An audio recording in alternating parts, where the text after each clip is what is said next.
Good morning, ladies and gentlemen.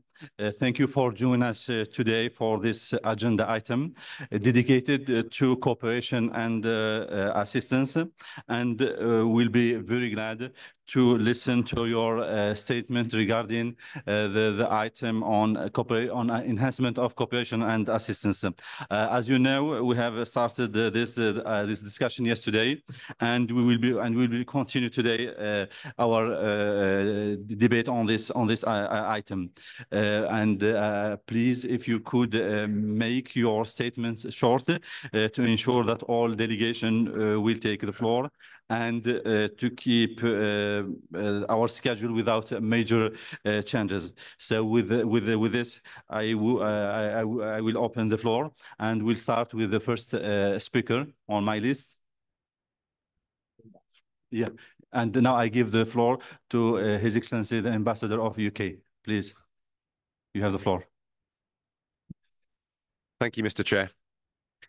The United Kingdom remains committed to the Convention and its humanitarian principles as we mark this 25th year of its operation.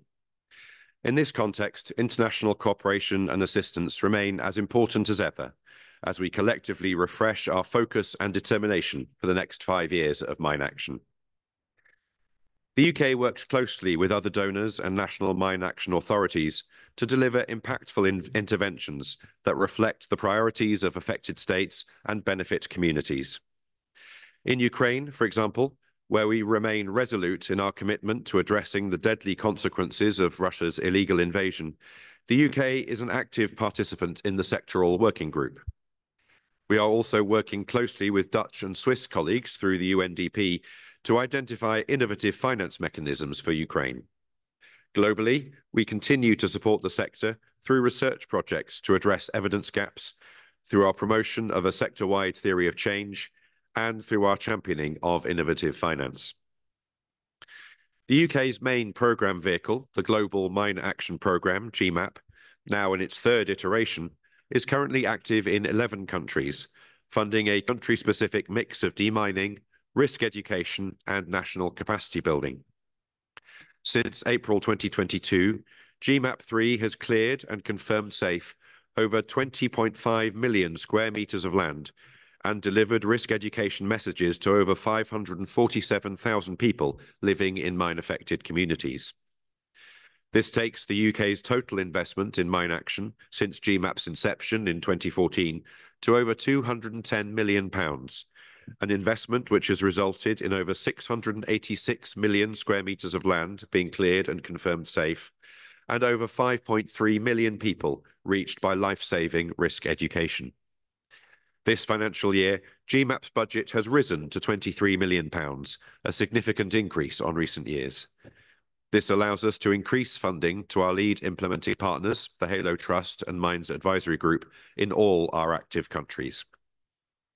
This includes an uplift to Ukraine, our largest country programme, reflecting the scale of the challenge there and the link to global food security, as well as in high-need areas such as Afghanistan.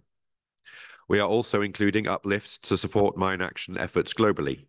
For example, we are tripling support to South Sudan in recognition of the humanitarian challenges there, and restarting risk education work in Sudan through UNMAS as a response to the increased risk to the civilian population due to conflict.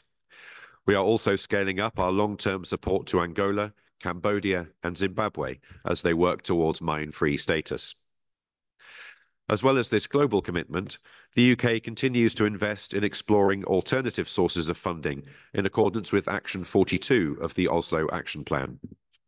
Our innovative finance project in Cambodia, working with APOPO and agricultural organisation Cordaid, is showing impressive early results.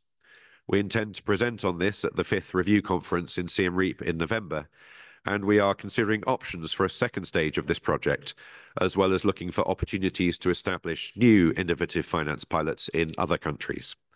The UK welcomes partnerships with other donors to help take this work forward.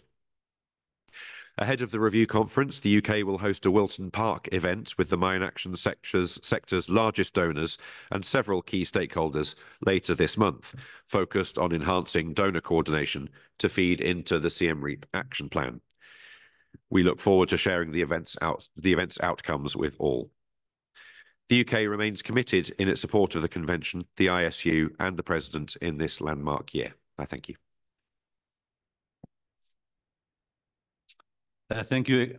Thank you, Excellency, for your statement. And I have learned that you will be leaving Geneva shortly. And we want to thank you for all your work and collaboration and wish you all the best in your future duties. Thank you.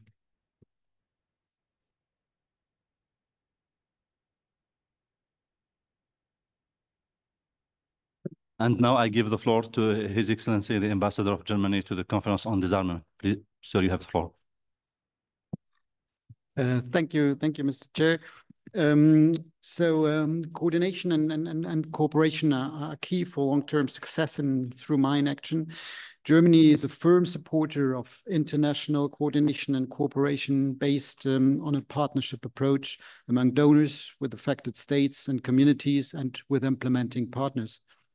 Earlier this year, on April 4th, International Mine Awareness Day, the Federal Foreign Office has adopted a strategy for humanitarian mine action. For the first time, our strategy explicitly combines two major goals: the immediate protection of the affected population and facilitating stabilization, reconstruction, peace building, and sustainable development, for example, by jointly developing national capacities and structures for humanitarian mine action. In doing so, we are recognizing the inherent nexus character of the sector and the importance of enhancing cooperation. This year, the German Federal Foreign Office will provide over 70 million euro for humanitarian demining and explosive ordnance clearance, mainly for our 11 priority countries: Afghanistan, Bosnia and Herzegovina, Ethiopia, Iraq, Cambodia, Colombia, Sri Lanka, Somalia, South Sudan, Ukraine, and Zimbabwe, as well as the acute humanitarian crisis in Gaza and northeast Syria. Through our funding, we enable our partners to use the full range of humanitarian demining instruments in line with their needs. As second largest bilateral donor for humanitarian mine action and removal of explosive remnants of war, Germany stands ready to assume responsibility globally together with our partners and the affected countries. We want to jointly develop momentum and initiative, further develop standards, and engage in critical and constructive discussion. From innovative financing opportunities involving the private sector to support for countries on the last mile to being free from mines, we want to foster solutions together with affected people. In concrete terms, this also means coordination, bringing our strategy and the national strategies of others together and identifying common priorities. Donor coordination is of utmost importance. As G7 chair in 2022, we took over the coordination of donor support for Ukraine, which has now become a Ukrainian-led process.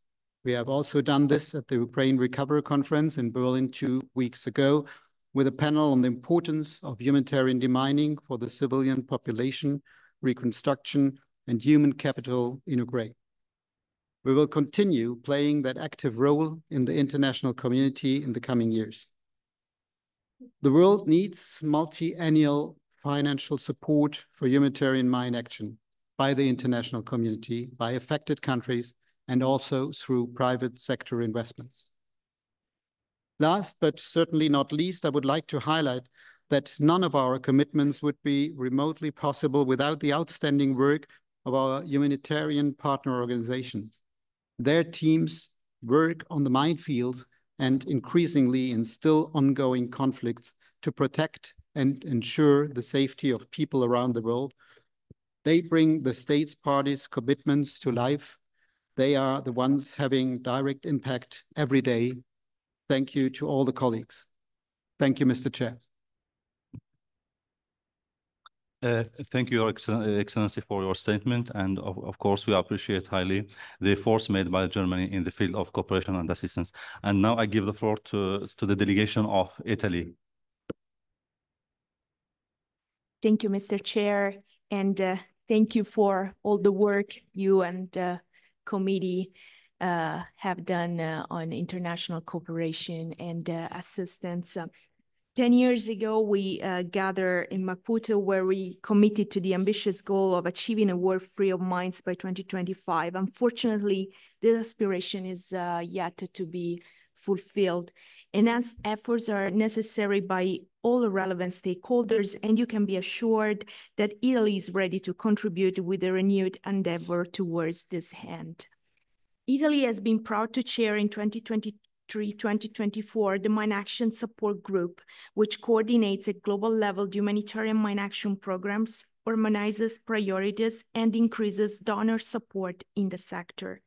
In Italy, a dedicated trust fund for humanitarian demining was set up by law in 2001, providing for the allocation of resources to mine action projects relating to anti-personnel landmines and explosive remnants of war. Since then, we devoted approximately 80 million euros to mine action programs. Over the last few years, we confirmed our commitment to humanitarian demining in countries where we were already present, as well as carry out humanitarian activities in newly identified areas of intervention. Our projects have a holistic approach, including clearance, risk education, and assistance to victims, paying particular attention to the social economic dimension of the mine action.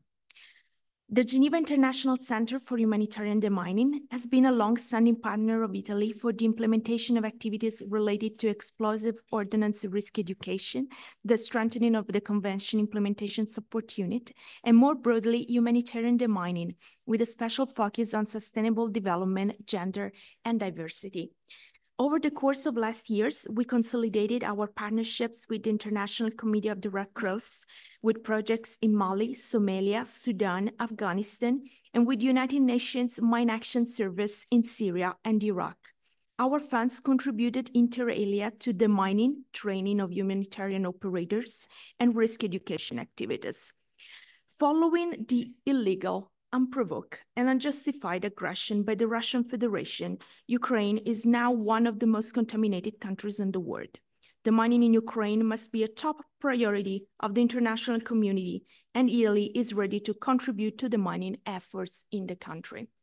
Mr. Chair, we strengthen multilateralism by empowering collaborations with UN, other international and regional organizations, civil society, and survivors' organizations in the implementation of their integrated mine action programs that we deem an effective way to fully implement the convention, maximizing the contribution and impact of all the available expertise and knowledge. Before concluding, I would like to stress that the notions of national ownership and donor coordinations are two key tenets of Italian cooperation, including in humanitarian demining. Therefore, we greatly value initiatives such as the Country Coalition, as well as the individualized approach, and we look with interest at the meetings focusing on case studies for the individualized approach, like the one on Peru organized at the margins of these intersessionals. Italy stands ready to contribute to all these efforts, enhancing the effectiveness of international assistance through greater coordination among all relevant stakeholders at local and international level. And I thank you, Chair.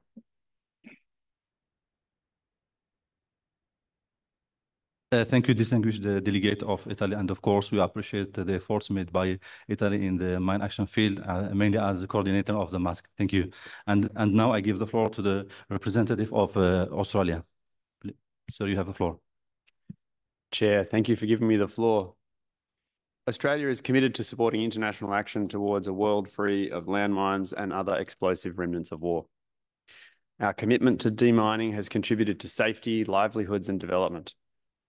International assistance and cooperation is critical in achieving our shared goal under this convention. In Australia's delivery of this assistance, our region, the Indo-Pacific, and the significant challenges it faces remains a priority. We especially welcome Cambodia's presidency of the Fifth Review Conference this year as an opportunity to highlight the needs and priorities of our region. Australia contributed over 8.1 million Australian dollars to mine action in the current financial year.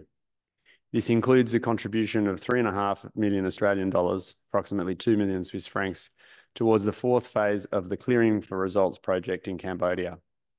It also includes a contribution of $1 million Australian to Mines Advisory Group to support a program towards a landmine-free Sri Lanka.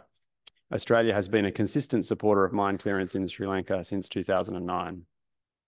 Our $6 million Australian multi-year support to GICHD for mine action work includes a focus on our region. It represented the third largest agreement ever entered into by GICHD. And we echo the point emphasised this morning by Germany that the world needs consistent multi-annual financing commitments to support mine action. The Australian Defence Force contributes to global humanitarian demining efforts through Operation Render Safe, an ongoing program which has removed thousands of Second World War explosive remnants in the South Pacific. Last year, the Australian Defence Force supported the government of Nauru with unexploded ordnance identification and disposal under that operation. Also under the operation, the ADF is engaging with the government of Tuvalu for reconnaissance and disposal of explosive ordnances later this year. And we've also supported the removal of unexploded ordnance in Kiribati. Australia is a strong supporter of the Women, Peace and Security agenda. In all our work, we focus on integrating gender equality and the diverse needs and experiences of people in affected communities and promoting inclusivity. Chair, while every year is a year that we should ask ourselves how our international cooperation and assistance can be improved, we particularly encourage states to turn their minds to this question in the lead up to the Convention's 5th Review Conference in Siem Reap. I thank you, Chair. Thank you, Australia. And now I give the floor to Turkey. Thank you, Mr. Chair. Turkey aligns itself with the EU statement on cooperation and assistance, and in our national capacity, we would like to share information regarding the cooperation and assistance activities. Let me thank you for leading the efforts under the Committee on the Enhancement of Cooperation and Assistance for the informative report you presented. The Eastern Borders Mine Clearance Project, Phase 3, managed by UNDP and funded by the EU, Turkey, and the UN, was completed in 2023. Once again, we would like to thank our partners, namely the EU, UNDP, and GICHD, for their support and cooperation. Turmac has prepared a project document for the last phase of the project to carry out demining in the province of Van on the Iranian border. The project is planned to clear an area of approximately 4 million square meters in Van and complete the mine clearance on our Iranian border. We face difficulties in funding the project's last phase. In order to find donors, we hosted an individualized approach event with the Committee on Enhancement of Cooperation and Assistance and ISU in the margins of 21st MSP. We continue to communicate with one of the participating countries, which has expressed interest in funding the project. We hope to start the last phase of the project soon and declare our Iranian border as mine-free in a few years. Mr. Chair, gender mainstreaming awareness training was held in 2023 for 20 Turmac personnel.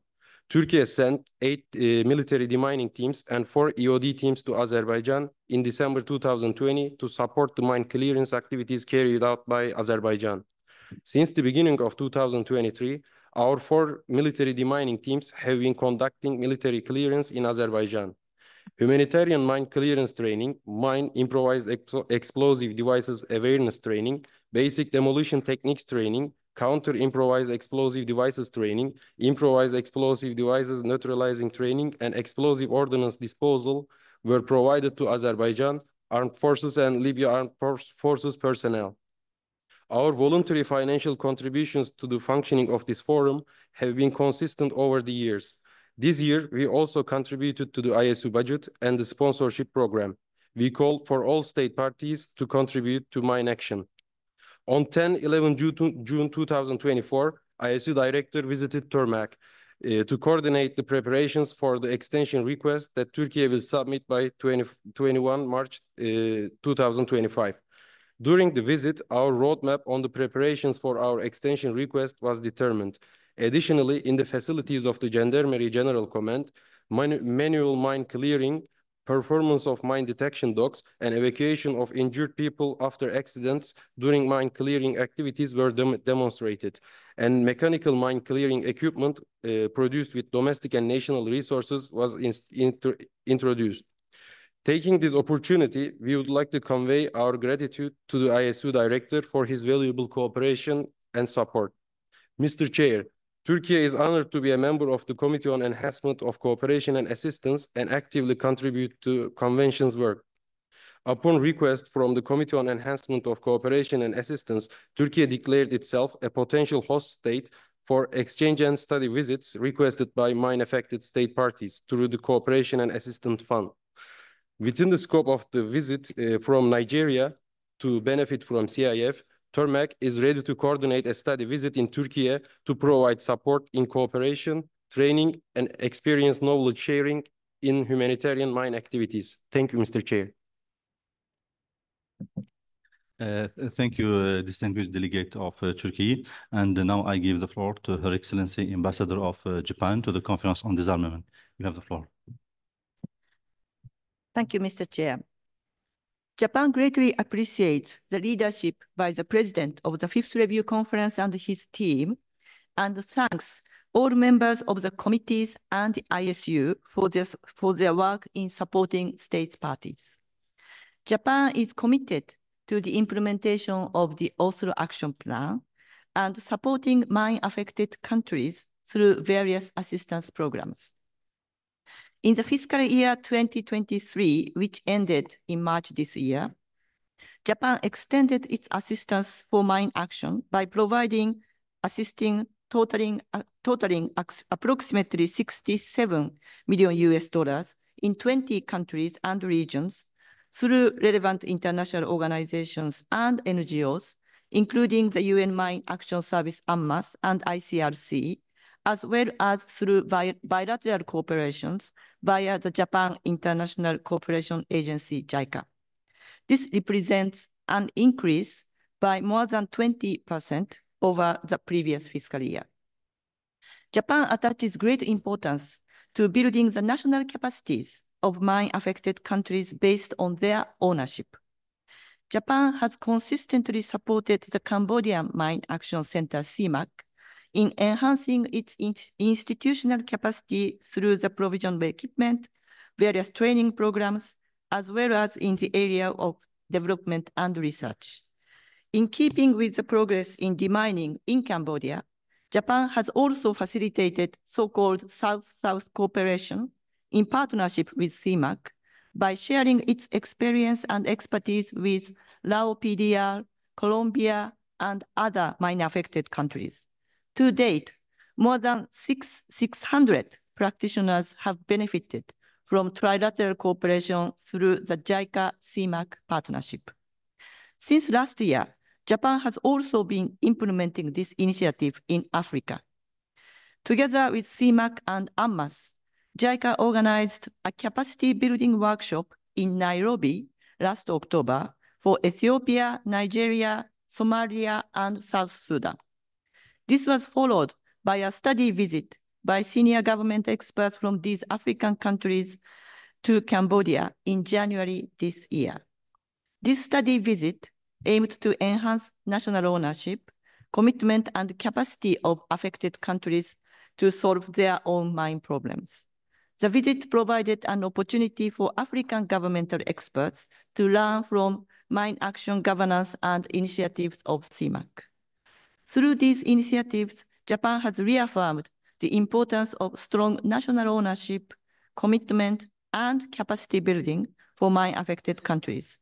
We'd like to continue this approach in considering future assistance programs in Africa.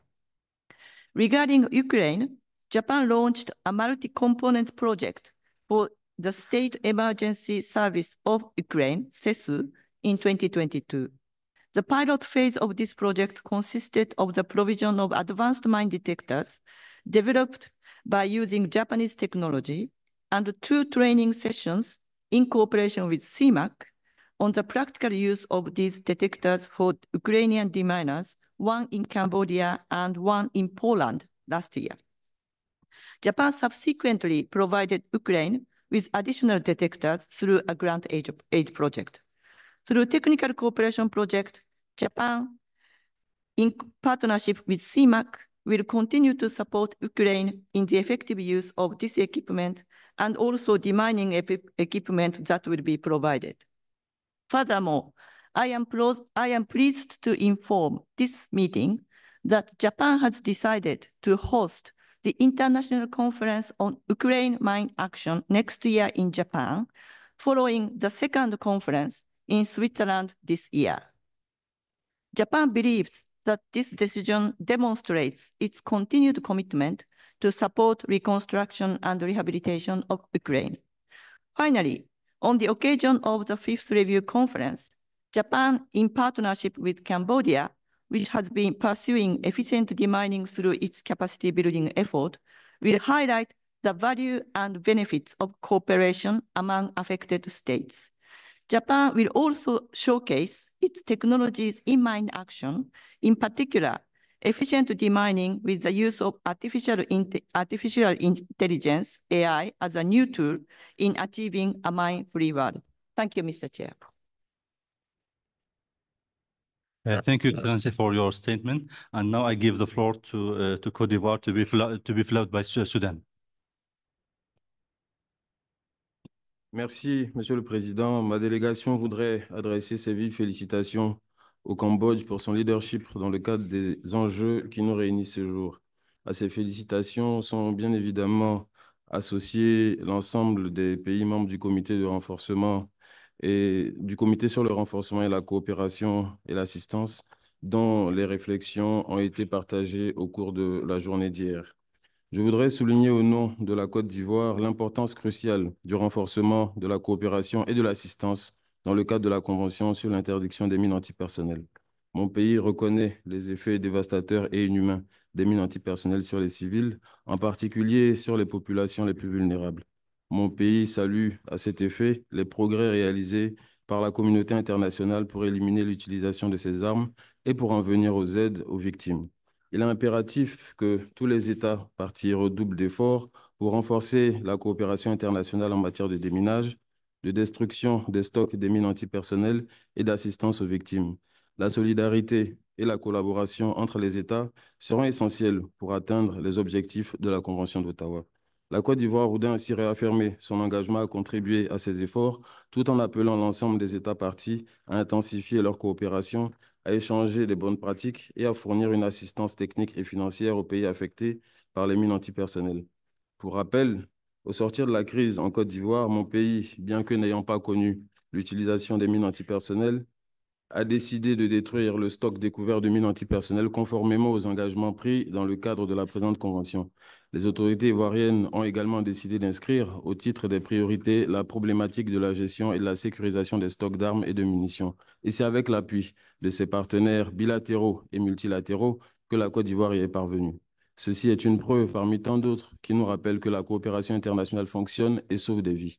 À ce titre, la Côte d'Ivoire appelle à une action collective et résolue pour renforcer la coopération et l'assistance internationale dans le cadre de la présente convention.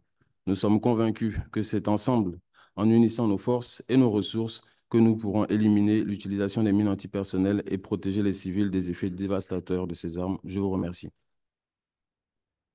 Merci pour le délégué de Côte d'Ivoire pour sa déclaration. Et maintenant, je donne la parole au représentant de Soudan.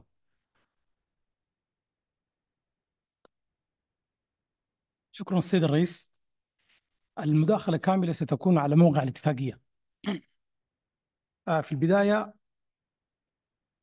أود أن أعبر عن شكرنا وتقديرنا لجميع الدول الأعضاء لدعمها للسودان، ونحن نلتقي اليوم عبر خطوات حسيسة تتم خلال فترة التمديد الثالثة للبرنامج بالتنسيق والتعاون مع مكتب الأمم المتحدة لخدمة مكافحة الألغام في السودان وكافة الاتفاقية والشركاء والمانحين بهدف الوصول لسودان خالي من الألغام ومخلفات الحرب والإيفاء بالالتزام تجاه اتفاقية أوتاوا ويدعم هذا إعلان حكومة بلادنا وتأكيدها المستمر التزامها بالتعهدات والمواثيق وجميع الاتفاقات الدولية التي طرفها السودان وترحيبها بجهود المنظمات الدولية الراغبة في العمل في مجال مكافحة الألغام بالسودان. سيد الرئيس، السادة الأعضاء، يشهد السودان الآن اندلاع أعنف حرب منذ استغلاله، والتي بدأت في 15 أبريل وتستمر تداعياتها حتى يومنا هذا، وهي عبارة عن محاولة فاشلة قامت بها ميليشيا متمردة الاستيلاء على السلطة، وبدأت في العاصمة للأسف، في العاصمة الخرطوم، وشملت بعدها عدد من الولايات. وصنفت هذه الحرب من أبشع صور الاعتداء على الإنسانية في العصر الحديث، لكونها استخدمت فيها هذه الميليشيا بعض الأسلحة المحرمة، ومنها مخازن الأسلحة والذخائر وقواعد لإطلاق النيران. وللأسف هناك دول بعينها ظلت تدعم هذه الميليشيا بالعتاد والمعدات اللوجستية لتزيد من إشعال هذه الحرب. لم يسلم جراء ذلك مغر المركز القومي لمكافحة الألغام وكتفه في الولايات المتأثرة، حيث فقد كل الأصول في المناطق المتأثرة بالحرب. ولا زال الزملاء في مكتبنا يواصلون محاولاتهم في إرجاع كل البيانات السابقة.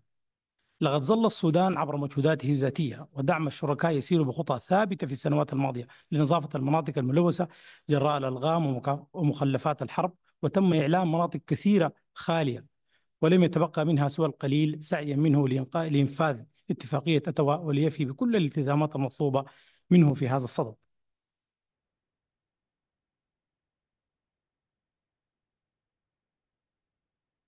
السيد الرئيس، لقد تفاقمت الأوضاع لدرجة أصبح من الصعب التعامل معها، واتسعت مساحة المناطق المتأثرة بمخلفات الحرب، وأصبحت ولايات كثيرة متأثرة منها، خاصة الخرطوم العاصمة، بالإضافة لولايات دارفور والجزيرة، وهي ولايات ذات ثقل سكاني كبير نسبيا، وازداد عدد الإصابات والضحايا خاصة وسط الأطفال الأبرياء، ومع توقف عجلة التعليم بالبلاد. وهذه المواقف تتطلب منا كمركز لمكافحة الألغام ومخلفات الحرب نظافة مناطق تواجد المواطنين وحول معسكرات اللجوء، وتأمين طرق ومسارات حركتهم، وزيادة جرعات التوعية من مخاطر الألغام ومخلفات الحرب وسط هذه الفئة بأعجل ما يكون. لذلك رغم ما فقده المركز من إمكانيات، فقد قام بدفع عدد من الأتيام للعمل في المناطق الآمنة الآن.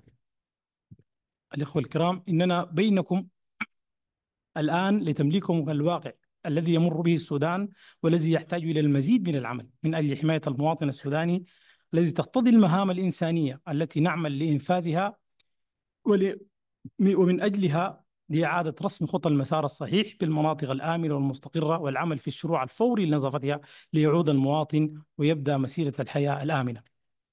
نقولها بكل صدق، فإن مستوى التلوث بمخلفات الحرب في السودان أصبح كبير جدا، يتطلب تضافر الجهود من الجميع، بداية منا كحكومة للسودان، ومنكم أعضاء اتفاقية أتوا ومانحين ومجتمع دولي وأمم متحدة. لا بد أن نعمل جميعا للخروج من هذه المحنة وجعل الأرض جاهزة لعودة أصحابها، وقبل ذلك المساعدة في إعادة بناء قدرات المركز والمنظمات العاملة في مجال مكافحة الألغام في السودان. ختاما، نشكر كل من بذل الجهد من الشركاء من دول الإقليم والمجهودات الدولية والأصدقاء الذين وقفوا مع السودان في محنته، ونرحب بكل الراغبين للانضمام لمساعدة السودان في جهوده للتعافي من آثار هذه الحرب اللعينة، خاصة فيما يتعلق بأعمال مكافحة الألغام ومخلفات الحرب. وشكرا سيد الرئيس. شكرا للسيد ممثل السودان. وبهذه المناسبة نعرب عن تضامننا مع الشعب السوداني وتمنياتنا بالتوفيق للجهود التي يقوم بها الأمم المتحدة لاسترجاع الأمن والاستقرار في السودان، باعتبار ذلك مقدمة مهمة لتمكين السودان من القيام بمهامه في مجال مكافحة الألغام. والآن أحيل الكلمة لممثلة الوفد الجزائري، فلتتفضل مشكورة. Merci, Monsieur le Président. Je vous remercie pour m'avoir donné la parole. Je voudrais vous faire part, ainsi que tous les participants à cette réunion, des efforts consentis par l'Algérie au titre de l'article 6 de la Convention, s'agissant de la mise en œuvre de ses engagements en matière de la coopération et de l'assistance au cours de l'année 2023-2024. Au titre de la coopération internationale et d'assistance technique, l'Algérie a organisé courant l'année 2023 des formations au profit de plusieurs pays africains dans leur lutte contre les mines, à l'instar du Mali, Niger, République arabe sahraoui démocratique, Mauritanie, État de Palestine et Tunisie.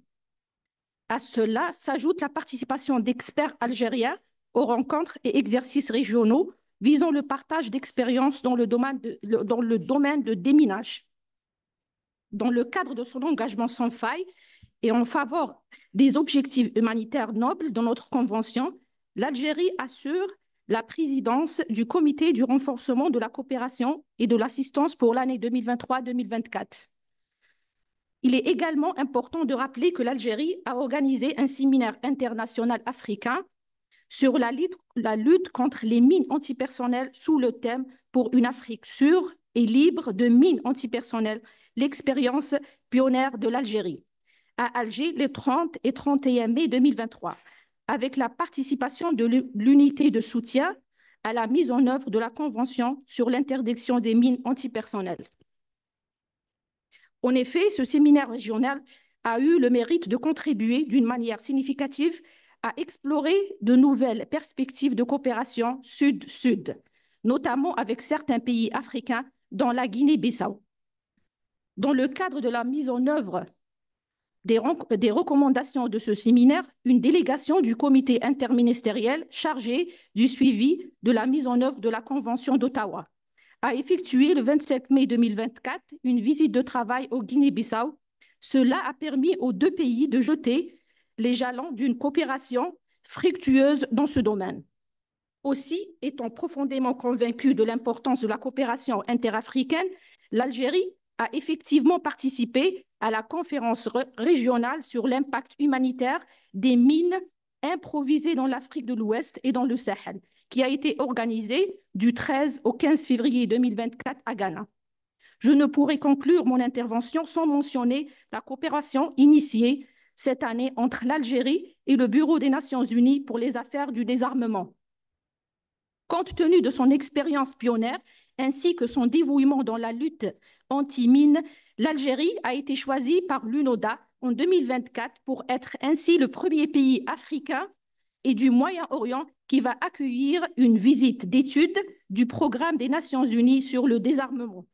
Les participants à ce programme sont attendus en Algérie du 25 au 1er juillet 2024. Un accent particulier sera mis par les organisateurs sur l'expérience de l'Algérie dans le domaine de la lutte contre les mines antipersonnelles. Le texte intégral de cette intervention sera disponible sur le site Internet de l'unité de soutien. Je vous remercie. Je remercie la représentante de la délégation algérienne et maintenant, je donne la parole au représentant de la France. Monsieur, vous avez la parole. Merci, Monsieur le Président. Je voudrais d'abord saluer la manière dont le Cambodge exerce la présidence et la confiance de mon pays dans le succès de la conférence d'examen sous la présidence du ministre Lituche. Je voudrais dire que la France est très attachée à ce que la coopération et l'assistance soient un volet très important parce que ce qui manque bien sûr à nos pays et à la plupart des pays qui ont déminé, ce sont des ressources. Nous pouvons nous réjouir que l'an dernier, le montant global de l'aide est fortement augmenté. C'est aussi le cas de la France qui, avec 22 millions d'euros, a à peu près doublé cette année le montant de son aide. Elle accorde une importance particulière à la formation puisque nous soutenons le centre de formation au Bénin, l'école régionale de déminage humanitaire au Liban, l'école de formation au cadre du maintien de la paix au Cambodge, mais également aux opérations de déminage que nous conduisons en appuyant soit les organismes des Nations Unies comme l'UNMAS, le PNUD, le Programme alimentaire mondial, mais aussi des ONG comme Handicap International, AMAP Humanitaire, MAG, Allo Trust, Danish Refugee Council, pour des opérations dans une dizaine de pays comme la Syrie, l'Irak, le Sénégal, la Mauritanie, la Libye, le Yémen et évidemment l'Ukraine, particulièrement touchée depuis l'agression russe. Je me réjouis qu'au cours des débats d'aujourd'hui, mais également d'hier, avec la très intéressante proposition britannique, un consensus semble se dégager sur une thèse que la France soutient depuis longtemps, c'est que nous n'arriverons pas à un monde libre de mines si nous oublions les pays à faible contamination, les pays qui ne sont plus au cœur de l'actualité, qui sont très proches de pouvoir terminer leur déminage, comme la Mauritanie, le Sénégal, le Sri Lanka et quelques autres, à condition que nous mettions en place des mécanismes pour les aider vraiment et que dans les programmes de la future conférence d'examen, nous prenions en compte la nécessité d'obtenir des résultats sur ces pays-là et le fait qu'un consensus se dégage pour mettre le doigt sur les dangers de concentrer les moyens sur quelques pays bénéficiaires et d'oublier beaucoup de pays du Sud qui se trouvent confrontés à un manque terrible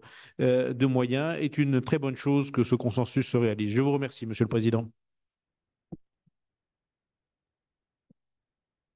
Merci pour le délégué de la France pour ces remarques. Et maintenant, je passe la parole au Pérou.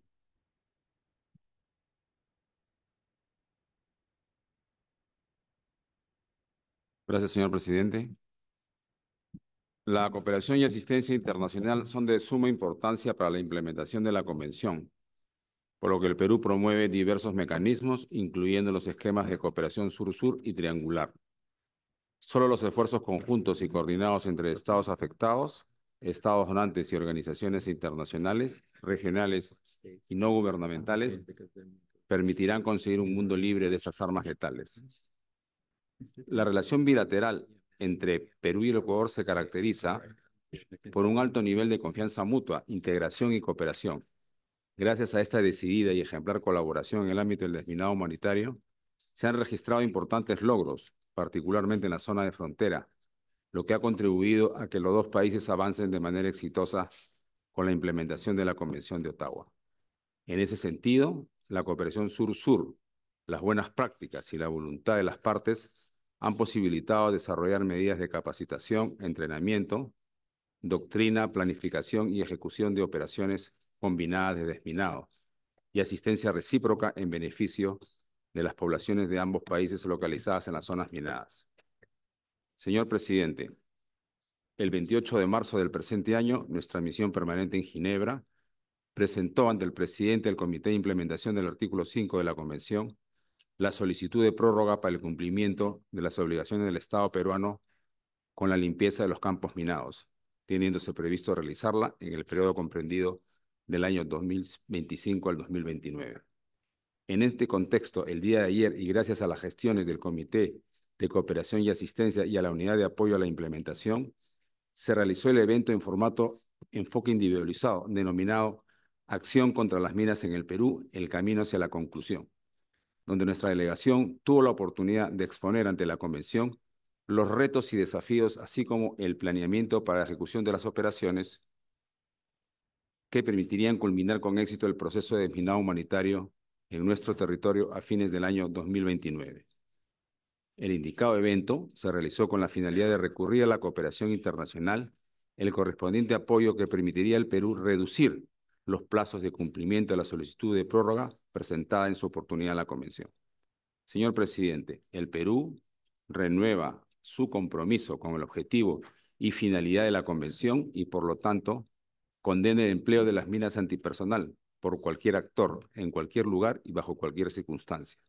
El uso de estas armas letales claramente atenta contra las normas establecidas en el derecho internacional humanitario. Gracias. Thank you for the distinguished delegate of Peru, and I would like to take this opportunity to remind that yesterday the Committee on Enhancement of Cooperation and Assistance and the ISO organized jointly individualized approach with the Peruvian delegation, and I would like to, I hope that this meeting will open new prospects of cooperation with Peru, mainly among the donors community. And now I will give the floor to Ghana.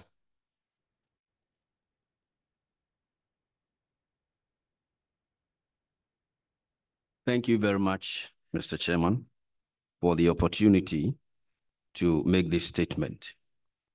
Mr. Chair, the Republic of Ghana has been a state party to the convention since its early days. While we have never stocked, produced, used, or been affected by anti-personnel mines, we are staunch supporters of the norm created by the convention. In this respect, and in the spirit of cooperation that has been a strong pillar of this fine instrument, the Republic of Ghana is proud to contribute its quota to the efforts towards the noble cause of a mine-free Africa and a mine-free world. Most recently, the National Commission on Small Arms and Light Weapons, which I represent, held a regional conference on addressing the humanitarian impact of improvised anti-personnel mines.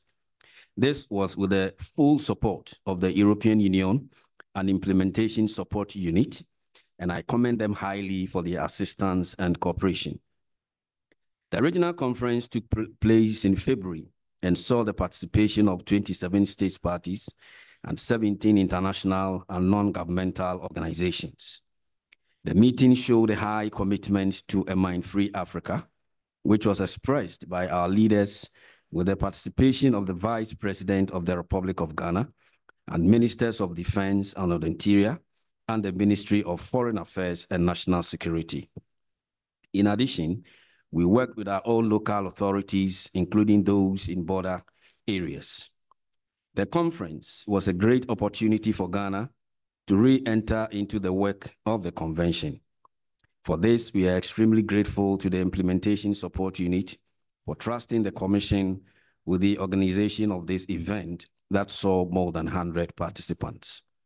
We would like to also thank the European Union for their support to host the conference and also for its bilateral support to Ghana. And I highly commend the ISU for the teamwork and the team spirit that produced a very successful conference. Mr. Chair, I take this opportunity to invite all delegates to meet me and distinguished panelists from Cameroon, Mali, Colombia, and other regional actors for the launch of the Accra Conference report today at 1300 hours in Room B to all have a feel of what happened in Ghana. I thank you very much.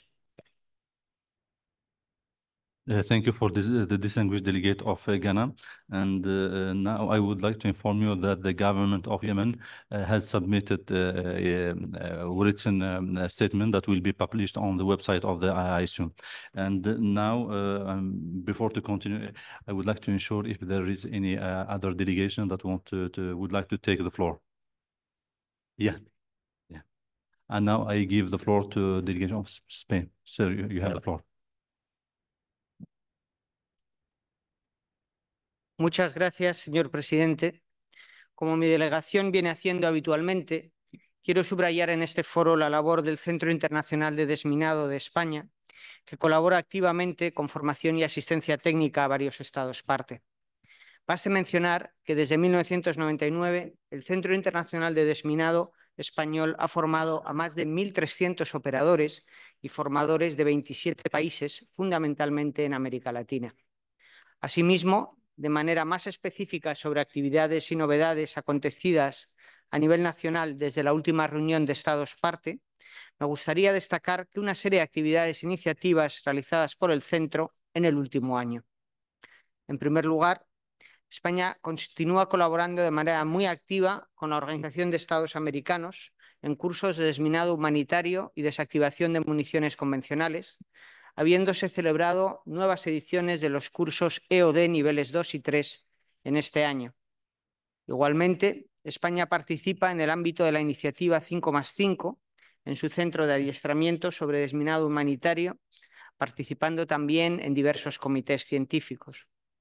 En el marco bilateral, España puso en marcha un programa de cooperación bilateral con MIX con Colombia en los años 2022 y 2023 para aumentar la interacción de nuestro centro con las autoridades de acción contra las minas de Colombia.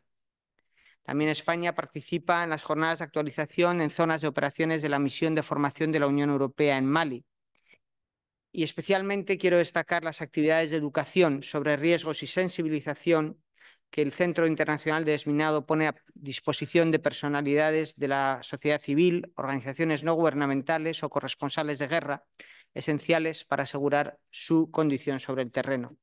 Por último, me gustaría destacar el apoyo de España a las labores de desminado que se vienen desarrollando por UNMAS en Libia, con 100.000 euros en el último año, y ahora mismo el nuevo proyecto que se va a desarrollar en Ucrania con 1,5 millones de euros. Muchas gracias, señor presidente. Thank you for the distinguished delegate of Spain. And now I would like to make sure if yeah. So Mauritania, you have the floor.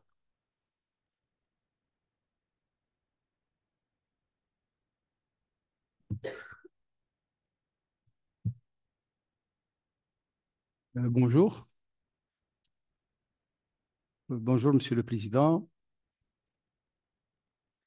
Je vais essayer d'être le plus succinct possible, mais je pense qu'il est judicieux d'apporter un grain de sel dans ce thème qui est aussi important, la coopération internationale.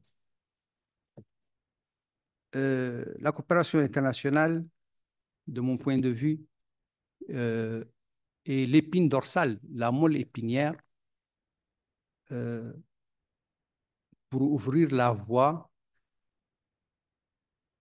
pour plutôt débarrasser le monde de ces engins mortels, mais aussi c'est l'ouverture des voies aux populations démunies pour arriver à une autonomie et pour arriver à un développement et une vie meilleure. Mon pays, la Mauritanie, reste engagé dans sa trajectoire de lutte anti-mine, face bien évidemment à ses engagements dans le cadre de la Convention internationale d'Ottawa.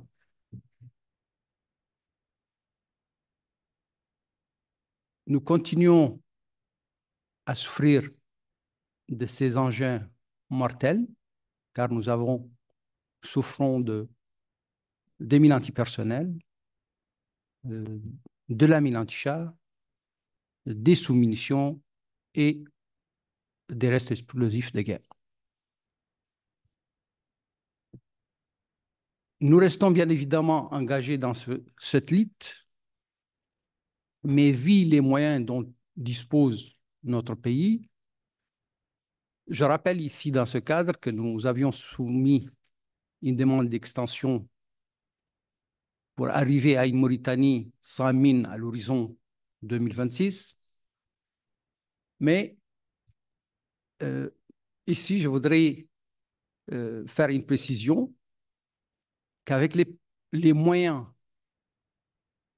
nationaux de la Mauritanie, il serait difficile pour nous d'arriver à une Mauritanie sans mine dans ce délai. Par ailleurs, avec le soutien de la communauté internationale, nous pouvons arriver à une Mauritanie sans mine dans ces délais. Un petit point chronologique.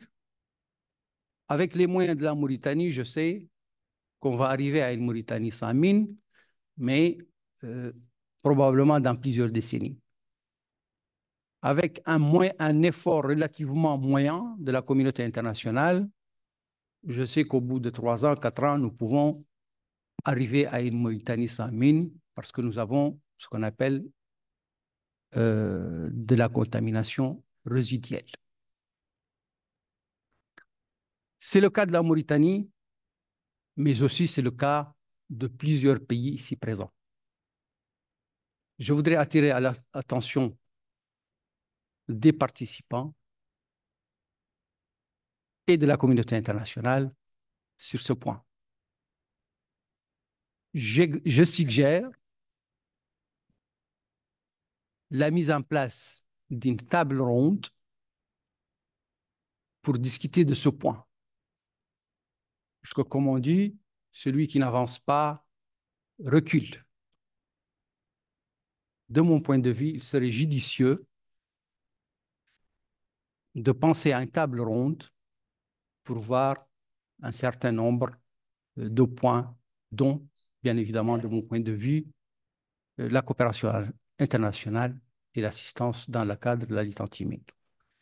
Je voudrais profiter de cette intervention pour remercier la France pour le soutien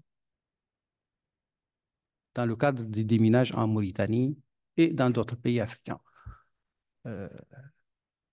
Avec le soutien de la France, au bout d'un an et demi, on est déjà à 4-5 champs de mines de moins. Je sais qu'avec d'autres partenaires, nous pouvons arriver à des dimensions beaucoup plus élevées. Je vous remercie. Je remercie l'ensemble des participants et encore une fois, merci.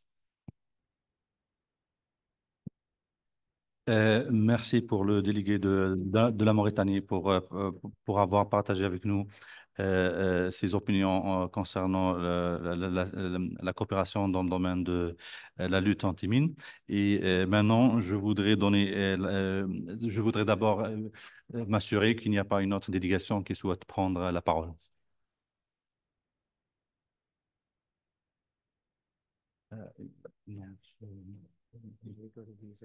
Yeah. And now I will give the floor to the delegation of the European Union.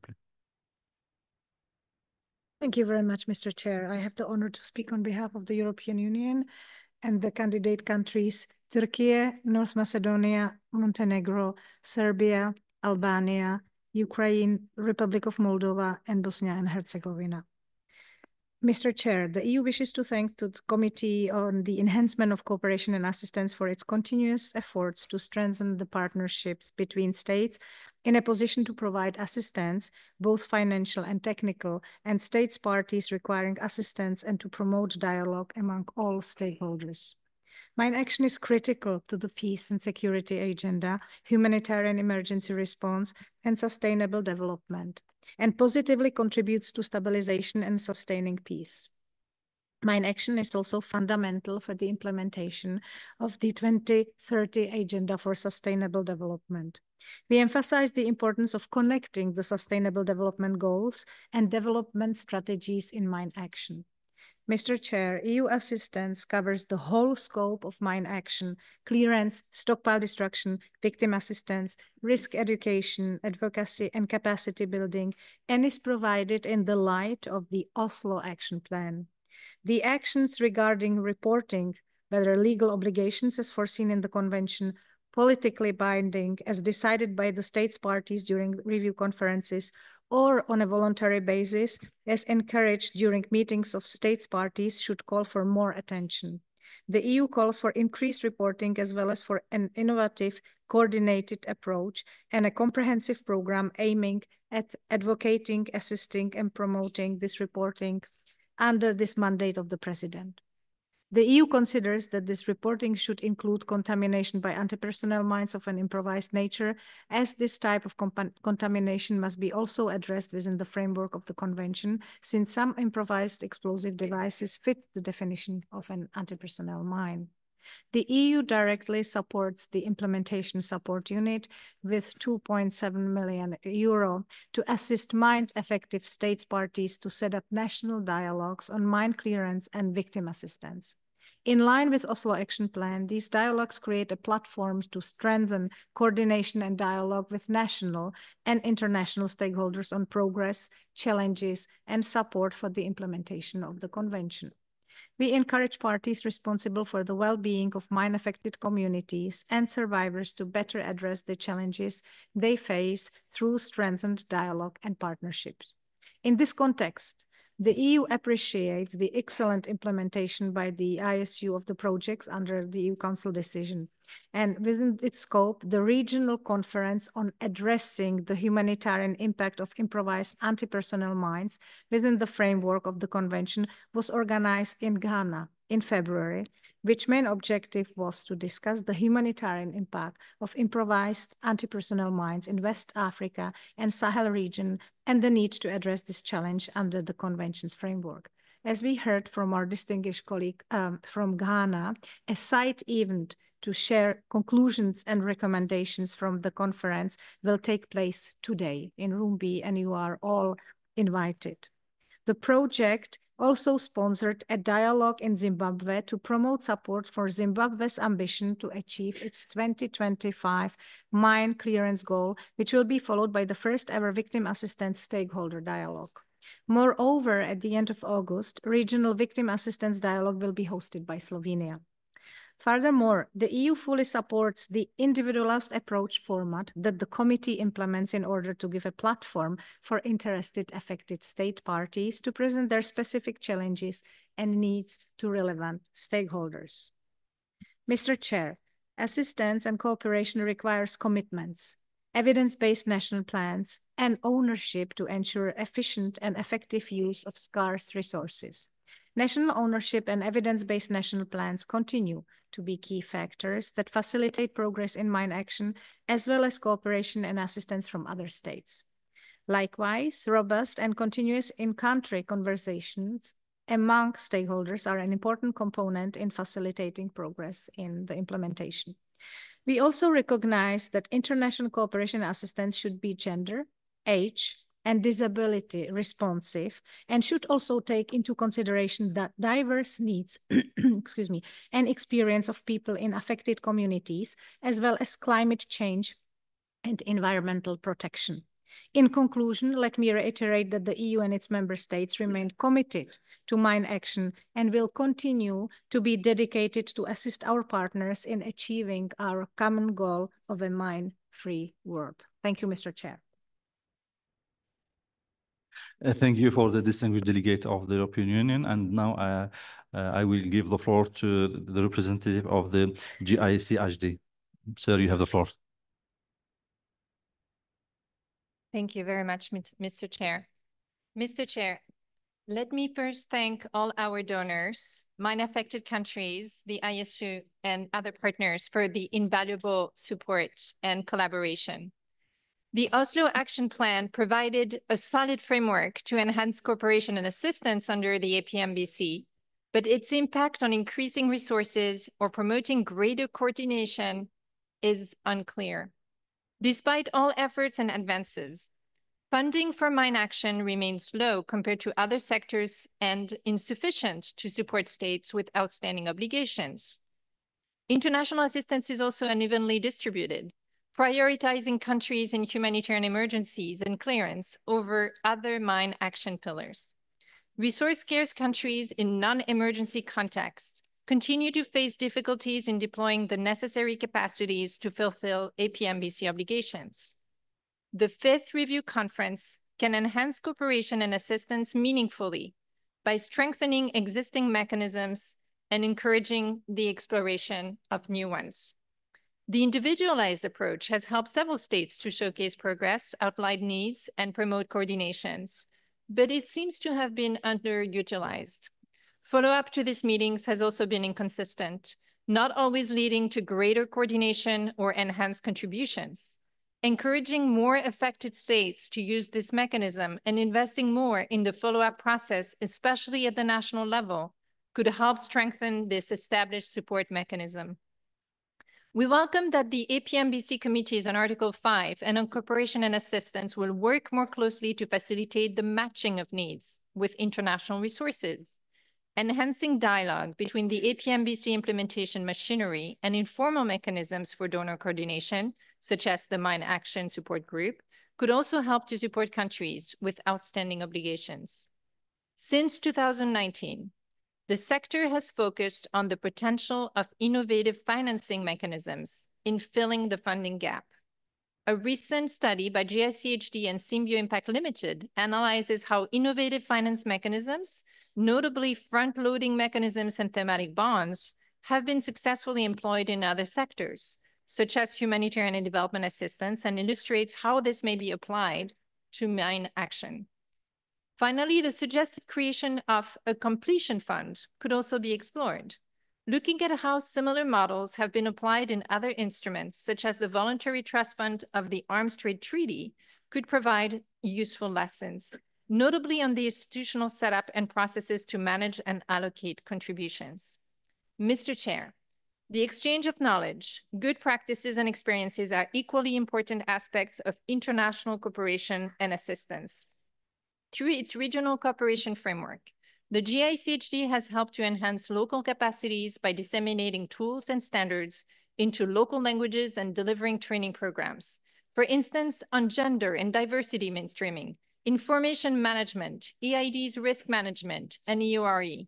Let us renew our commitment to supporting all affected areas, ensuring that no individual community is left behind in our efforts towards a mine-free world. The GICHD looks forward to continued cooperation with international and national partners to this effect. Thank you. Thank you for the distinguished delegate representative of the GICHD. And now I give the floor to the representative of Hello Trust. Thank you, Chair. As this is the first time that the Halo Trust is taking the floor, I would like to congratulate Cambodia on the presidency and the president for his work during the last months. We look forward to continue working with all involved ahead of and during the 5th Review Conference in Siem Reap later this year. The 5th Review Conference and the new Siem Reap-Angkor Action Plan represents a key opportunity to revitalize the mine action sector around more focused efforts. For that, the Oslo Action Plan and its indicators, which allowed for measuring progress and accountability, offers a solid basis for the international community to prepare for the next 5 years. Since the adoption of the Oslo Action Plan in 2019, the sector has witnessed an increased use of landmines, both in long-standing and new conflicts, alongside an ever-widening funding gap. Last year's Mine Action Review report outlined that 57 states and 3 other areas are still contaminated with anti-personnel mines. To support affected countries and territories, it is essential to increase coordination of traditional funding and explore innovative finance solutions in parallel, including those from the private sector. We need greater attention on state parties currently unable to meet their Article 5 obligations due to lack of funding. Demining is an integral part of humanitarian efforts and plays a crucial role in reducing the causes of conflict and building resilience at the local level. However, a one-size-fits-all global target does not capture the nuanced realities faced by different state parties and beyond.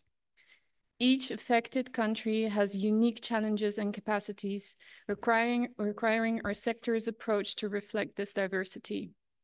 Moving forward, it is essential to consider tailored interventions and targets to ensure substantial progress. Adequate financing must be made available for affected states to achieve these goals. We would welcome a state parties-led completion fund to strengthen national capacity and advance outstanding Article 5 obligations. Exploring a similar mechanism to the Voluntary Trust Fund of the Arms Trade Treaty could advance Article 5 progress. It is important that such an initiative would be state-owned, embedded into the convention machinery, and tailored to ensure support to the implementation of this treaty in particular. The 5th Review Conference offers the opportunity to embed the establishment of such a fund into the Siem Reap Action Plan through a relevant action.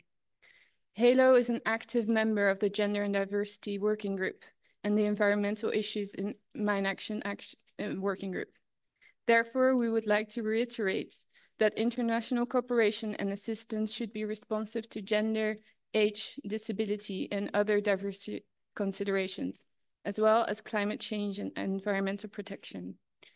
I would like to finish by stating that HALO welcomes the strong collaboration with civil society organizations, and we look forward to continuing to work with all stakeholders to ensure that the review conference includes strong and meaningful commitments, actions, and indicators to equip us well for the years ahead.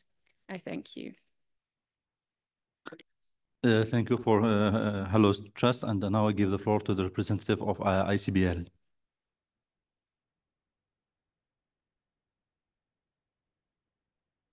Thank you, Chair. Landmine monitor data shows that state parties have been a stable and consistent contributor to mine action over the last 5 years, in line with Article 6 of the Mine Ban Treaty and the Oslo Action Plan commitments. In 2022, we saw a welcome increase in global support for mine action, up 52% from 2021. While 20% of the increase went to mine action in Ukraine, 17% represented new funding for other states. Despite this increase, in the current context of multiple conflicts around the world, growing humanitarian needs, as well as long delayed completion of Article 5 obligations, it remains crucial that state parties continue to find new solutions to support the timely implementation of treaty obligations by all. There are 3 areas we would like to draw attention to. Firstly, while each and every state party with Article 5 obligations has a right to international support, data shows that a large proportion of international donor funding goes to only a small group of affected countries. In 2022, the top 10 recipient countries of international support received 73% of the total. A large number of affected states have relatively small amounts of remaining contamination, but struggle to meet their Article 5 obligations, often due to a lack of funding despite having made regular appeals for support. The donor community must consider how funds for survey, clearance, and capacity building can be distributed to these less high-profile countries to ensure that they have the resources needed to complete clearance as soon as possible, as required by the Convention. We support the idea of a completion fund or similar mechanisms that could achieve such an aim, and we're highly interested in working on the elaboration of the idea together with partners. Secondly, even in the countries where the last mine has been removed, we have a commitment to support those whose lives have been affected through injury or loss of a loved one. Figures from the Landmine Monitor show that since 2017, support to victims has remained low as a proportion of overall mine action funding, between 4 to 8%. And in 2022, over half of all victim assistance support went to just 3 countries, Afghanistan, Syria, and Yemen. We urge state parties to allocate more dedicated funds to victim assistance in all regions and countries where there is a need. Finally, with donors and humanitarian actors calling for greater localization efforts, we urge the mine action community to strengthen its own efforts in this regard. While the Monitor research found that funds allocated towards national capacity building had increased in 2022, representing 9% of international funds, this was not matched by an increase in global mine action spending flowing directly to local organizations working in mine action. Indeed, in 2022, less than 1% of international mine action support went to local partners in a handful of state parties. We hope that we will see a significant change in the amount of funding directed to our partners in affected countries in the coming years, helping to ensure that assistance gets where it's needed as efficiently and cost-effectively as possible. In closing, we look forward to the development of the Siem Reap Action Plan and expect to see several concrete commitments to enhance cooperation and assistance and to speed up progress towards our shared goal of a world free from anti-personnel mines. I thank you. Thank you, Madam, for your statement. And now I will give the floor to the delegation of Mozambique. You have the floor.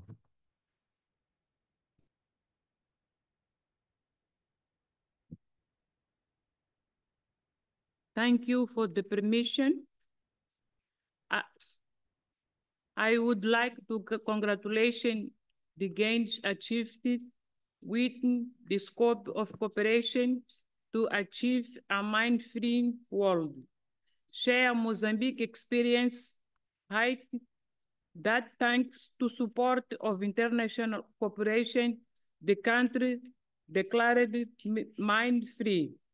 In the scope of assistance, the country has a coordination mechanism, the National Social Action Council, which have been fundamental in share update information of sector activities and the financial resources available in the action developed.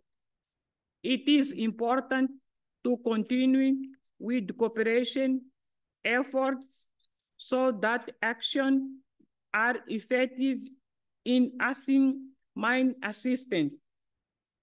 The mechanism is made up of government institutions, civil society, the private sector as well, and cooperation partner. We have provided technical and financial assistance in different programs, and it's also necessary to improve the planning process so that is more inclusive and technical approach concerning removing of barriers that still affect people with disability and victims of mine. However, it is important to need to continue making efforts so that support continue to strengthen our action and thus prove better assistance to mine. Thank you very much. Thank you. Thank you for the distinguished delegate of Mozambique. And now I give the floor to the representative of NPA. Thank you, Chair. As this is the first time ANPA is taking the floor, please allow me to extend thanks to you, the committee, as well as the ISU for your work and engagement in enhancing cooperation and assistance under the treaty. The upcoming 5th Review Conference of the APMBC marks a new milestone for this important treaty and will once again set the stage for how we engage with and implement this treaty in the 5 coming years.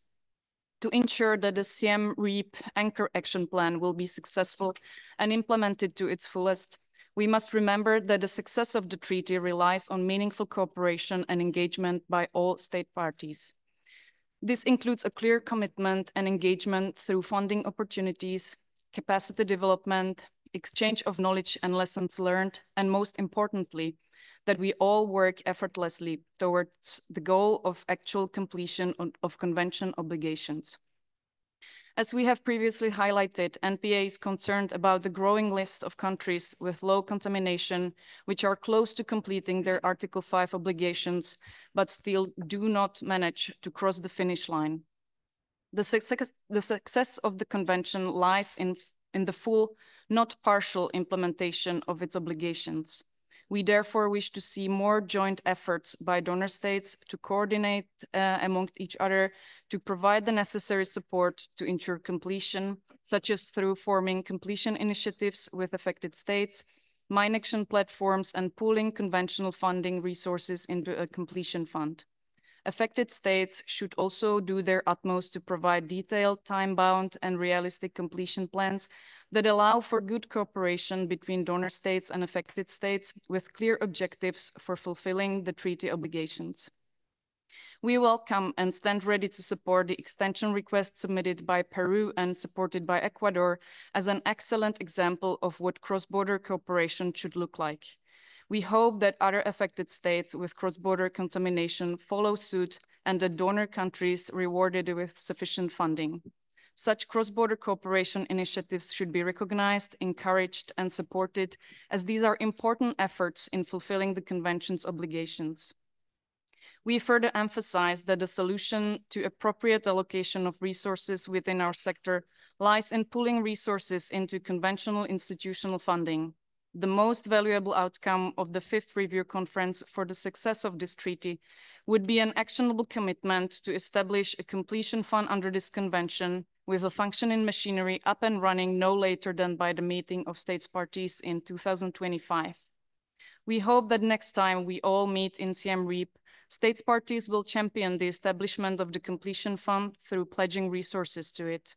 The benefit of a completion fund would be massive, allowing affected states parties with low and long-term contamination, which often fall outside of the humanitarian scope and priorities of many donor countries, to get the final bit of support needed to achieve completion and fulfill their treaty obligations.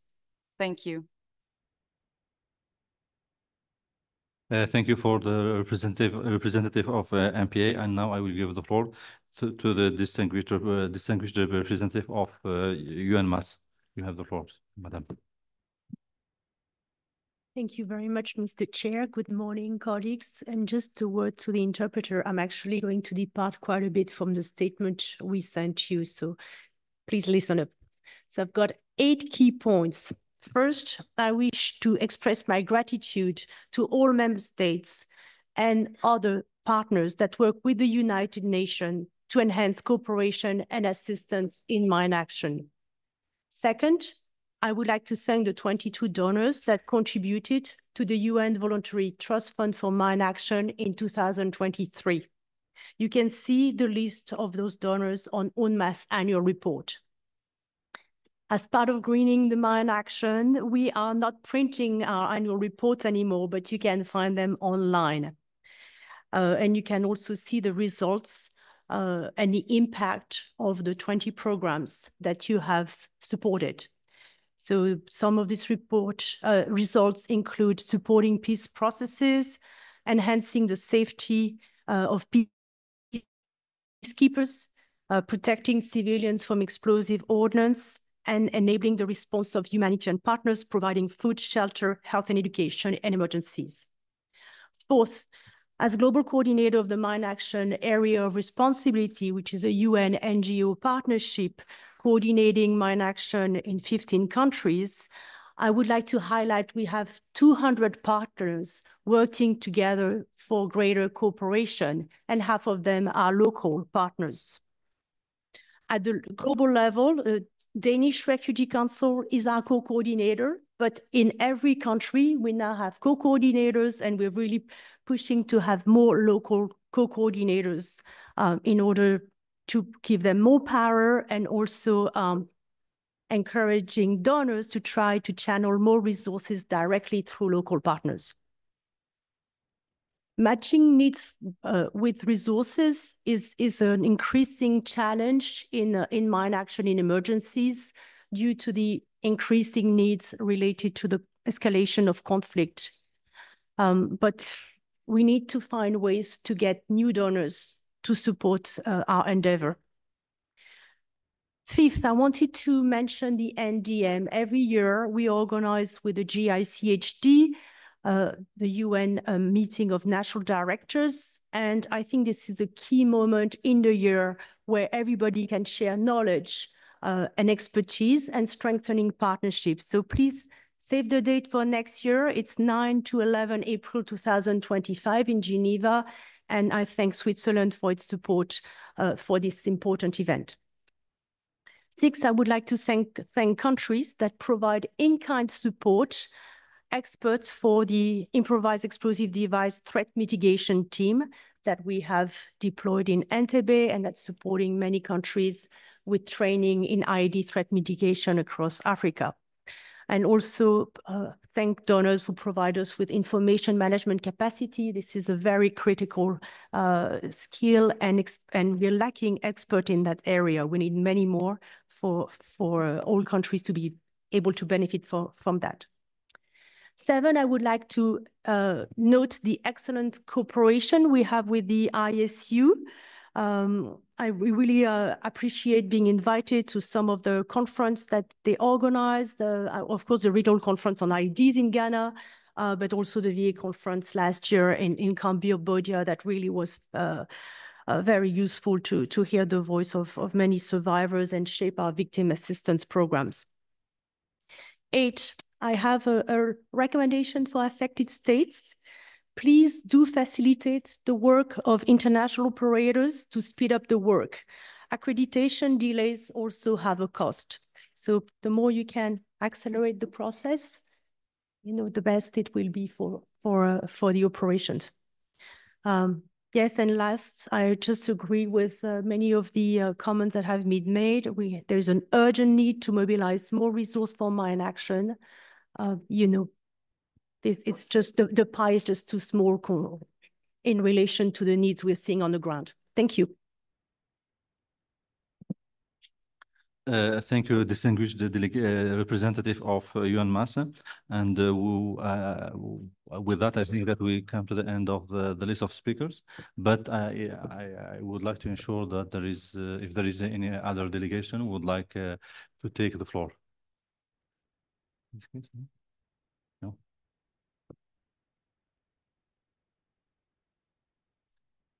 that not being the case. So on behalf of the Committee on the Enhancement of Cooperation and Assistance, I would like to thank you for your participation during this session. And we look forward to continue our conversation on cooperation and assistance as we head towards the 5th Review Conference.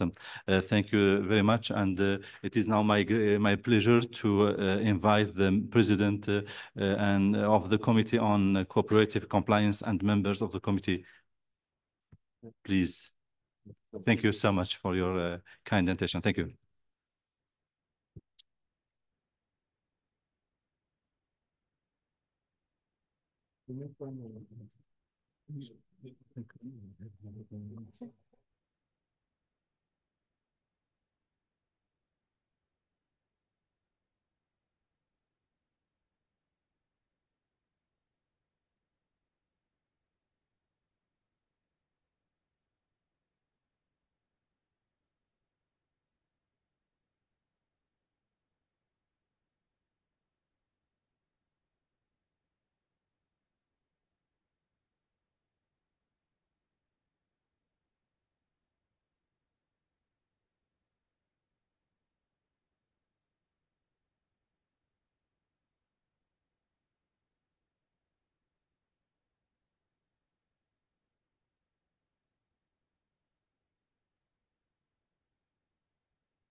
Excellencies, ladies and gentlemen, dear colleagues, very good morning to all of you. As the chair of the Committee on Cooperative Compliance, it is a pleasure for Cambodia and its delegation to lead efforts concerning cooperative compliance under the convention, together with our committee members, Germany, Norway, Peru, and South Africa. In 1997, the state parties adopted a comprehensive framework to addressing the scourge caused by anti-personnel mines. In adopting this framework,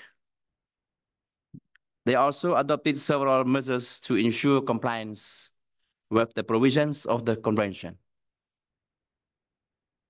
While the convention unquestionably enjoys a high rate of compliance, the state parties accepted that some of the compliance measures would benefit from being strengthened to ensure continued undeterred progress toward the common objective of states parties.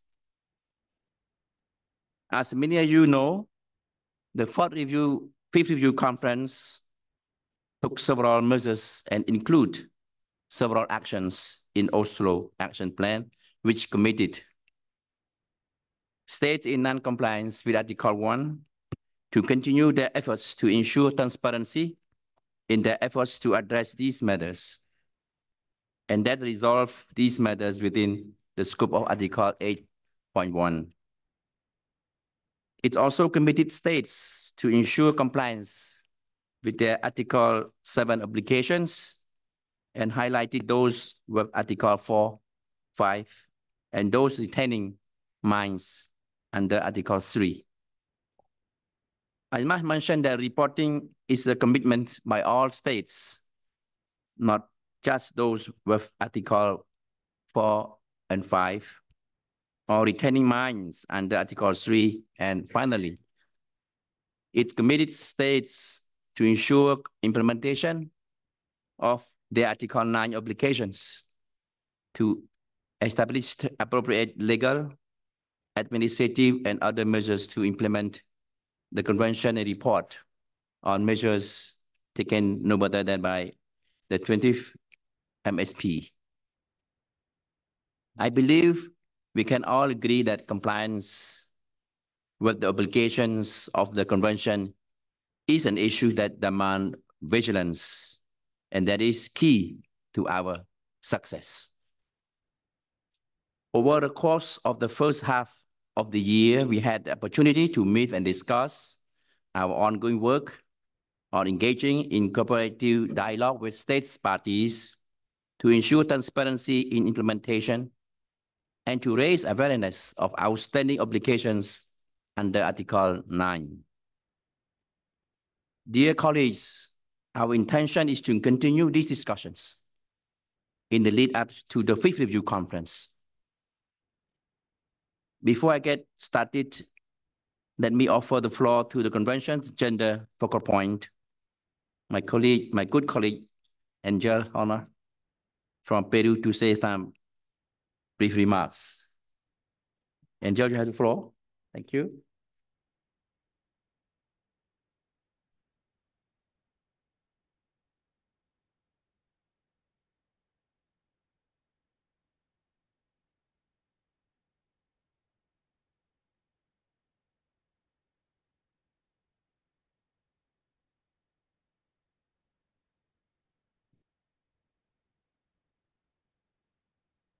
Thank you very much, Mr. President, and thank you also for the account that you have made just now regarding the work of the Committee on Cooperative Compliance. And therefore, I would like to briefly share with you some of the tenets of the role of the gender focal point within the framework of the Committee on Cooperative Compliance. As you know, the Committee on Cooperative Compliance is mandated in part to encourage states parties to submit annual Article 7 reports and to consider matters related to gender and the diverse needs and experiences of people in affected communities in every aspect of its work. In this regard, the committee, led by the President, invited states parties to an online workshop on reporting, which took place on the 28th of April, 2024. This is an activity the Compliance Committee has carried out on an annual basis. In this regard, we have ensured that gender features in our discussions on reporting. That has been the main objective. Similarly, in our communications, we continue to encourage states parties to report on matters related to gender in their Article 7 reports. As other committee members will mention later today, we have seen improvements in reports in this regard. Nonetheless, we have still some work to do. and we are committed to continue in this effort. We would also like to thank all the other gender focal points from the different committees of the Anti-Personnel Mine Ban Convention, as we have worked closely to identify opportunities to further our common cause in a number of ways that you will probably see coming up in the run-up of the 5th Review Conference. Thank you very much, and thank you very much, Mr. President. Thank you, my friend, for your statement. Thank you very much indeed. Gender is an important element of our work, and we look forward to have these included in our future action plan in Siem Reap. Dear colleagues, last year, allegations of the use by the armed forces of Ukraine were raised in the Human Rights Watch report. We firstly would like to thank Human Rights Watch for its report over the years and its collaboration with the Committee on Comparative Compliance, and to thank Ukraine for entering into cooperative dialogue with the committee concerning these allegations. But also to welcome the delegation from Ukraine with us today. We certainly appreciate the reaffirmation of Ukraine's commitment to the convention and its commitments to investigate these allegations. It is our firm belief that this presents us with opportunity to strengthen the convention and its implementation mechanisms. We all have a role and responsibility in this regard. What is important is our transparency to each other. In the committee's observations, the committee has recounted our interaction with Ukraine, and I hope for this interaction to continue. With our committee members, we met with Ambassador of Ukraine recently, and we had held several discussions on this recently.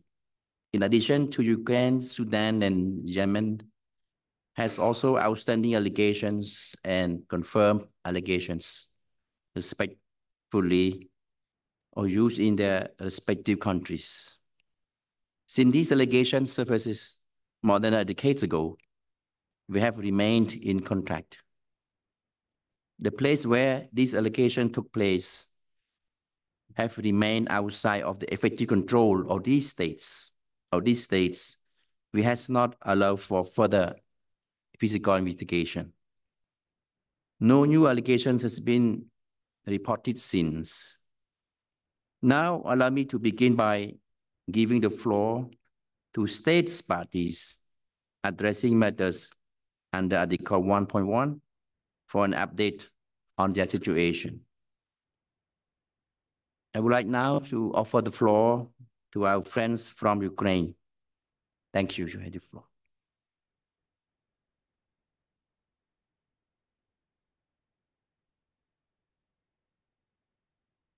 At the outset, I would like to extend our congratulations to you on the assumption of your duties. Please be assured of our delegation support and cooperation. Mr. President, members of the committee, distinguished delegates, Ukraine is a reliable member of the international community and fully committed to fulfill all international obligations in the field of mine action. Ukraine has consistently demonstrated its readiness to cooperate with the President, the Compliance Committee, the Implementation Support Group, and international non-government organization on the relevant issues concerning compliance with the Convention.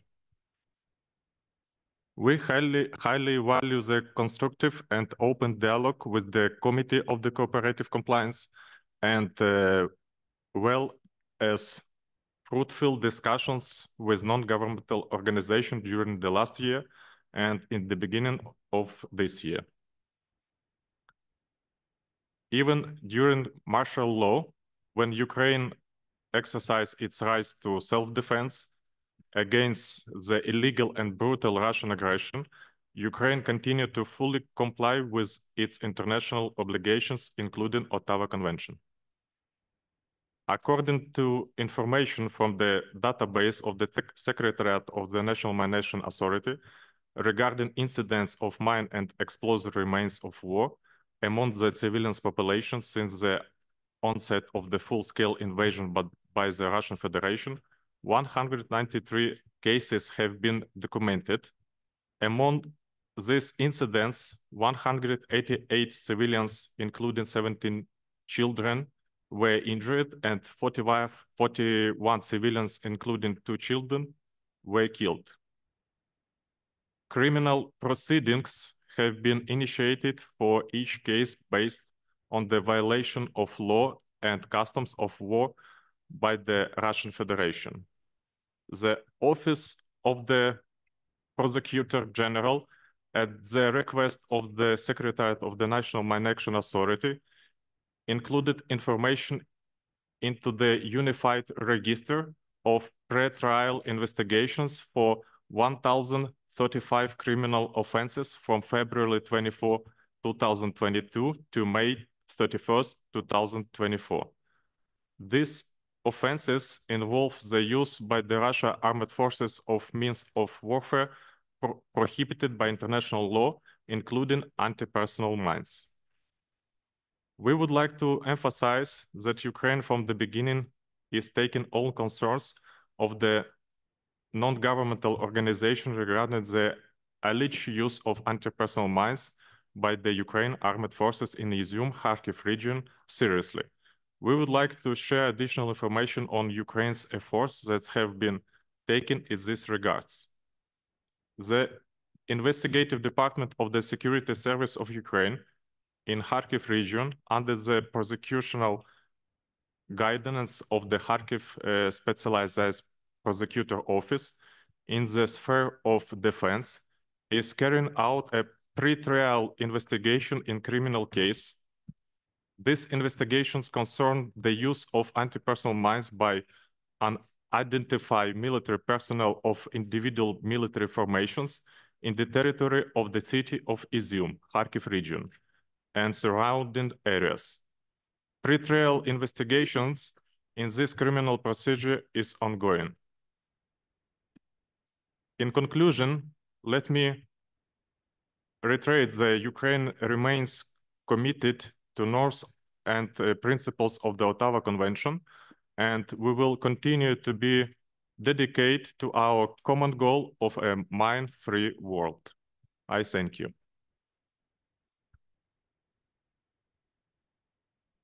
Thank you, Ukraine, for your statement.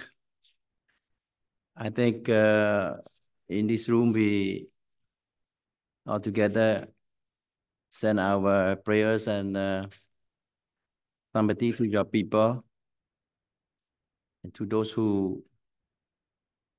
loved ones who have been victim of the war in your country.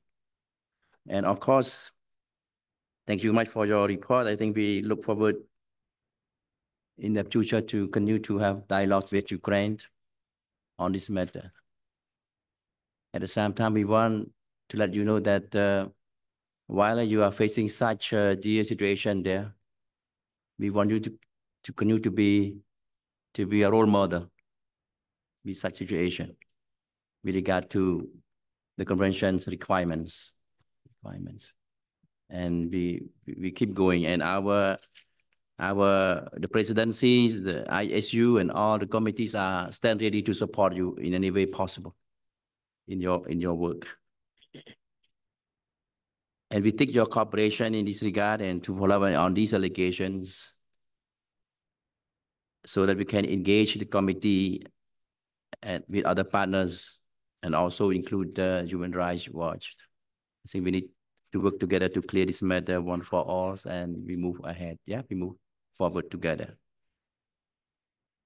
Yes, it's what we could say. I think our committees will look at your reports and we will respond accordingly. Thank you. Also, we have reports from Yemen. and we look forward to look at that. And now I'd like to invite the states to take the floor about what we have just heard, Ukraine and in particular. And I welcome any delegations who want to take the floor. Yeah. Thank you.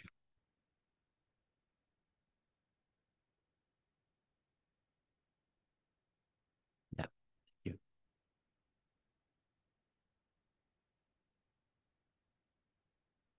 Thank you, Mr. Chair. Mr. Chair, as it is the first time my delegation take the floor, allow me first to congratulate you to the accession of our at the presidency of our convention, and give you full support of my delegation to your endeavors. At the same time, my delegation welcomes the information provided by the delegation of Ukraine. I would like to also make a few comments.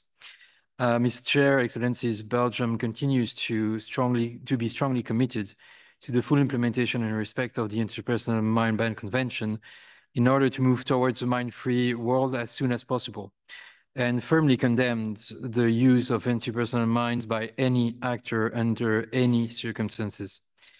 Belgium encourages any state parties to the convention involved in armed conflicts to remain vigilant regarding the use of anti-personnel mines, to continue to thoroughly investigate any alleged use of anti-personnel mines, including of an improvised nature by its armed forces or proxies, to be transparent on the results of these investigations and to communicate openly on any steps undertaken. Also to prevent potential future use, and as well as to engage in an open dialogue with all relevant actors within the framework of the implementation mechanism of the convention. Furthermore, Belgium underlines and re-acknowledged the role of civil society organizations in making sure that the convention's norms are upheld and that states parties abide by their legal commitments, so that our common goal in the fight against these crude indiscriminate weapons can be reached, namely the protection of girls, boys, men, and women. Let's all continue to work together for more humanity. I thank you, Mr. Chair. Thank you, Belgium, for your statement. Please, any ICBL there? Okay, the floor is yours. Thank you. Thank you very much, Mr. Chair. The ICBL thanks all concerned state parties, Ukraine, as well as Sudan and Yemen, for reporting on recent steps and ongoing challenges related to their investigation of use of landmines. We highly appreciate the ongoing efforts by the President and the Committee on Cooperative Compliance in addressing the various compliance issues within the framework of the Mine Ban Treaty. We also thank all the other state parties who spoke on these matters today. Indeed, all state parties should be concerned about the compliance and actively engage to uphold the integrity of the treaty and ensure it remains a model for other instruments. The ICBL welcomes Ukraine's report on the investigation of the use by its armed forces at the meeting today. We are pleased to hear that pre-trial investigation is underway and appreciate Ukraine's sharing some details in this regard today. We also welcome Ukraine's public commitment on the treaty and the mine ban community and recognizing the role of civil society. We recognize the efforts undertaken by Ukraine to investigate the use while continuing to face the horrible situation due to the all-out aggression by Russia, who itself has extensively used several types of anti-personnel mines on Ukraine's territory, leading to a dramatic number of casualties, suffering, and destruction. We look forward to Ukraine's sharing further updates with states parties as the investigation progresses. It is equally critical Ukraine undertakes all and every possible step to prevent any potential use of landmines in the future. It will also be very useful to hear about the communications that are being conveyed to Ukraine's armed forces to remind the anti-personnel mines are prohibited and cannot be deployed. Ukraine's strong commitment to transparency, accountability, and the firm declaration never to use landmines, again, is crucial for it to be seen as a responsible member of the Mine Ban Treaty community. We ask the President, state parties, and partners to continue providing all necessary support to Ukraine to help ensure full compliance and address the needs on the ground. Now moving to other issues. Two state parties, Greece and Ukraine, remain in violation of the treaty for having missed their stockpile destruction deadlines long ago. We were encouraged, however, by the recent progress made by Greece on destruction of its stockpiles, and we look forward to hearing further details from Greece on its destruction efforts and completion timeline in the next session. We encourage Ukraine to undertake concrete measures to ensure its stockpiles mines remain under its control and will not make their way to the battlefield while awaiting destruction. There are also compliance concerns with the report in the respect to Article 3, 5, 7, and 9. Today, we are particularly concerned by Eritrea's lack of submission of its request for Article 5 deadline and its absence this week. We are calling on Eritrea to submit its request without delay and fully re-engage with the treaty to avoid repeating on unfortunate situation of non-compliance. At the end, Chair, we would like to highlight that the norm against landmines must be robustly defended. Russia's ongoing extensive use of landmines and booby traps and Myanmar's continued use of these mines over 2 decades bluntly violates the treaty's established norm. Recent reported new use of landmines by North Korean forces raises serious humanitarian concerns for civilians on both sides of the border. All state parties should explicitly condemn these and any instances for use by any actor in any situation, particularly when it involves state parties. States should also reflect on other ways to further strengthen the norms and global stigma that could be adopted in the new action plan and declaration. These persistent compliance concerns require dedicated and sustained efforts from the President, the Committee on Cooperative Compliance, and all state parties. Addressing these issues effectively, including at the upcoming 5th Review Conference, is vital for upholding the integrity of the Mine Ban Treaty. Thank you, Mr. Chair. Thank you, IBCBL, for your statement. Before we give the floor to Ukraine for comments later on, I would like now to give the floor to Norway. Thank you. Thank you very much, Mr. President, and thank you for taking the role as leader of the Cooperative Compliance Committee very seriously. It's important work indeed. As we have said on many occasions, we condemn any use of anti-personnel mines by any actor and under any circumstances.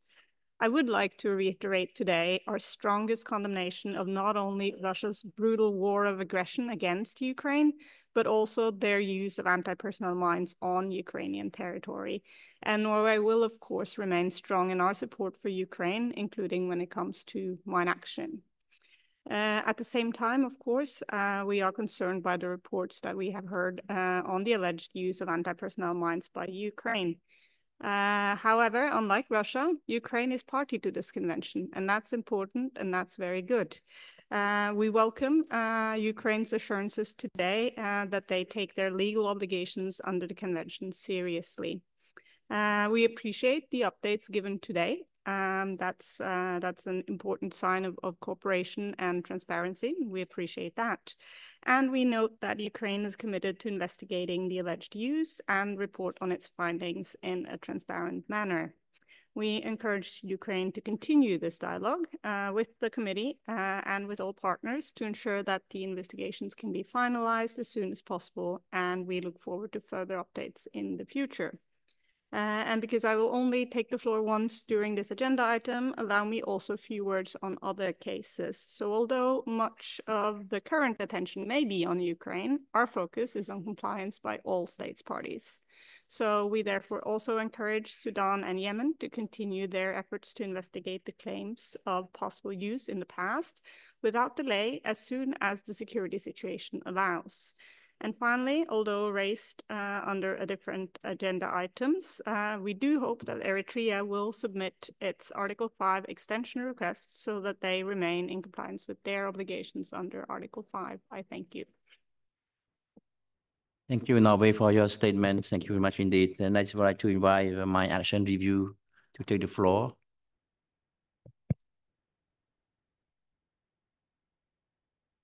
Thank you, Mr. Chair and Mr. President.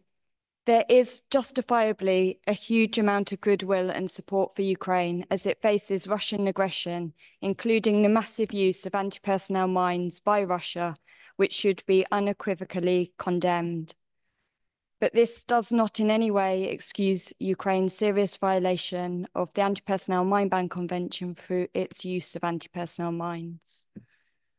Of further concern to date has been the lack of response by Ukraine and the other state parties to this use. We therefore welcome Ukraine's update at this meeting on the investigation that it is conducting into the use presented by Human Rights Watch last year. We look forward to hearing concrete and transparent reports from the pre-trial investigation as soon as possible. We would also like to hear further from Ukraine today on how many stockpiled anti-personnel mines remain under Ukraine's control and its efforts to secure them. Ukraine must communicate to its military that it is illegal for any personnel of the Ukrainian armed forces to use anti-personnel mines under any circumstances. Furthermore, we urge other state parties to respond consistently and robustly to the reports of use of anti-personnel mines by Ukraine. It is imperative that any report of any use of anti-personnel mines by a state party is treated with the utmost seriousness and diligence by the Committee on Cooperative Compliance and by all state parties, irrespective of the circumstances of use. There must never be exceptions, regardless of who the aggressor is. The prohibition on use by state parties is and must always remain absolute and unequivocal. Times of conflict are when the treaty is tested the most and when it must be protected and upheld. We are also deeply concerned that Eritrea has yet to submit an Article 5 deadline extension request and is not present at the intersessional meetings this week. We call on Eritrea to submit its request without delay so that it can be reviewed by the Committee on Article 5 implementation and then considered by state parties at the 5th Review Conference in November. This is critical to avoid Eritrea returning to non-compliance with Article 5 when its clearance deadline expires on the 31st of December 2024. I thank you. Thank you, my action review, for your statement. Next, I would like to give the floor to France. Thank you. Excellence. Merci, Monsieur le Président. La France se tient aux côtés de l'Ukraine face à la terrible agression dont elle est victime de la part de la Russie.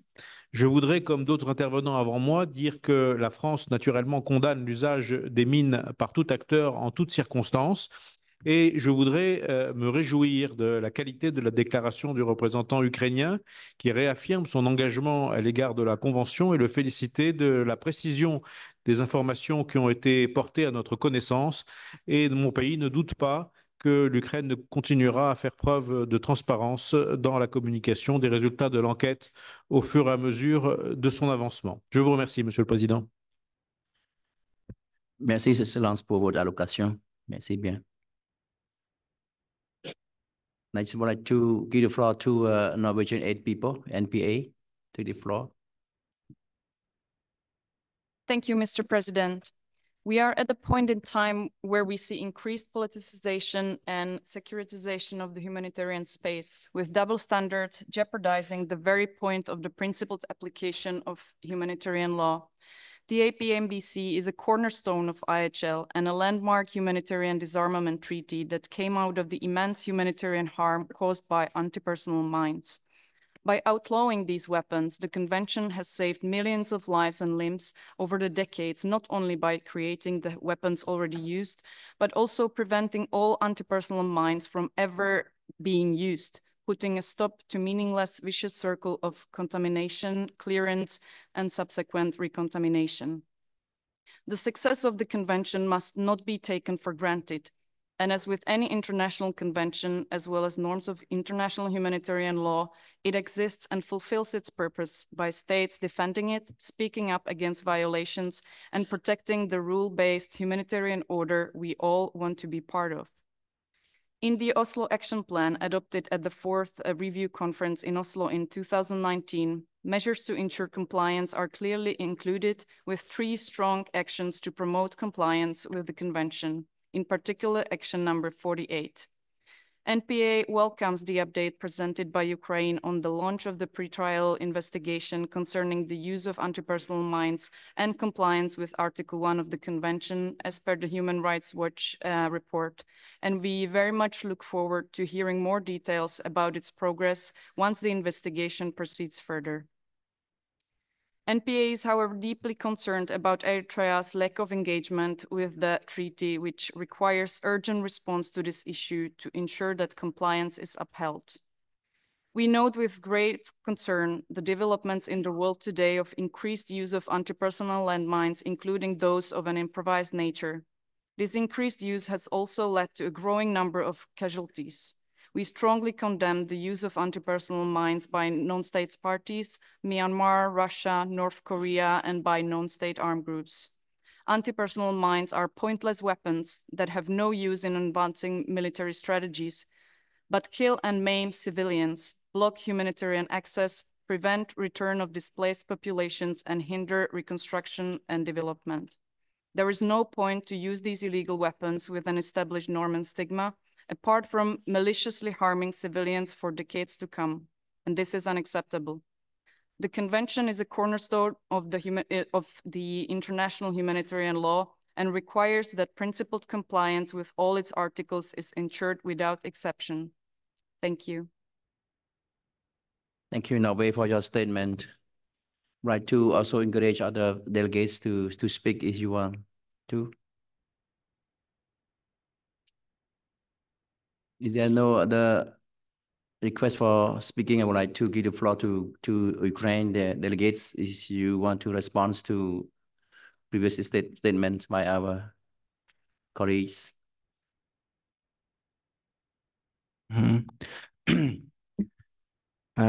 Dear Excellencies, Mr. Chairman, Mr.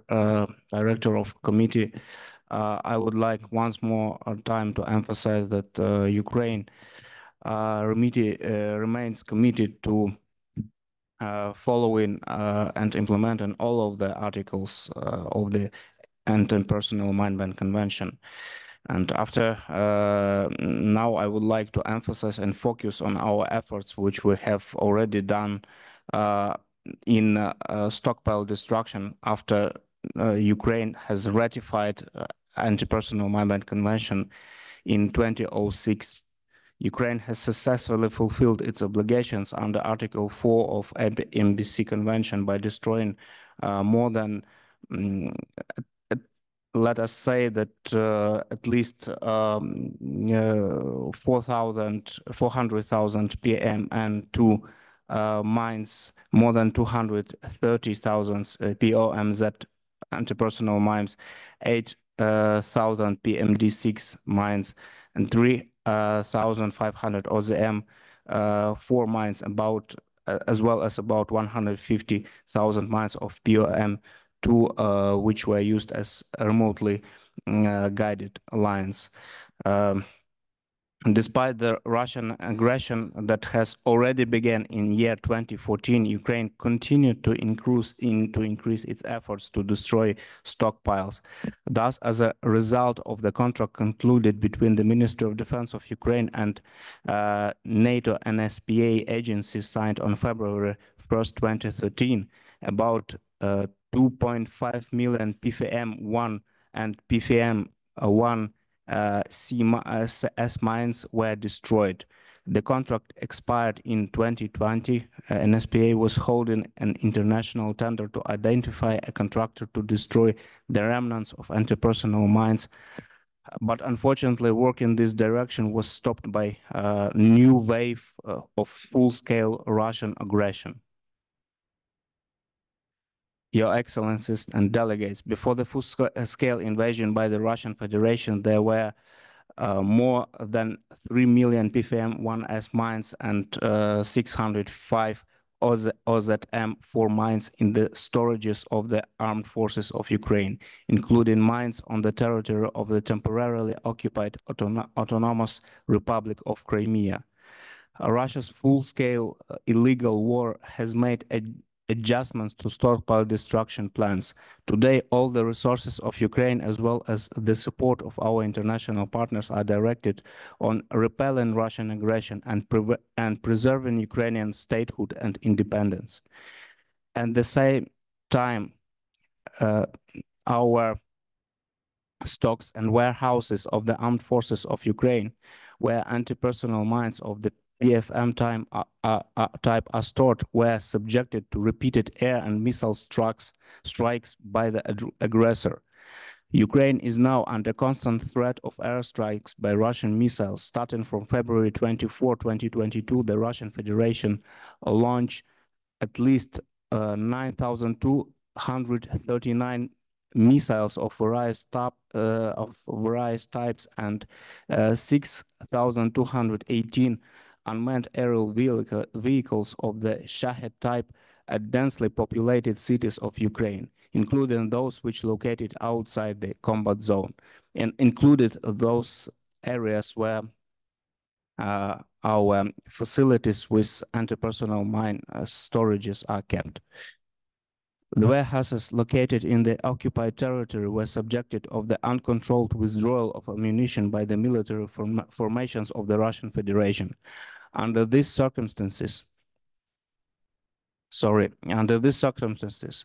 conducting an inventory audit and determining the actual remains of PFM-1S is not considered possible until the complete and unconditional withdrawal of all military forces of the Russian Federation from the territory of Ukraine within its internationally recognized borders in accordance with paragraph 5 of the UN's General Assembly Resolution of February 16, 2023, number AS 11L7 is granted. The destruction of stockpiled anti-personnel mines has been significantly impeded by the ongoing full-scale Russian Federation's invasion of Ukraine, which resulted in seizure of the part of Ukraine's stockpiled anti-personnel mines by the Russian Federation in the temporarily occupied territories of Ukraine.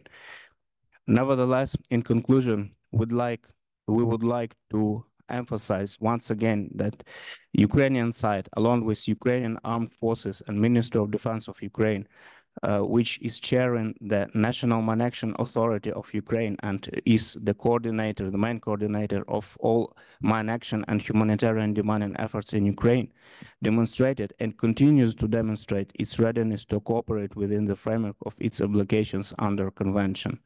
Thank you, gentlemen, ladies and gentlemen, and I am ready to comment and answer on your other questions. Thank you, Ukraine, for your statement. I think previous statements on behalf of our Convention family, we have expressed our support to Ukraine, and we wish that the suffering of your people will end in the future.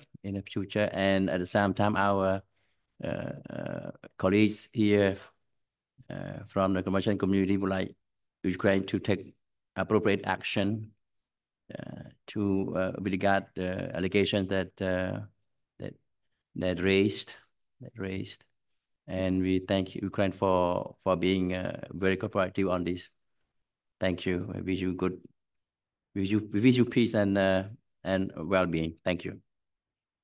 Well, dear colleagues, I think now let us move to another item on our agenda today, Article 7 about reporting. Now I would like to turn our attention to matters related to reporting under Article 7. Reporting rates has been extremely low, unfortunately, over the past few years, and we have to do much more better in this regard. As you can appreciate from our preliminary observations, let me inform you that 100% of state with stockpile destruction applications have submitted reports. 76% of states parties implementing Article 5 have submitted reports, and I understand that others have submitted reports after the cutoff deadline of our report, for our report. Only 54% of states with Article 3 applications have submitted reports, and only 11% of the 46 states parties with outstanding Article 9 commitments have submitted reports. Let us, dear colleagues, work together to improve these figures in the lead up to the 5th review conference. If you would like to check the status of your state's implementation, please do not hesitate to approach the ISSU, who can provide you with this information. Allow me now to offer the floor to any delegation which would like to make a comment concerning Article 7 implementation. And ISU want to update our meetings on the list? Yeah. No? No. Okay. Please, any delegation want to speak, please let us know.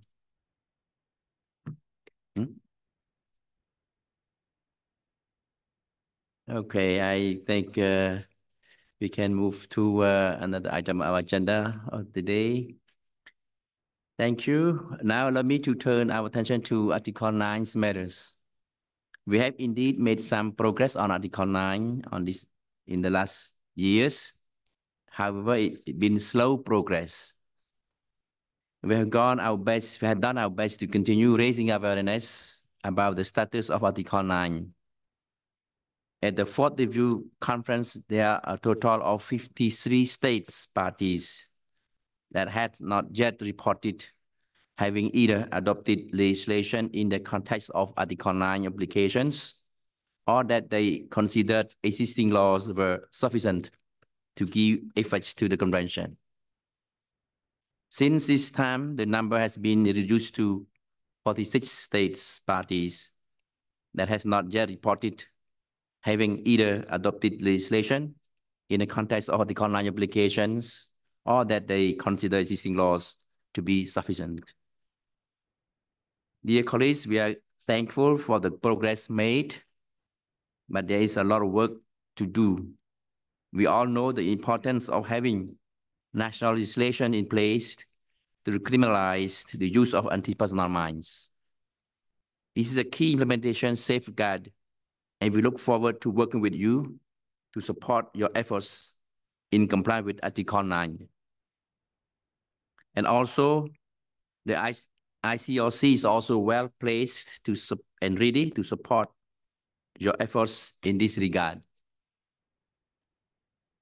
And committee members will also be approaching your delegations to discuss matters related to Article 9. Now, allow me to give the floor to other delegations which would like to take the floor on these matters related to Article 9. No. Good. Thank you very much indeed. Then yes, now I would like to invite any delegation would like to take the floor. Is any delegation want to address matters regarding compliance also? No. So thank you very much indeed. On behalf of the committee, sitting here on my left and on my right, for their contribution to our work. And we will move on to matters related to my mandate as president. Yeah, president. Yeah. Yeah, so committee members can take leave, yeah? Enjoy your coffee. Okay, thank you. Africa, Peru, Norway, and Germany, thank you very much for being with us. Yeah.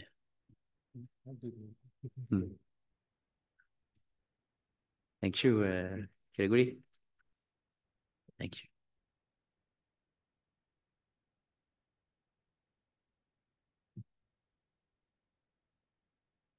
You connect. Oh, okay. Oh, very good. Thank you. Yes, and now.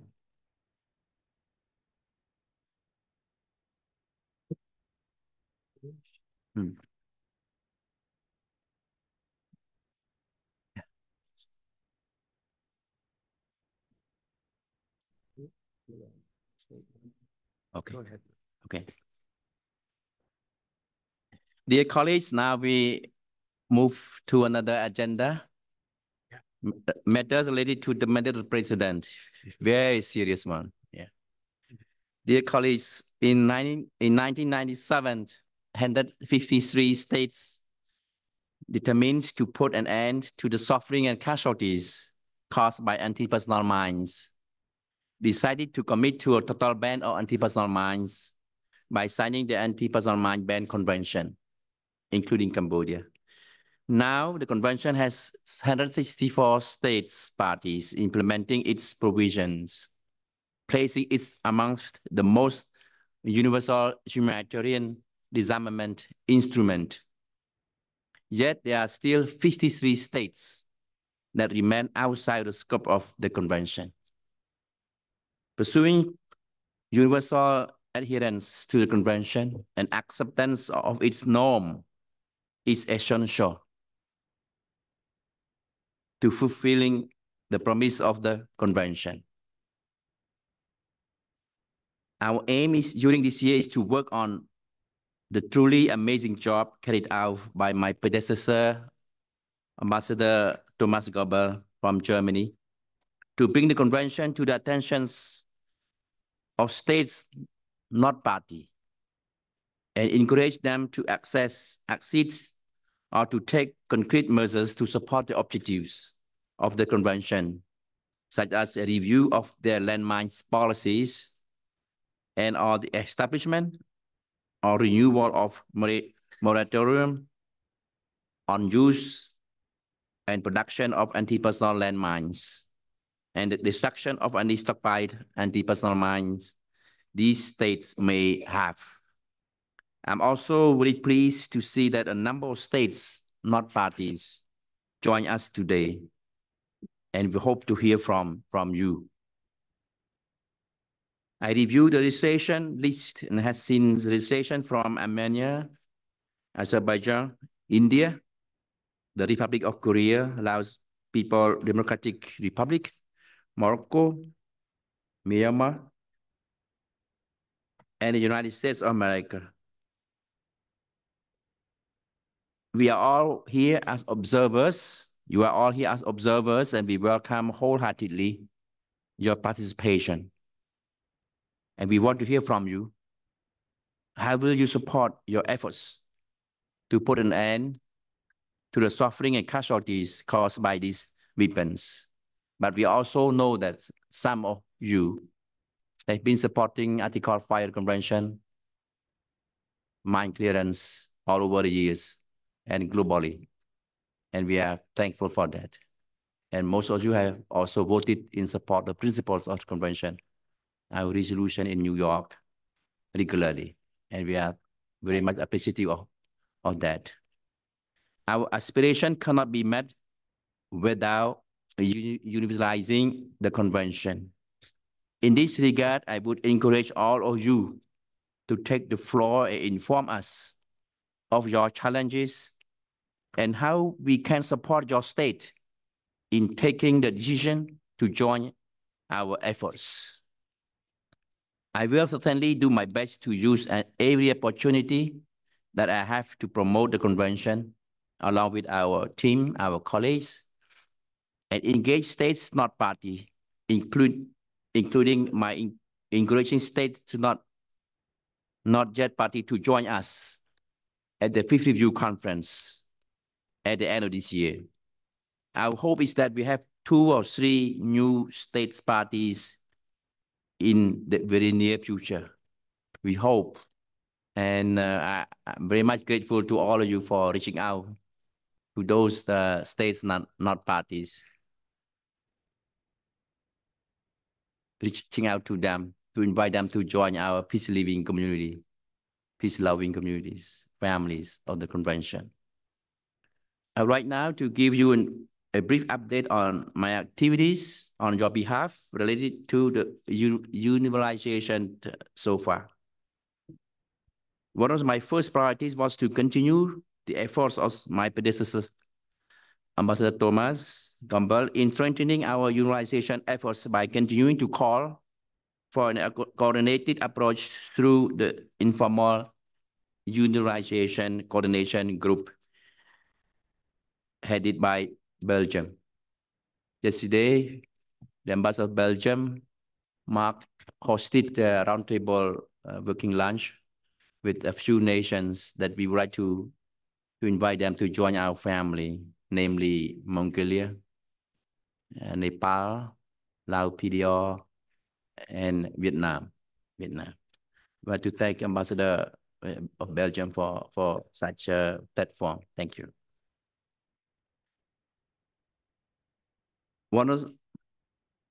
We have developed a list of targeted states, not party, which have shown interest in the work of the convention in order to enter into a cooperative dialogue with these states to address issues that are preventing them from taking necessary steps to become states parties. We also want to thank the states parties and organizations once again that participate in the work for the Unionization Coordination Group. I also want to thank all the states not parties that have engaged with members of the group. I'm hopeful that with the support of this group, we can make headway in our unionization efforts and increase the numbers of our family. In the last month, we have also had the pleasure of meeting with the representatives of Laos, PDR, Vietnam, Marshall Islands, Tonga, Micronesia, Mongolia here in Geneva, in Cambodia and abroad. I will continue having bilateral meetings with states not parties throughout the rest of my presidency with the aim of ensuring that we are able to welcome more states to our family of states of state parties in the very near term.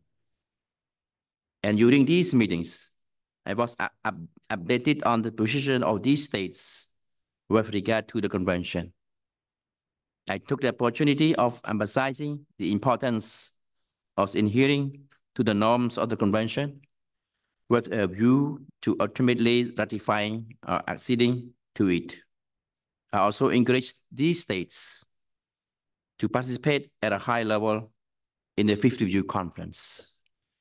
Before my delegation left Cambodia, we have signed 107 invitation letters addressing to states, not parties, state not parties, and other organizations to send delegation to attend the Fifth Review Conference in Siem Reap. So their voice could be heard, and we look forward to welcome them as well. As I mentioned, between now and the Fifth Review Conference in November, I will continue my engagement with all states not party to establish a dialogue with as many of them as I can, anywhere that I can, and continuing to promote the convention's objectives. I urge states not parties to review your policies and consider joining and making concrete actions toward accessions. We need to work together, dear colleagues, to end this suffering. Cornelio Somaruga, the president of the ICRC at the time of the convention's negotiations, referred to the Ottawa process as an unequivocal expression of revolution of public statement alike at the mass destruction in slow motion. We have witnessed through the widespread use of anti-personnel mines, We honor the life of people like Dr. Samaruga by continuing our fight. I would also like to take this opportunity to mention the important contribution of the European Council decision, which is being implemented by the ISU and the role that it has in supporting the President's unionization mandate. With this said, I would now like to open the floor to states not party, which would like to provide updates on the steps that they are taking to move closer to the convention. And I will start with, Korea. Thank you, Korea, you have the floor.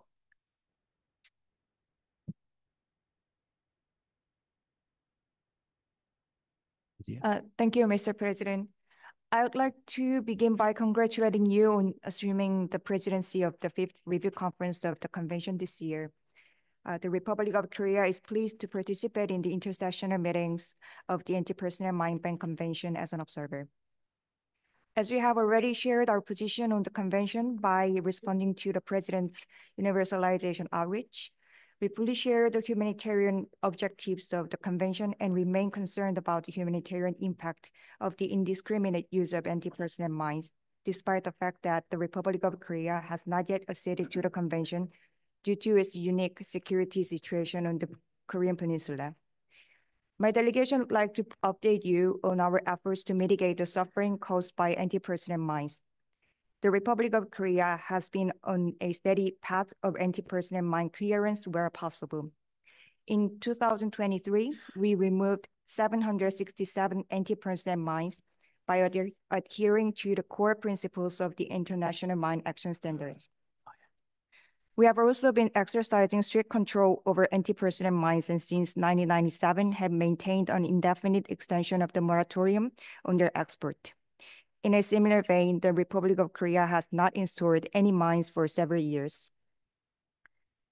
When it comes to existing mines, we are undertaking all possible precautionary measures to protect civilians from the risks and effects of mines by including fencing signs, warnings, and monitoring. As a party to the Convention on Certain Conventional Weapons and its amended Protocol 2, the Republic of Korea is also taking an active part in various discussions and activities to ensure the limited use of mines.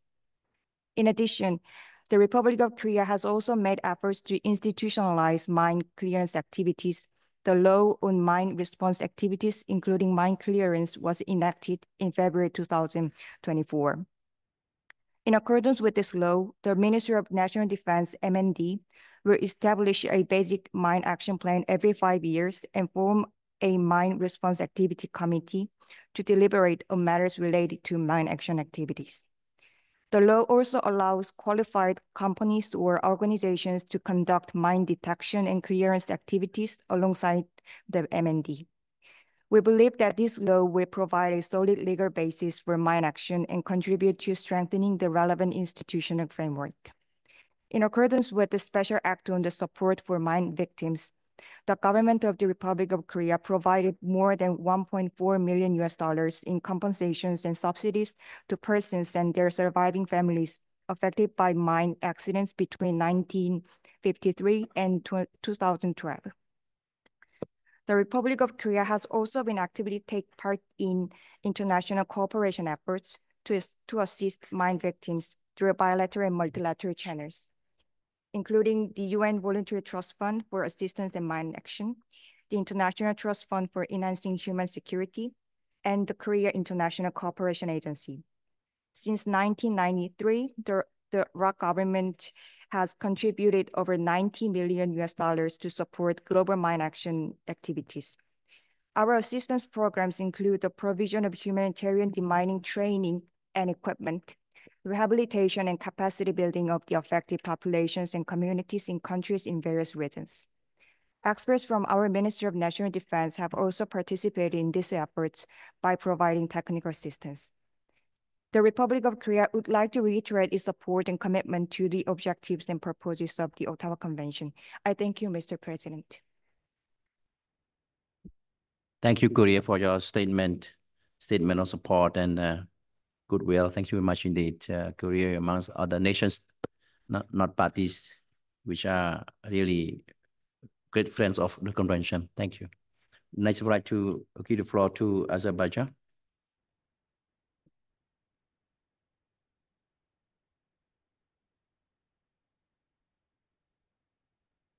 Mr. President, at the outset, I would like to congratulate you on your assumption as the President of the Fifth Review Conference and assure you Azerbaijan's full support to your mandate. Ottawa Convention has greatly contributed to addressing the humanitarian concerns caused by anti-personnel landmines since 1999. Azerbaijan endorses the purpose and objectives of the Convention and underscores its commitment to promoting international peace and security by eliminating the threat posed by anti-personnel mines and supporting humanitarian efforts to resolve these concerns. As a result of 30 years conflict, Azerbaijan suffers from mine pollution problem and stands among the most heavily mine-contaminated countries of the world. According to initial estimates, roughly 12% of the country's territory is polluted by 1.5 million mines and an unknown number of unexploded ordnances. Unfortunately, the number of mine victims is growing due to Armenia's refusal to provide the accurate maps of the mines it planted across Azerbaijan's territory. Since 2020, 361 of our citizens, mostly civilians, have fallen victim to mine explosion, resulting in 86 deaths and 293 severe injuries. Over the last 30 years, the cumulative toll of landmine victims in Azerbaijan has reached 3,440. Mr. President, while addressing its mine problem, Azerbaijan has simultaneously launched multiple initiatives to revert the international community's attention to this matter. Last year, our country has officially declared humanitarian demining as the 18th National Sustainable Development Goal, and we are working to ensure its recognition as the UN's Global 18th SDG.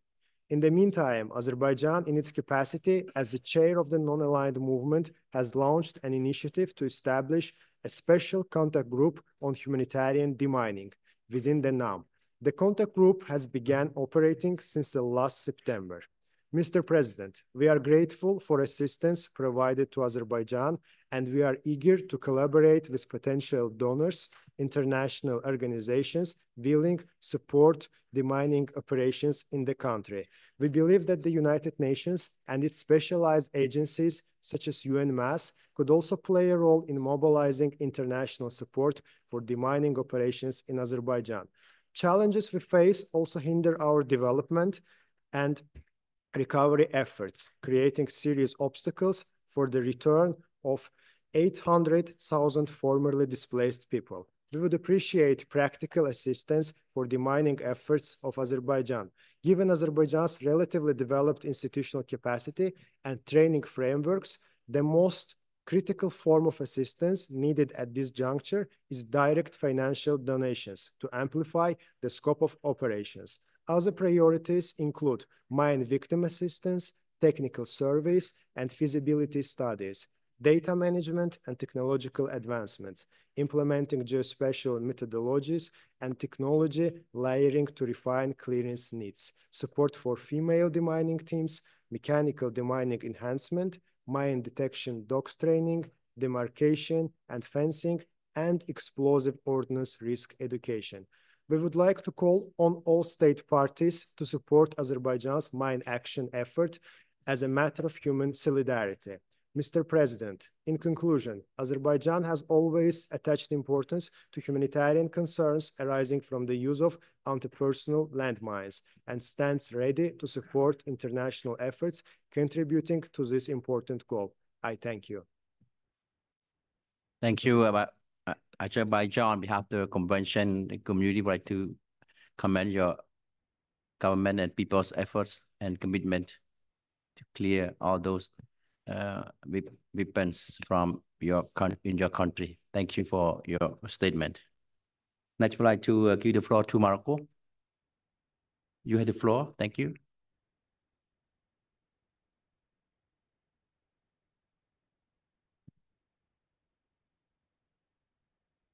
Merci, Monsieur le Président.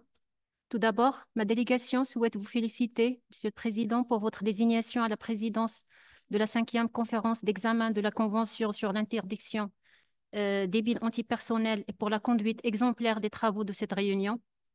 Nous souhaitons vous assurer, Monsieur le Président, du plein soutien de la délégation marocaine pour la réussite des travaux de cette conférence. Monsieur le Président, le Maroc, qui a signé et ratifié tous les instruments internationaux en matière de désarmement, fait de son adhésion à la Convention d'Ottawa sur l'interdiction de l'emploi, du stockage, de la production et du transfert des mines antipersonnelles et sur leur destruction un objectif stratégique. Bien qu'un État observateur à cette convention, ma délégation souhaite saisir cette occasion pour réitérer l'appui total et constant du Maroc aux principes fondateurs et objectifs humanitaires de la Convention d'Ottawa et son profond attachement à ses objectifs de désarmement. Le Maroc n'épargne aucun effort pour appliquer les dispositions de la Convention.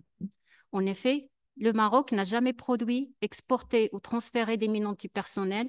Il n'en a plus importé ni utilisé même avant l'élaboration de la Convention. Conformément à l'article 3 de la Convention, les mines en dépôt servent uniquement à l'instruction, notamment la formation et l'initiation au déminage. Le Royaume du Maroc est également le seul État non partie qui, depuis 2006, soumet annuellement et sur une base volontaire son rapport national de transparence en vertu de l'article 7 de la Convention. L'engagement du Maroc pour l'élimination des mines antipersonnelles est confirmé par son vote en faveur des différents projets de résolution présentés lors des sessions de l'Assemblée générale des Nations unies relatifs à la mise en œuvre de la Convention d'Ottawa. Le Maroc continue aussi de participer de manière constructive à toutes les réunions y afférentes et interagit de façon transparente avec les présidents des assemblées des États parties et avec l'unité d'appui à l'application de la Convention. Monsieur le Président, conscient du danger des mines et des restes explosifs pour les populations, le Maroc a entrepris depuis 1975 des opérations de déminage visant à réduire l'impact de ces engins. Ces efforts ont été renforcés en 2007 par l'initialisation d'une opération de dépollution de grande envergure qui a permis le déploiement de 13 modules de déminage sur le territoire en permanence chaque année. Le Maroc déplore aussi les victimes des mines antipersonnelles et des engins explosifs, qui sont 2760 victimes, dont 823 décès, enregistrés dans la zone sud du Royaume durant la période allant de 1975 au 31 octobre 2023. Ces pertes sont dues essentiellement aux mines et dispositifs piégés posés, sans plan ni repère, par les milices séparatistes du Polisario et qui, avec aberration, sont supportés par les ennemis de l'intégrité territoriale du Maroc.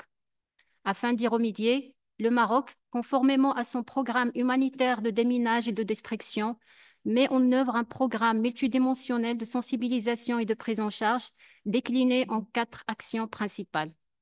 D'abord, la sensibilisation et prévention, l'élargissement des structures de prise en charge et de réhabilitation, la qualification et compétences et couverture sanitaire, et l'allocation d'indemnisation pour les dégâts humains physiques, dont le montant s'est élevé jusqu'à présent à 2,6 millions de dollars.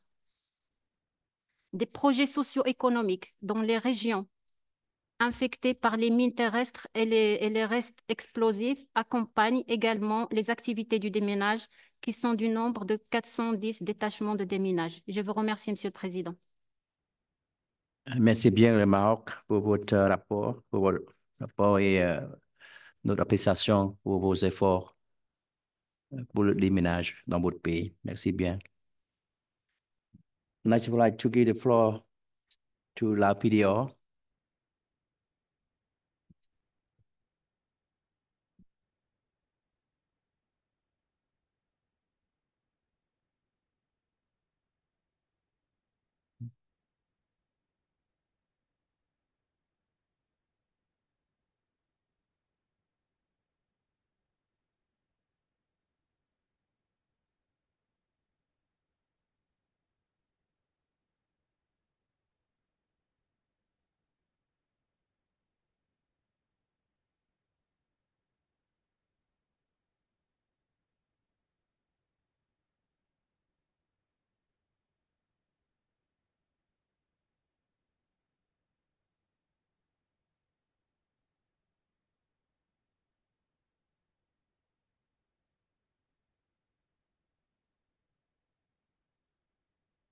Excellency, Mr. President, thank you for providing me the opportunity to speak as an observer state at this meeting. As we all know, the Lao PDR suffered the heaviest cluster munition bomb for over 9 years. Despite the fact that the country has been in peace for 50 years, the work on clearing cluster munition remnants has still been our priority in the country. Therefore, the country has always attracted importance to disarmament as a whole. The Lao PDR was the second country to sign the Convention on Cluster Munition in 2009. We are of the view that we share the same spirit with the Anti-Personal Mine Ban Convention. Addressing the ERW impact remains our top priority for the Lao government since 1996. Recently, we have improved our UXO mine action program in the country. Since September 2023, the work of UXO program in Laos has shifted from the presidency of Ministry of Labor and Social Welfare to be under the supervision of Ministry of Foreign Affairs. So at this period, this time being, the work of UXO mine action program in Laos is now under a restructure, the institutional and also the priority of the country too. Mr. President, with the combination of international cooperation and assistance over 20 years, more than 60,000 hectares of land has been cleared from UXO, where 80% of the clear land for agricultural activity. The casualty will reduce year by year. However, this year alone, we have seen some unfortunate accident involved UXO contamination area, where more than 60% of the victim were students from 8 to 15 years old. For us, addressing the ERW will remain top priority. Despite we are not party to the Anti-Personal Mine Ban Convention, we have voted in favor of the resolution at the UN First Committee as well as at the UNGA. In our view, the Anti-Personal Mine Ban Convention as the closest convention to cluster munition. And we have increased our effort to implement certain clauses that align with Laos context. As we know, the Lao PDR is still faced with resource constraint and limited capacity to fully accept the Anti-Personal Mine Ban Convention. As we have prioritized and maximized our national resource, focusing on implementing CCM aligned with socio-economic development. Nevertheless, we are confident that with the support from international community, the Lao PDR would be able to accede the Anti-Personal Mine Ban Convention in the near future. On this note, allow me to also convey our thanks to international community for their continued support throughout the years. In conclusion, let me also avail myself this opportunity to express our heartfelt gratitude to all the donors, international organizations, INGO, for their continued assistance and support extended to our UXO program in the Lao PDR, as well as to all affected countries. In this respect, we fully hope that mutual cooperation and international assistance will keep growing against all the backdrop, aiming to realizing the world free from explosive remnants of war. And in the upcoming review conference in Cambodia, we are aiming at sending our high level to attend the meeting as well. Thank you, Mr. President. Thank you for your statement, and committee look forward to welcome your delegation. Thank you. And other delegations, of course, yeah. Would like to give the floor now to Belgium. Vincent, where's the floor? Thank you, Mr. Chair. So I'm taking the floor as a state party and not as a state non-party, the convention. But Belgium wishes to commend your engagement and through it Cambodia's commitment in support of the universalization of our convention. We fully share your priorities in this matter and remain committed as co-facilitator for universalization to support your efforts in encouraging states to join the APMBC. Since its inception, the Anti-Personnel Mine Ban Convention has allowed us to decrease the number of victims worldwide by prohibiting the use of these weapons, by guiding the destructions of stockpiles, facilitating mine clearance and victim assistance, as well as by promoting mine risk education standards.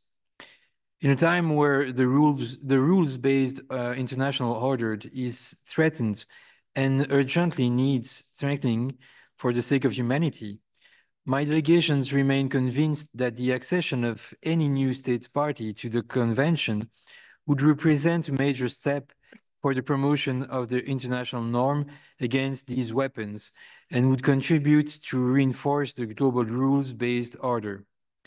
We would like to express Belgium's appreciation for the steps states not yet party to the convention have already taken to adhere to the spirit and to a number of principles and norms shared within the convention. And we thank states not yet party that are present today in this room that adhere to the principles of the convention. This being said, the challenge to get even more states on board remains, and everyone within the mine action community can play a role in order for us all to meet our objectives. My delegation therefore encourages all states parties to the convention to actively engage in a dialogue with states not yet party to the convention to see how hurdles can be overcome. Every effort for the universalization of our convention counts. Belgium thanks all stakeholders, states party and civil society organizations that actively engage in the universalization coordination group set up under Germany's presidency and that Belgium has the honor this year to co-chair. My delegation is convinced that this tool can help us to coordinate and intensify our activities related to the universalization of the APMBC. And as we are approaching the 5th Review Conference, we have a unique opportunity to structure our collective efforts on this topic. Belgium is therefore calling for the APMBC to rethink its machinery in order for it to be able to address all of its current challenges. I thank you, Mr. Chair. Thank you, Vincent, for your statement. Next, I'd like to give the floor to ICBL. Thank you, Mr. President. In the interest of time, I'll be delivering an abbreviated statement. Our full statement will be given to the ISU and is available on our website. States parties and all parties must be prepared to work methodically over a longer time span with sustained attention to bring on board those remaining outside the convention. One-off engagements will no longer serve. While engaging a state not party to the convention, we must assure that the norms are not weakened by the use of anti-personnel landmines by states outside of the treaty. The ultimate way to prevent landmine use and to eradicate them is by joining the treaty. Short of that, the international norm has to be protected, and strengthening stigmatization of landmines, condemning their use by anyone, anywhere, and at all times. The ICBL provides grants to our local member organizations for the promotion of the convention at the national level through the Investing in Action program. Our members in Azerbaijan, Myanmar, Nepal, Pakistan, and the US and the Middle East are some of the recipients of this grant program.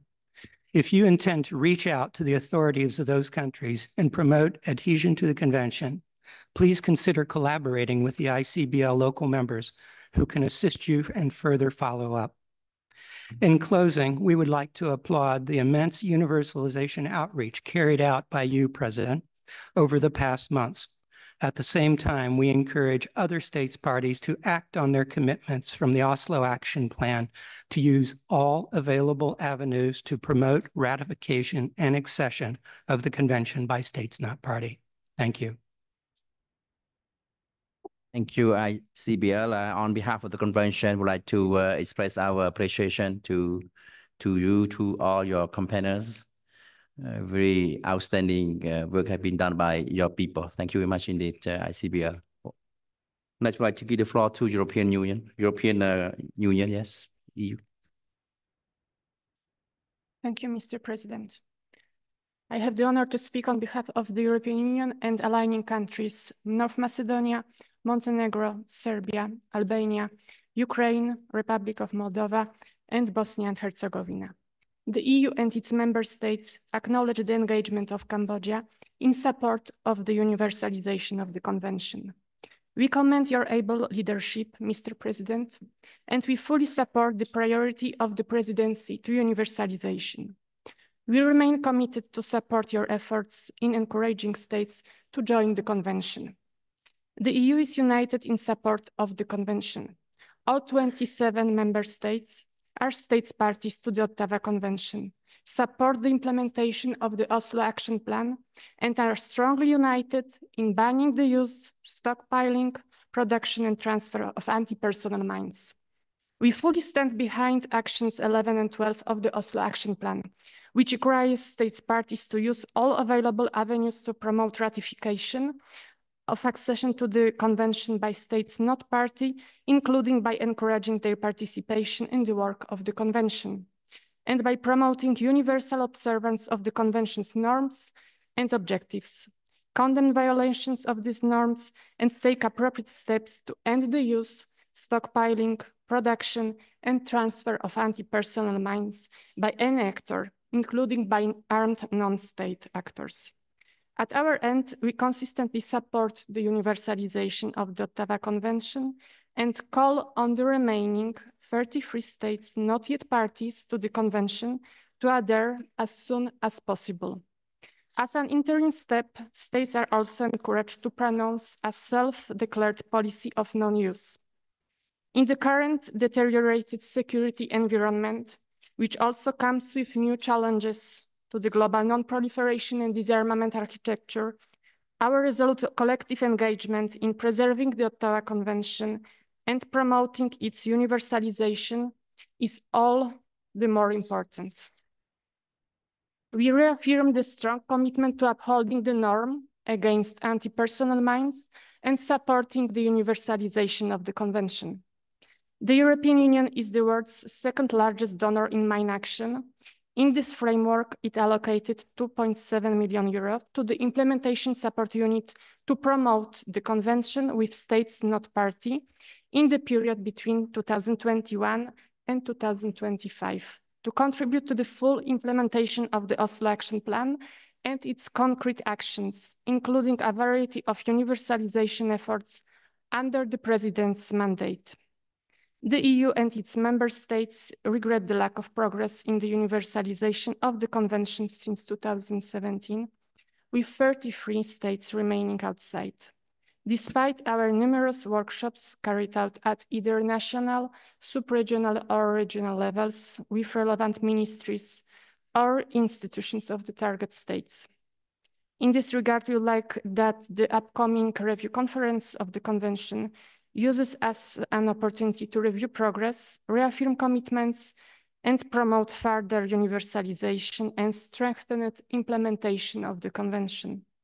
The EU will actively engage in favor of successful outcome of the review conference and support all efforts engaged towards universalization, including those of the Presidency, ISU, and Special Envoys of the Convention, and develop incentives to promote universalization, including through funding.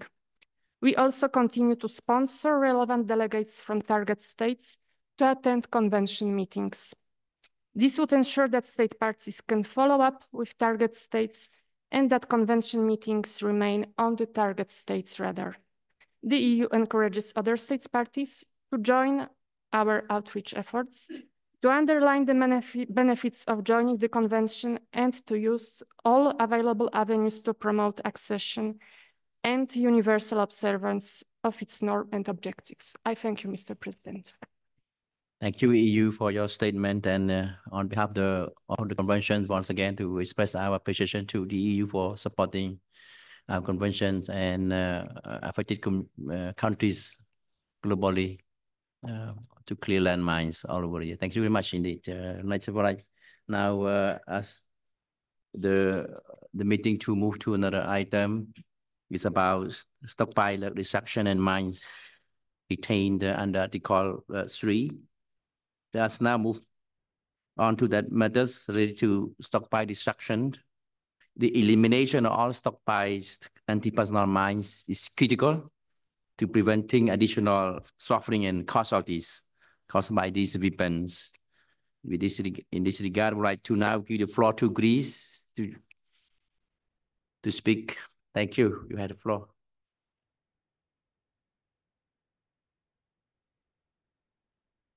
Thank you, Mr. President. I will shorten my statement to the necessary, absolutely necessary. At the outset, we would like to extend our congratulations to you and your team, as well as to the Implementation Support Unit for their tireless efforts in organizing this highly significant meeting in the field of multilateral disarmament. Mr. President, on May 28, 2024, the Sixth Amendment to the contract between the Hellenic Defense System and the competent department of the Hellenic Army General Staff for the destructions of the APLM stockpile was signed. This amendment foresees that the transportation and destruction of the remaining quantity of APLMs at the installations of Demiltech company in Croatia will be concluded by the end of May 2025, notwithstanding, of course, any future unforeseen circumstances beyond our control. Moreover, since last November, 24,761 APLMs have been safely transferred to the facility of a Demiltech company in Croatia for destruction. Of this quantity, 18,209 APLMs have already been destroyed. Furthermore, a load of 10,000 APLMs is scheduled to be transferred to Croatia for destructions by the end of June. At this point, we would like to underline that the issue that had arisen with the contractual obligation of the counter-signature of the relevant destruction protocols by the Croatian authorities have been resolved. Therefore, we extend our sincere appreciation to the Croatian Ministry of Defense for its exceptional level of cooperation thus far. I thank you. Thank you, Greece, for your updated reports on your efforts and commitment to destruction of the stockpile. Thank you very much indeed. We welcome your progress and look forward to hearing from you the good news when your job has been done. Thank you very much indeed, Greece, for your report. Yeah, I see, but I want to take the floor.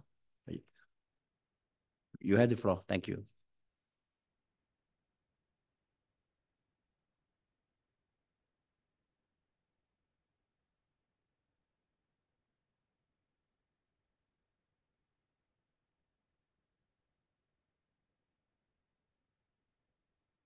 You had the floor, I see, but thank you. Okay, thank you very much.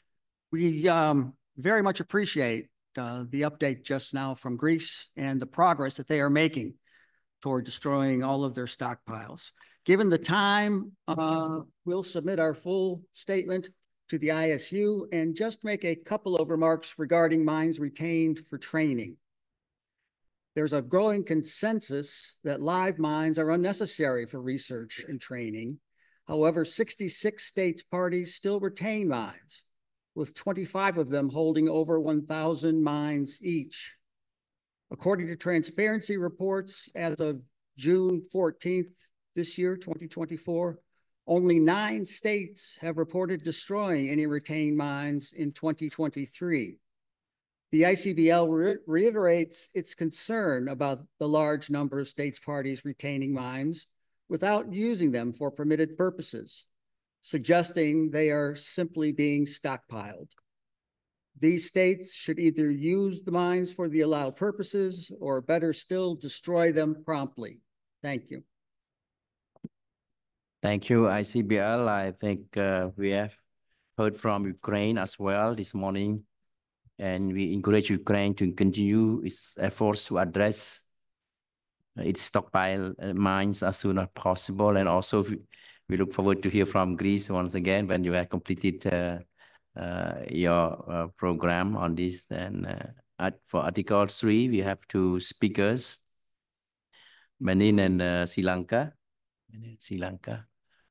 And I would like to give, you have brief, you have your statement, short statement, very much appreciated. Thank you. Sri Lanka. Yes. Mr. President, Excellencies, Member of ISU, and ladies and gentlemen, on behalf of National Mine Action Center and the government of Sri Lanka, I would like to congratulate you and the government of Cambodia for assuming the presidency of the review conference. Yeah, the slides, so if possible. So, okay. Sri Lanka exited the APMC in 2017 and has committed in identifying and destroying all stock anti-personnel mine according to the Article 3 of the Convention. I would like to state that Sri Lanka completed the stockpile destruction 1 year ahead of the deadline given by the Convention. All stockpile anti-personnel mine except those retained for training purpose were destroyed by August 24, 2021. As of December 31st, 2023, Sri Lanka Armed Forces have retained 7,339 anti-personnel mines for permitted purpose under Article 3 for the training and testing, such as training mine detection talks, mechanical clearance, manual clearance, testing demining machines, and studying blast effect of demining equipments. These are the updates of Sri Lanka in the Article 3 stockpile clearance. Furthermore, use of anti-personnel mines for training and testing purpose for year 2023 are so the slides. Expecting of use for the year 2024 is approximately 1,750 in this year. Thank you, Mr. President. Thank you, Sri Lanka, for your report. Thank you very much indeed. Benin, want to take the floor? You are back. Oui. Merci, Monsieur le Président. Et donc, je vous remercie de me donner la parole, comme c'est la première fois que j'interviens, et je vous félicite pour la conduite des travaux. Le Bénin, donc, comme vous le savez, a signé la Convention en 1997 et l'a ratifiée en 1998. Le Bénin fait partie des 64 États partis qui ont décidé, conformément à l'article 3, de conserver un petit nombre de mines antipersonnelles à des fins autorisées et à la formation. Monsieur le Président, je voudrais vous signaler que dans notre dernier rapport, nous avons signalé la possession de 16 mines antipersonnelles du type 969 et de 14 mines anti-chars pour des besoins de l'article 3. Et si vous suivez un peu l'actualité dans ma région, le 1er mai 2023, donc il y a un an, une explosion accidentelle s'est produite dans l'un des plus grands dépôts des forces armées béninoises au centre du Bénin et a détruit tout ce dépôt, y compris la totalité des mines antipersonnelles et des mines anti-chars. Ainsi donc, le Bénin ne détient plus aucune mine conservée pour des besoins de formation et n'a plus l'intention d'entretenir dans le cadre de l'article 3. Nous faisons donc cette mise à jour et par rapport à l'action du plan d'Oxlo, et nous tenons à rassurer la présidence que le Bénin se mettra à jour dans son prochain rapport et respectera ses obligations par rapport à l'article 9. Je vous remercie, Monsieur le Président. Merci, Monsieur, pour votre rapport et nous attendons votre votre information. Merci bien pour votre effort, vos efforts. Thank you. Before we move on to, I would like to other meetings to give the floor to the Netherlands and Peru, who will offer a joint cross-regional statement on gender, equality, and diversity. These topics are important for all of us. Yeah, thank you. You have the floor. Thank you, Mr. President.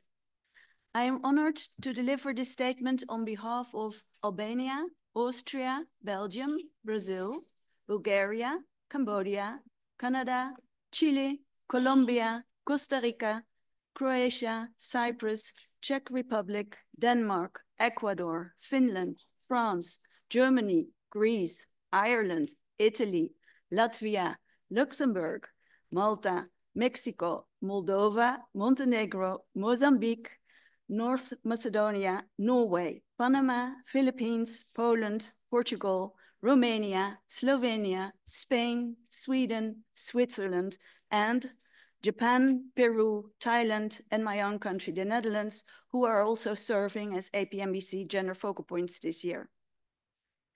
We stand before you today as a cross-regional group of countries driven by a shared commitment to advancing gender equality and addressing the diverse needs within the framework of the Anti-Personnel Mind-Ban Convention. Our collective efforts aim to amplify the voices of those who have long been marginalized and to ensure that our policies and actions reflect the diverse experiences and needs of all individuals affected by anti-personal minds. By integrating gender equality and the diverse needs and experiences of people in affected communities and promoting inclusivity, we strive to enhance the effectiveness of our humanitarian efforts, ensure equitable access to resources and support, and uphold the fundamental principles of justice and human rights for all. In its 2023 policy brief, A New Agenda for Peace, the UN Secretary General highlighted the need to address the humanitarian, gendered, disability, and age-related impacts of certain weapons, methods, and means of warfare. The UNSG recommends to achieve universality of treaties banning inhumane and indiscriminate weapons, such as the APMBC. Furthermore, he calls upon member states to renew the efforts to limit conventional arms and increase investment in prevention and social infrastructure and services, with a strong focus on redressing gender inequalities and structural marginalization in order to achieve the Sustainable Development Goals. It is therefore clear that the nexus between the disarmament machinery and the broader peace and security framework needs to be strengthened in order to promote gender mainstreaming and implementing the Women, Peace and Security Agenda. I will now hand over to Peru, who will deliver the second part of this statement. Thank you. And very briefly, yes, thank you very much. The WPS agenda, including the implementation of Security Council Resolution 1325 of the year 2000 and subsequent resolutions, is central to placing gender equality at the heart of global peace and security. It is closely aligned with the 2030 Development Agenda, in particular with SDG 5 on gender equality, SDG 10 on reducing inequalities, and SDG 16 on promoting just, peaceful, and inclusive societies. To date, more than 100 countries have adopted national action plans to implement the WPS agenda, which calls specifically on the mine action sector to take action. There is significant evidence that gender mainstreaming in mine action concerns all 4 pillars of the WPS agenda: participation, prevention, protection, and relief and recovery. Therefore, mine action already makes a substantial contribution to the WPS agenda. However, more work needs to be done, and for many affected states, more work is also needed to achieve gender mainstreaming at all stages of their mine action programming. Strengthening the leadership roles and participation of women in all their diversity in international peace and security processes is necessary to achieve sustainable conflict resolution. Transformative progress on the WPS agenda requires also consideration of the role of men and boys who could serve as agents of change. In the mine action sector, such agents of change already include female deminers and male allies, but enhanced efforts are still needed. We have only just begun. The upcoming 5th Review Conference in Cambodia and the new action plan offer an excellent opportunity to address gender equality and the diverse needs and experiences of people in affected communities, to strengthen commonalities between mine action and the global agendas, such as the WPS agenda and the Agenda 2030 for Sustainable Development. Leveraging these agendas will improve our mutual efforts and effectiveness in working towards sustainable peace for all. Thank you, Mr. President.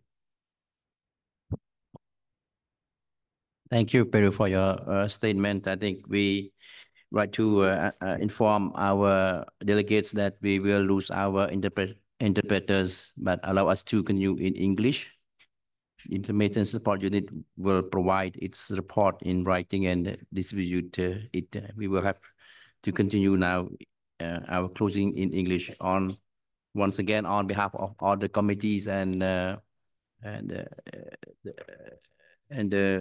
the meetings, I would like to, before we stop for our lunch break, I would like to say that we will reconvene for the first preparatory meetings for the First Conference after lunch. I'd like to once again express our thanks to all delegations for their active participation and their valuable contributions, all statements made and positions expressed. So I think concerned party will take this back and put efforts to get that done and in due time as agreed and heard. Thank you very much indeed. As I said in my introductory remarks on Tuesday, the intersessional meetings are important steps on the road to the 5th Review Conference. I have greatly appreciated hearing updates from state parties, states not parties, and organizations. And we will be on this information as we prepare for our 5th Review Conference in November. I would also like to thank all the committees for your strong commitments, for your relentless efforts, attention, and for the work you do day-to-day basis, and for the role that you have played in making these intersessional meetings a success along with ISU. It's clear from your interventions and from discussions on the margins of the meetings that we could easily spend more time discussing all the different subjects that relate to the implementation of the convention. I'm also extremely pleased that we heard from so many of you on the work you have carried out with commitments and compassion, your successes and challenges you have encountered. I'm also pleased to see that the intersessional meetings are still in a place where we can exchange information, experiences informally in full transparency. Our work will need to continue. In this respect, it is important that we honor the commitment we have made and fulfill our common objective. Let us remain united and reinforce our partnerships and cooperation efforts so that this convention continues to be a success, that it has been so far. We must ensure respect for this convention, its history, its norm, and ensure that it is not undermined or violated. As state parties, we must stand united in this front. As we head toward the 5th Review Conference, we will all have worked harder, dig deeper to ensure that we establish a solid foundation for the next 5 years of implementation.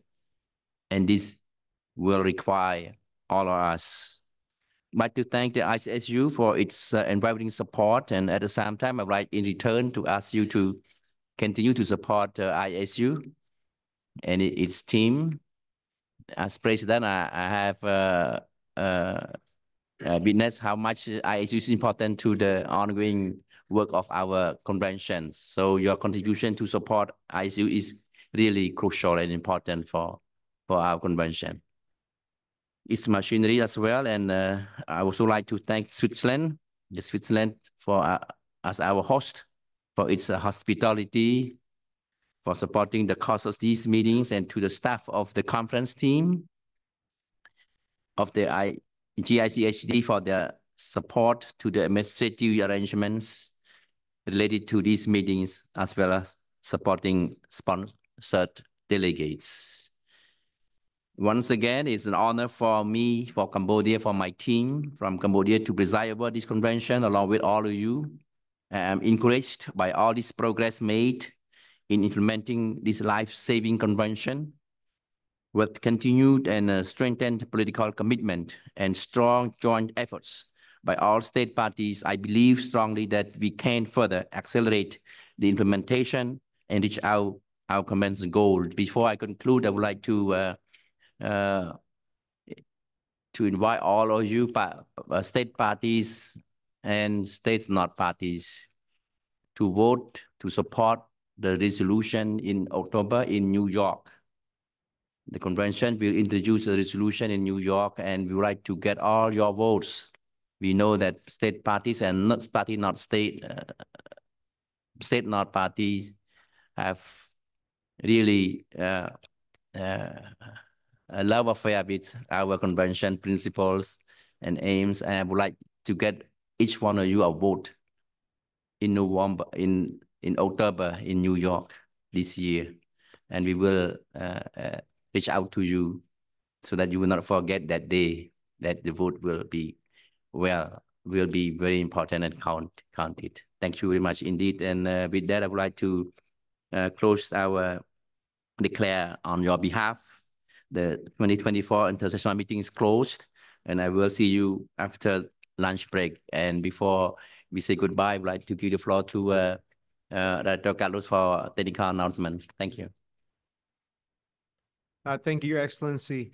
Just to remind delegates to clear out the room. The room will be rearranged for the first preparatory meeting. So please don't leave any belongings behind.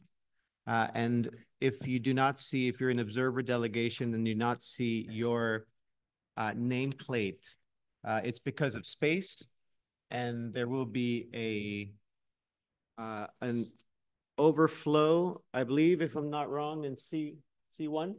In C1 in the basement, there'll be the overflow room for observer delegations who can't find their nameplates here. So please do clear out your belongings so they can rearrange the room. And thank you very much. And if I can say, the ISU will circulate its report to all member states after the meeting.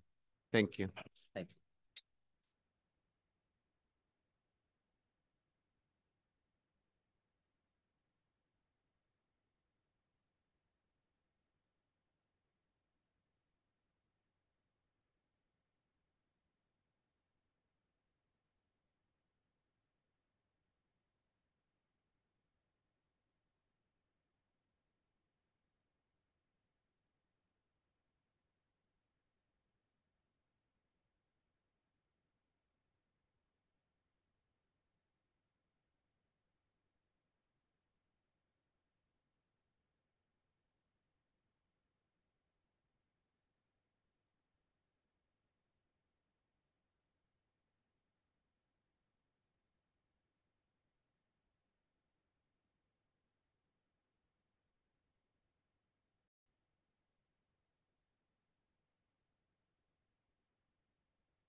Dear friends, good afternoon. I'd like to invite you to take seat and then we could proceed as planned. My dear friends, it is a pleasure for me to welcome you again to the first preparatory meetings in advance of the Fifth Review Conference, the Siem Reap Summit on a Mind-Free World. Also joining me at the front of the room is Peter. On my right side, Peter, you are here. Thank you. Peter of the UNODA Geneva branch. As many of you know, UNODA has always acted in the past as the executive secretary of the review conference. And on behalf of all of you, I want to thank Peter personally for all his work over the years in support of the convention. Peter, your dedication to ensuring that things run smoothly during deliberations has been very much appreciated. And so far, you have done so well to support our efforts. Thank you, Peter. Thank you. Thank you very much.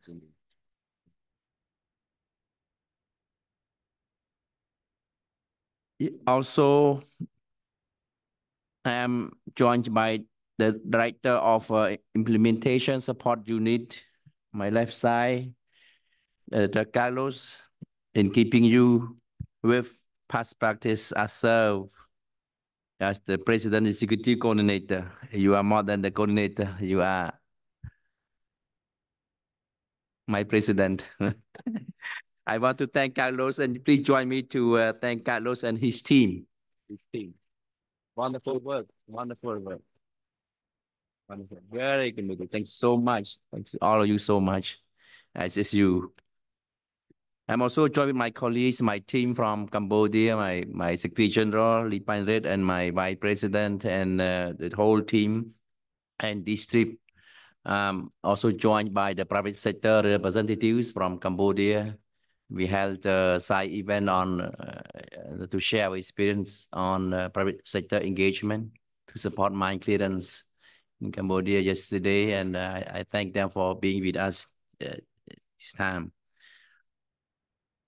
First, let me thank you for 2 productive days during the Intersessional meetings and the 3 thematic discussions we had yesterday. The Intersessional meetings and this first preparatory meeting are both important steps on the road to Siem Reap. During the international meetings, we have taken stock of the implementation of the convention as of today. Let us now look forward and focus on the review conference ahead. This year, we have a chance to refocus our efforts and prepare a new action plan that will help us to fulfill the objectives of the convention and bring us closer to the goal of a mine-free world, to a world free of anti-personal mines. We will need to mobilize and renew our political commitment to the convention in order to reach this goal. We must prepare well, and we must do so together. I have had the opportunity to meet twice with a group of friends of the President, and on March 1st, 2024, I gathered all of you for an informal meeting on the 5th Review Conference. As I shared with you at this meeting, I see the review conference and the month leading up to it as an opportunity to renew the attention to the humanitarian essence of the convention and to once again recognize it as the important instrument it is for protecting people and strengthening the resilience of mine-affected communities. My dear friends, we have a great opportunity to communicate the impressive progress that has been made towards a mine-free world in past decades of the convention. Equally, we have a chance to focus on our remaining challenges for the state parties and our partners toward the full implementation and compliance with the convention. Importantly, we also have the opportunity to refocus the world's attention on the humanitarian essence of the convention, and in doing so, we must ensure that women, girls, boys, and men affected by landmines are heard and involved.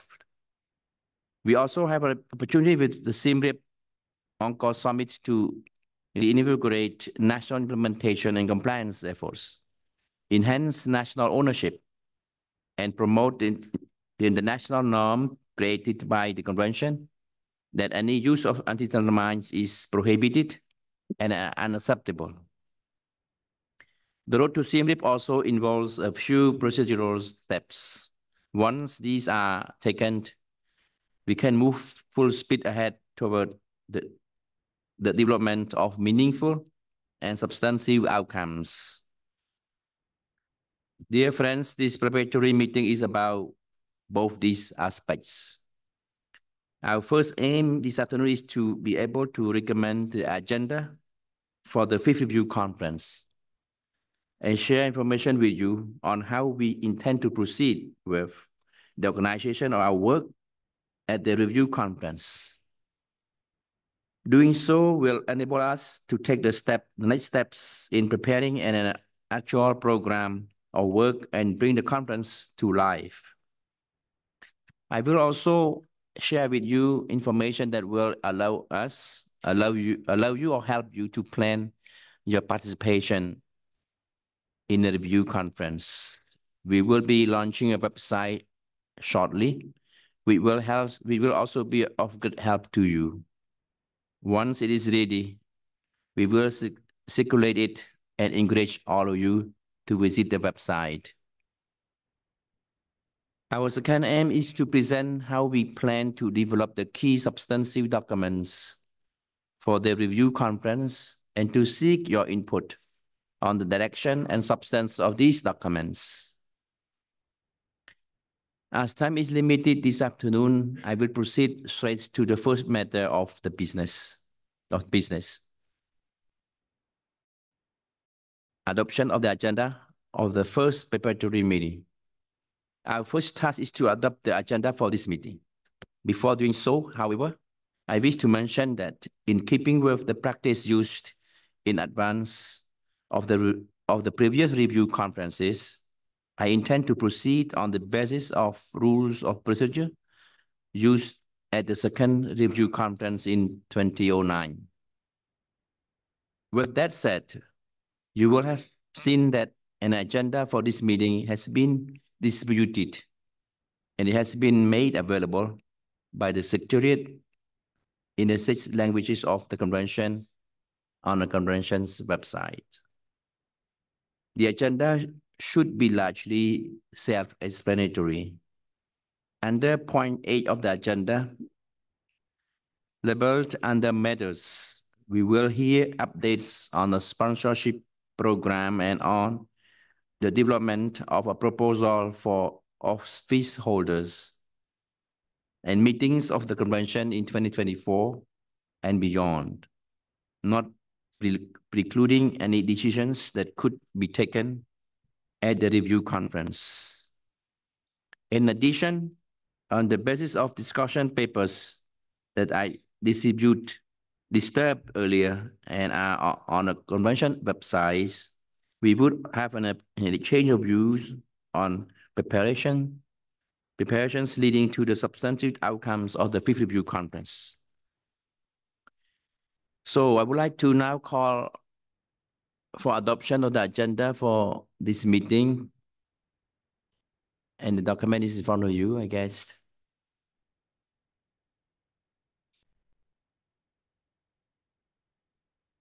Okay, thank you. I see no objections. The agenda is adopted. Thank you very much indeed.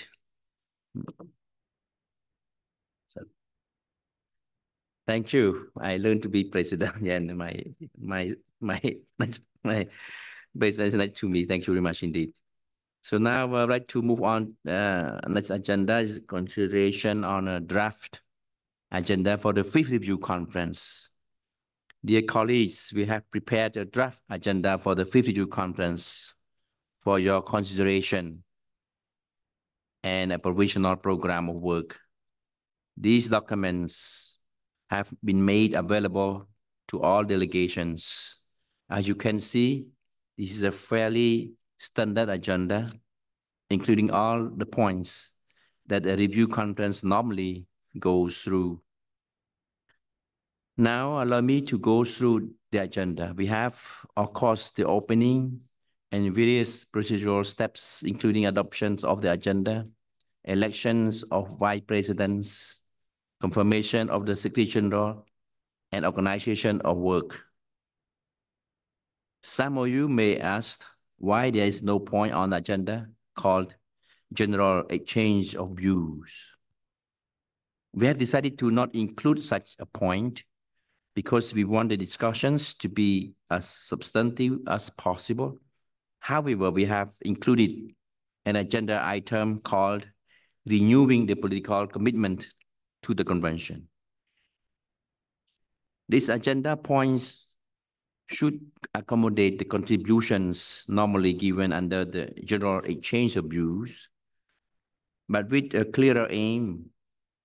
We encourage high-level speakers and other participants to use this agenda item to express their visions for the future of the convention and how individual countries intend to support these aims. The sessions on renewing the political commitment to the convention will take place on Monday, following the opening as well as on Friday. This will be a chance of the high-level members of each delegation to address the meeting.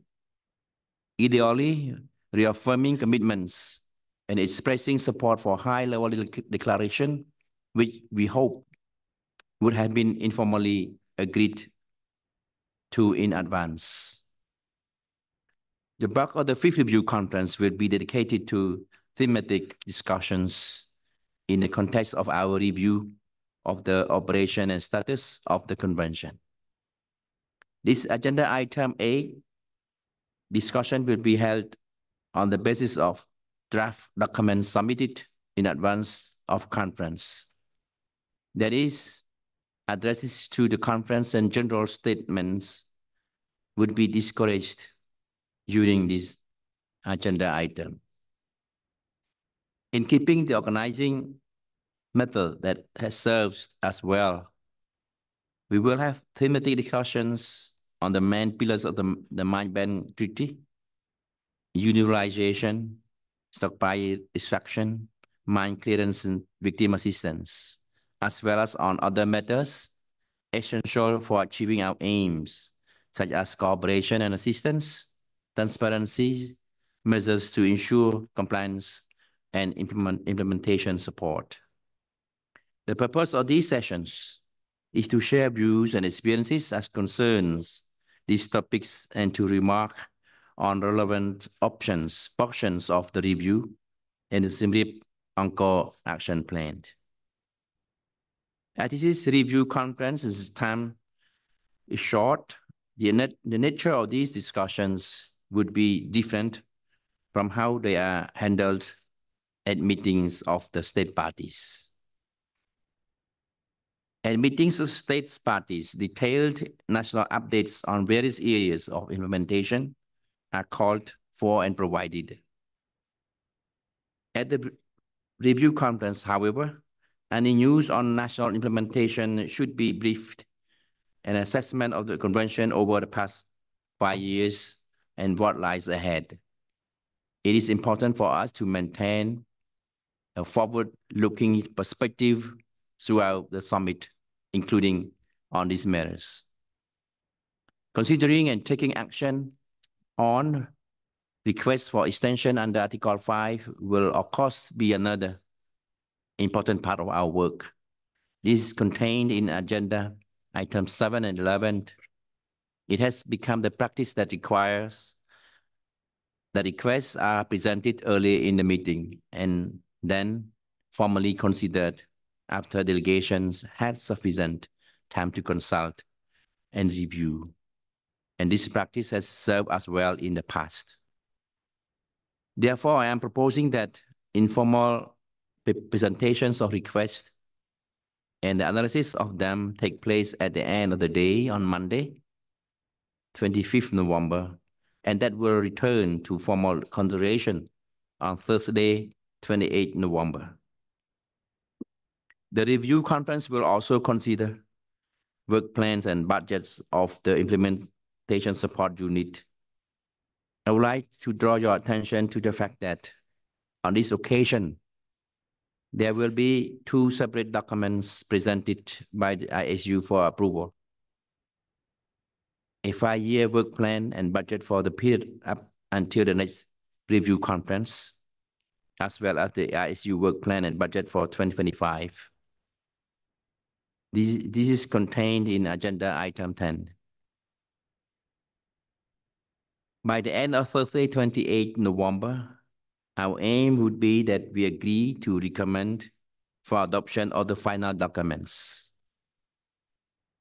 The last element of the agenda I would like you to bring up is the chance for us to take stock of the financial status of assessed contributions.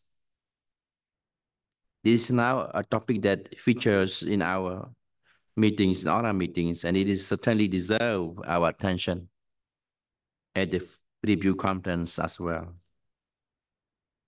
Again, thanks to the consultations with many of you, I believe we have an agenda that will help us achieve our common aims in Siem Reap. Based on this agenda, my team and I will develop a detailed day-by-day program of work for the review conference that will present to you at the second preparatory meeting in September. Before calling for this meeting to recommend the agenda and program, I would ask that the draft agenda provisional program ensure that they take into account that a day-long series of events in support of the summit will be staged in Siem Reap on Sunday, November 24th. These documents should therefore include in them the dates 24th November to 29 November in place of 25th November to 29 November.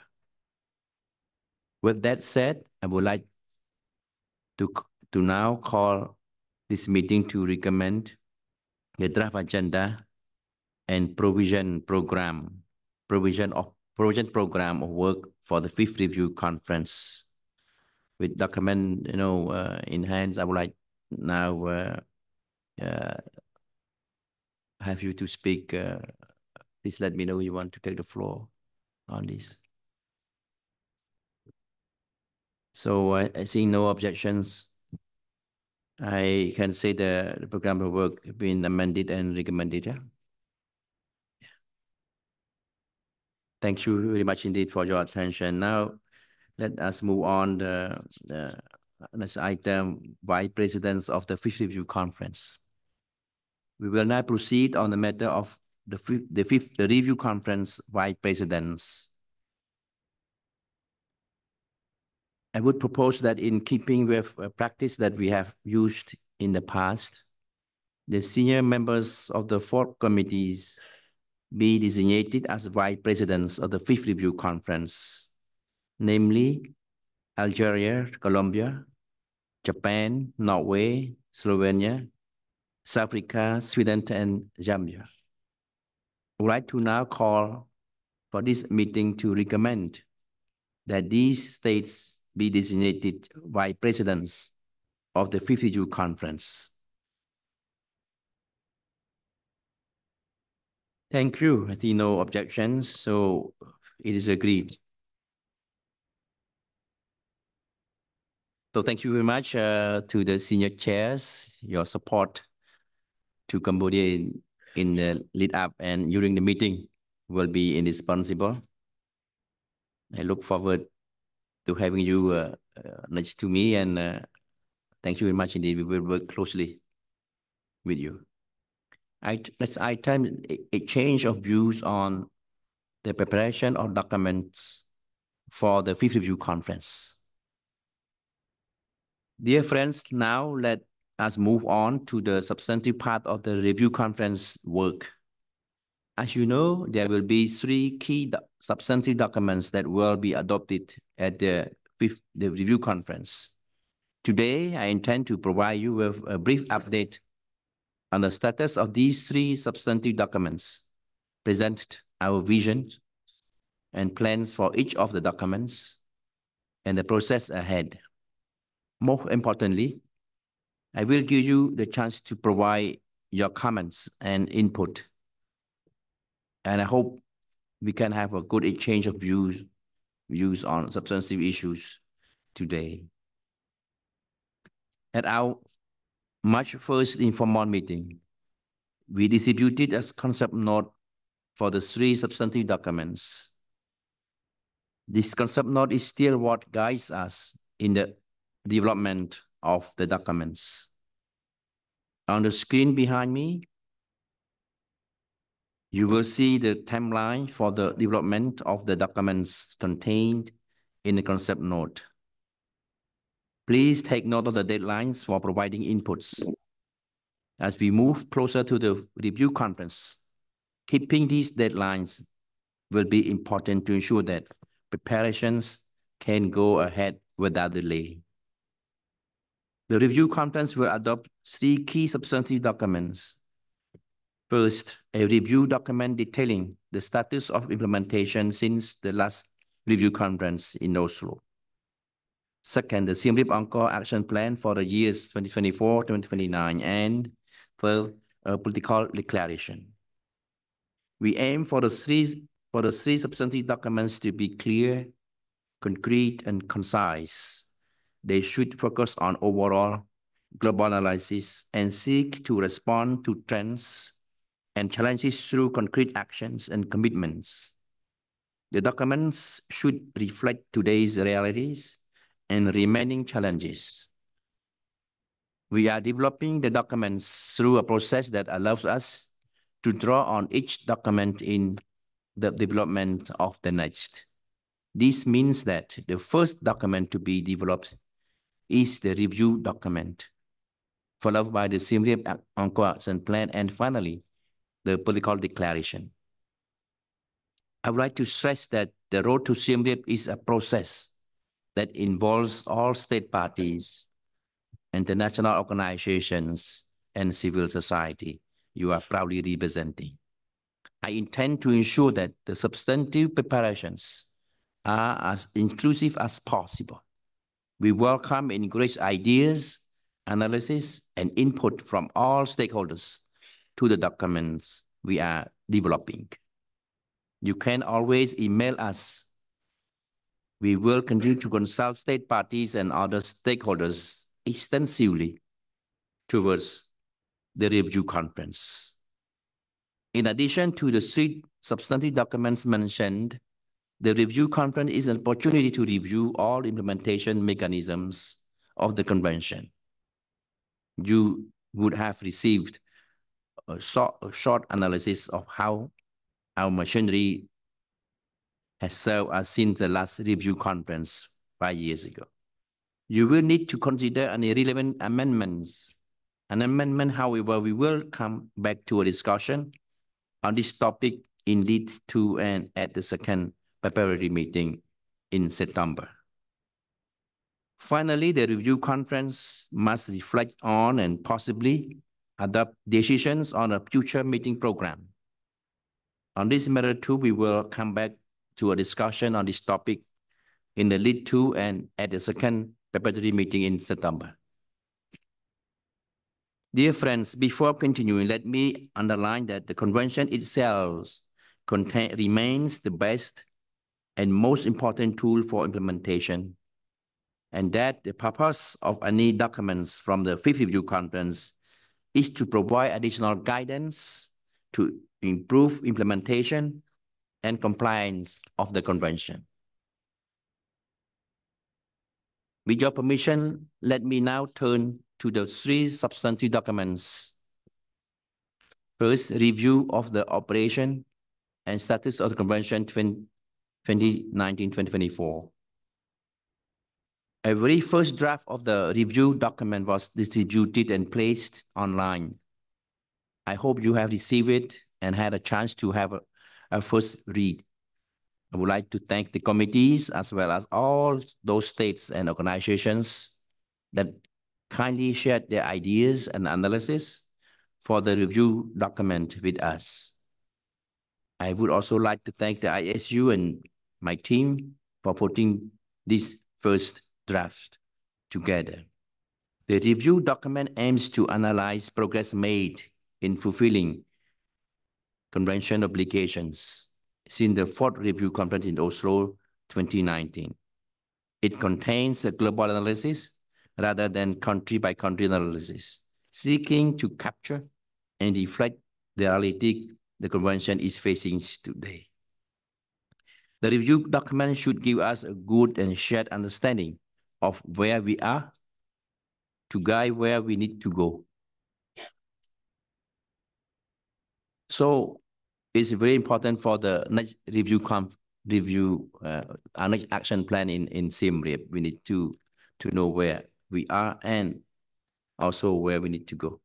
In preparing this first draft, we focus on 4 key questions. What progress has been made in the implementation of the convention's obligations since the fourth review conference? In what areas has progress in implementation been slower or not sufficient? How have changes in the global context hampered effective and efficient implementation of the convention's obligations? And what are the remaining challenges, including new challenges, which are or will be confronted by my action community in implementation of the convention's obligations? Dear friends, I would like to stress again that the current document before you is very first draft. We will continue working on developing and refining the review document, and we value guidance and input and comments from all of you. And we would like to have written comments. Written comments are most welcome. We also had this opportunity to discuss the review document. I would now welcome state parties that have initial comments to the review document to take the floor. To start, we have Tokyo. Tokyo, the floor given to you. Thank you. Thank you, Mr. President. Ottawa Convention is the cornerstone of the international efforts to end the suffering and casualties caused by anti-personnel mines. Its noble goal should be honored by all. Despite its huge successes, the Convention doesn't operate in a vacuum. It's directly impacted by worsening geopolitical tensions, ongoing conflicts, and economic turbulence. We should promote its universalization in view of the fact that the Convention does not cover half of the world's population. For a while now, financing for mine action has been heavily concentrated in particular regions.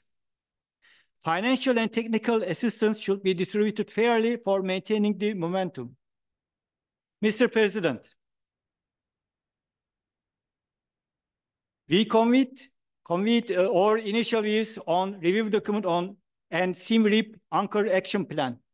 We will participate constructively in the drafting process of all 3 substantive documents of the review conference, including political declaration. These documents should be clear, concrete, concise, and user-friendly. We should avoid wordings that could politicize the convention. Documents should focus on overall global analysis and seek to respond to today's realities and remaining challenges. The so-called armed non-state actors is an often misinterpreted and misused term. Turkey is not bound by Additional Protocol 1 of 10 June 1977 to the Geneva Conventions. The Ottawa Convention doesn't contain any reference to armed non-state actors.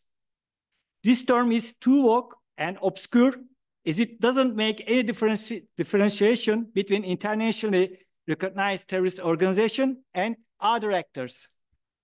Therefore, we must refrain from using this term to avoid any misinterpretation. We will convey in due course alternatives to replace references to this term in the draft documents.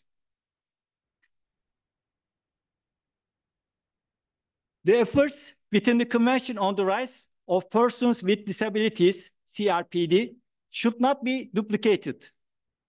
You should bear in mind that state parties to the Ottawa Convention are also party or signatory to the CRPD.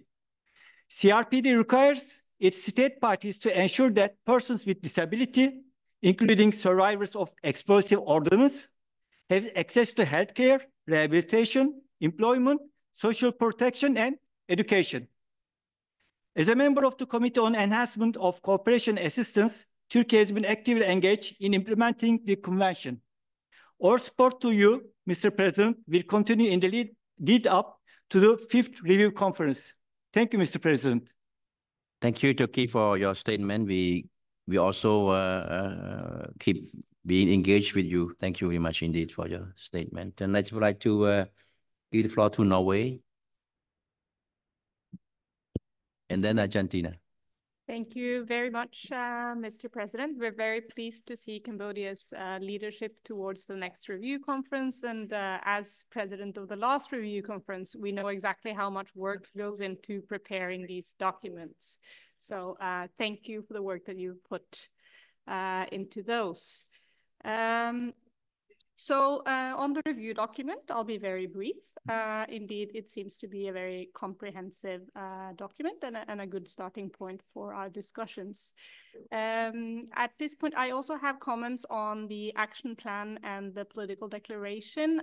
Should I do that right now or wait until later? I leave that up to you, Mr. President. I continue? Okay.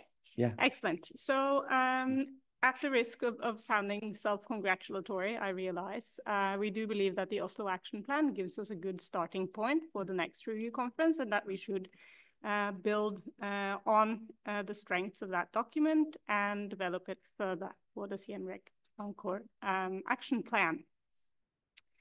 So one of the things that the Oslo Action Plan introduced was a new level of accountability that we had not seen in this convention before. And that innovation was, of course, the introduction of indicators. We believe that it is important to maintain and build on this. And of course, some of the current indicators could be updated. And the goal for the indicators really should be that they are clearly understood and that they are measurable. So that would be important. Another innovation of the Oslo Action Plan worth keeping is the section on best practice. It should be updated, of course, to reflect the progress and innovation within our sector since the last review conference. We also believe that risk education continues to merit its own section to reflect the importance of this area of work, which is also a separate expertise.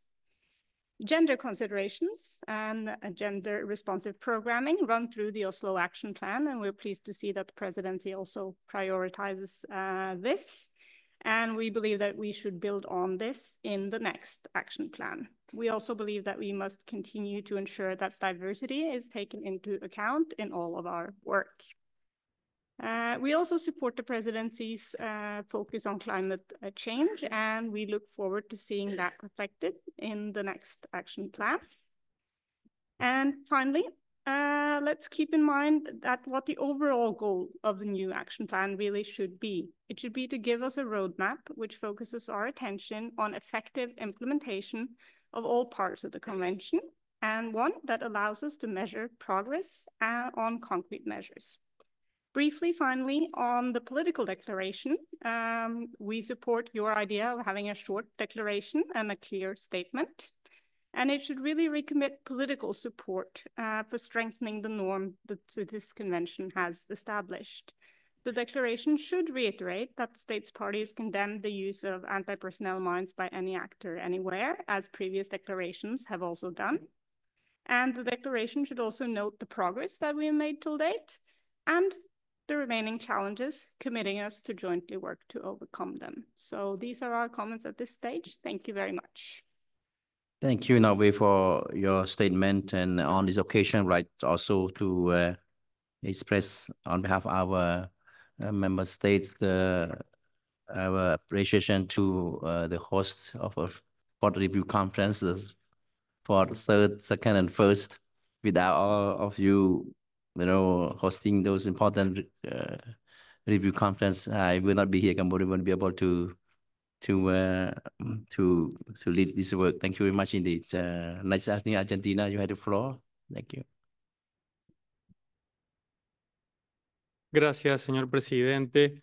Con relación al documento que estamos tratando, Argentina indica que no tenemos objeciones a que nuestro país sea incluido en la nómina de miembros que figura en el párrafo 43 del informe. No obstante, Argentina ha controvertido la declaración del Reino Unido, por medio de la cual indicó que había concluido con la implementación del artículo 5 de la Convención en nuestro territorio, razón por la cual fue incluido en el párrafo 42. Al respecto, es menester señalar que el Reino Unido ha anunciado en noviembre de 2023 que han encontrado una serie de minas antipersonales en Puerto Argentino, en las Islas Malvinas, hecho que refuerza la postura de Argentina sobre el impedimento de acceder al territorio de las Islas Malvinas a fin de dar cumplimiento a las obligaciones que asumiera este país por el instrumento, así como también respecto a la imposibilidad de verificar y avalar los resultados de las actividades unilaterales británicas de desminado realizadas sin la participación argentina. Señor presidente, permítame realizar la siguiente declaración con el pedido que sea considerada como un documento oficial anexo al informe final de esta reunión. La República Argentina desea referirse al anuncio efectuado por el Reino Unido respecto al alegado cumplimiento de sus supuestas obligaciones bajo el artículo 5 de la presente convención respecto de las Islas Malvinas, territorio argentino, que ilegítimamente el Reino Unido considera bajo su jurisdicción o control. Al respecto, la República Argentina reitera la situación particular en la que se encuentran dichas islas, descripta en la declaración que la República Argentina formuló al momento de ratificar la Convención de Ottawa en 1999, y que hasta el presente no se ha visto modificada, y que constituye el fundamento principal de la prórroga otorgada a mi país para el cumplimiento de lo dispuesto en el artículo 5. La Asamblea General ha reconocido la existencia de una disputa de soberanía entre la República Argentina y el Reino de Gran Bretaña e Irlanda del Norte, y ha exhortado a ambos gobiernos a reanudar negociaciones a fin de encontrar lo antes posible una solución pacífica y definitiva. En igual sentido, se ha manifestado el Comité Especial de Descolonización, que adopta anualmente una resolución, la última de ellas el 18 de junio, hace 2 días, que expresa que se debe poner fin a esta situación colonial, especial y particular de forma pacífica y negociada, y solicita a ambos gobiernos que reanuden las negociaciones a tal fin. Sin embargo, a pesar de los reiterados pronunciamientos de las Naciones Unidas y otros foros regionales e internacionales, el Reino Unido continúa desconociendo los llamados de la comunidad internacional sobre la reanudación de las negociaciones bilaterales, destinadas a encontrar una solución pacífica y definitiva a la disputa de soberanía sobre las Islas Malvinas, Georgias del Sur, Sandwich del Sur y los espacios marítimos circundantes. En relación con las tareas de desminado en Malvinas, la República Argentina lamenta que el Reino Unido haya persistido en llevar adelante dichas actividades de manera unilateral en materia de desminado, en contraposición con la historia de cooperación técnica bilateral en esta materia, lo que había arrojado resultados promisorios en el pasado. De hecho, la República Argentina y el Reino Unido celebraron acuerdos por canje de notas bajo fórmula de soberanía en 2001 y 2006 para realizar un estudio de factibilidad sobre la remoción de minas antipersonal, incluyendo la munición sin explorar de las áreas minadas en las Islas Malvinas. El informe final fue aprobado por ambos gobiernos y presentado separadamente a la 8ª reunión de los Estados partes. Sin embargo, en 2009, el Reino Unido inició sus tareas de desminado de manera unilateral y sin la participación argentina. Pese a esta situación, la República Argentina mantuvo su compromiso de concluir bilateralmente el desminado de las Islas Malvinas. En este sentido, en ocasión de su solicitud de prórroga sobre el cumplimiento de sus obligaciones bajo la Convención de Ottawa, efectuada el 1 de octubre de 2009, la Argentina presentó un plan esquemático para implementar el artículo 5 de la Convención en las áreas en disputa durante 10 años de prórroga. Para el caso que las negociaciones de soberanía entre la República Argentina y el Reino Unido se reanudaran, y en este marco alcanzaran un acuerdo sobre la limpieza de minas antipersonal, incluyendo municiones sin explorar. En marzo de 2019, la Argentina solicitó una extensión de dicha prórroga por el periodo comprendido entre marzo de 2020, fecha en la que se cumple el plazo máximo para la República Argentina en virtud del artículo 5 de la Convención, y el 1 de marzo de 2023.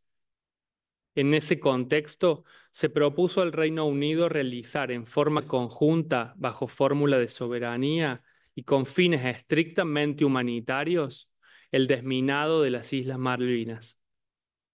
Dicha propuesta fue rechazada, no obstante lo cual, la Argentina continuó mostrando su voluntad de cooperación y en 2020 propuso al Reino Unido concluir el proceso de desminado en forma conjunta. En esta última propuesta, la Argentina manifestó que nuestro país estaba abierto a definir una modalidad conveniente para ambas partes que ayude a avanzar en esta cuestión. Sin embargo, el Reino Unido rechazó nuevamente la segunda propuesta.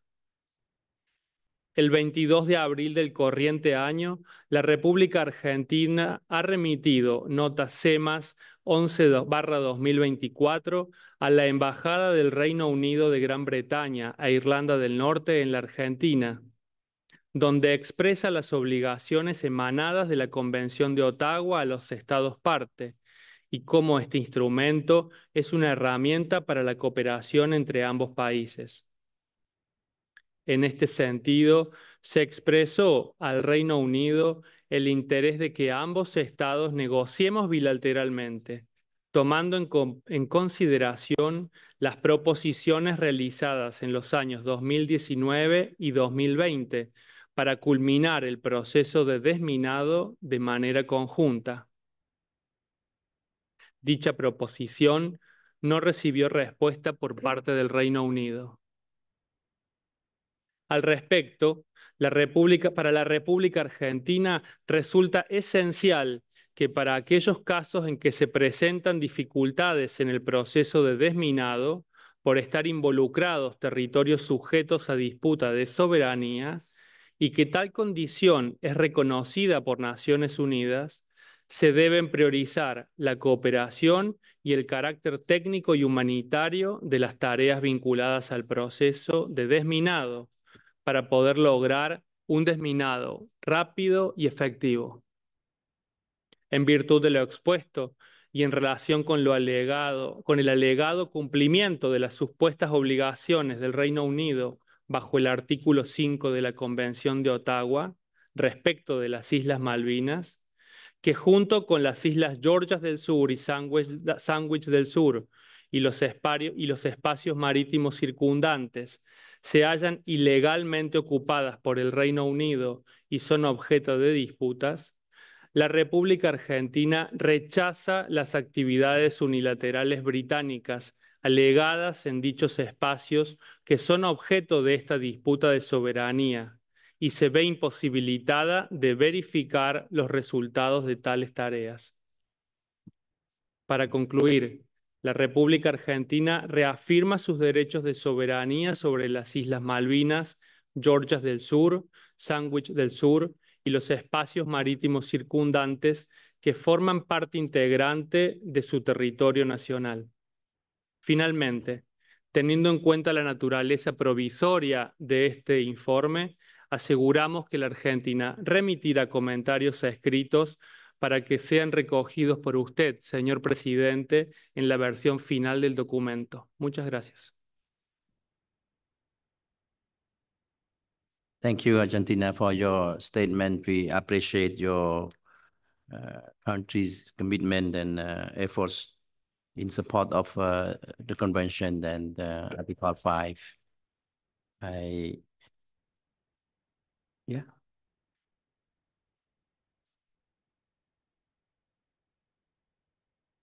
Yes, thank you. I think they have Holy See. Take the floor.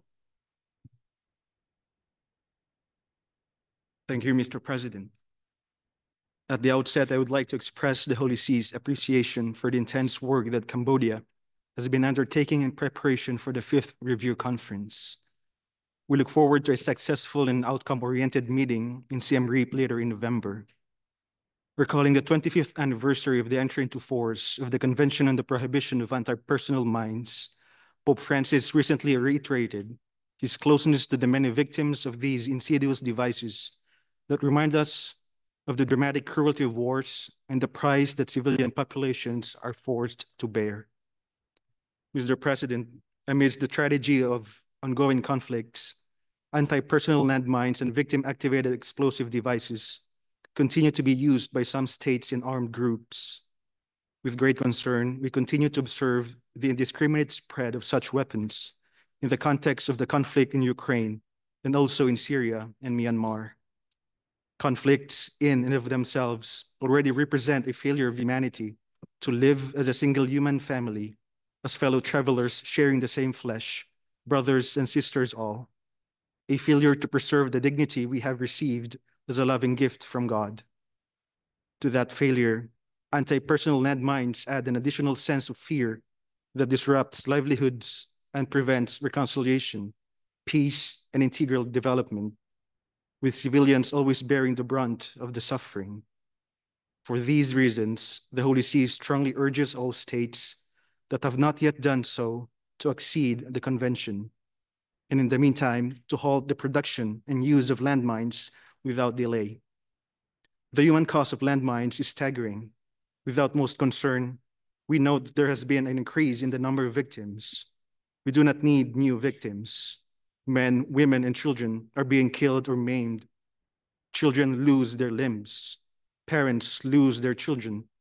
When this happens, all of us lose because human life is sacred. Mr. President, with regard to the drafting of the action plan and the political declaration to be adopted by the 5th Review Conference, this delegation wishes to make the following 3 recommendations. It is essential first to fully consider the voice and participation of the victims so as to address their needs appropriately and effectively. Indeed, from the perspective of the victims, due respect for the agreed deadlines, means much more than fulfilling legal obligations. It is a way to uphold and reaffirm their dignity. In this spirit, legal obligations must be respected with renewed urgency and perseverance through sincere cooperation and solidarity. Second, as has been said time and time again, a world free of landmines is not a world free from victims.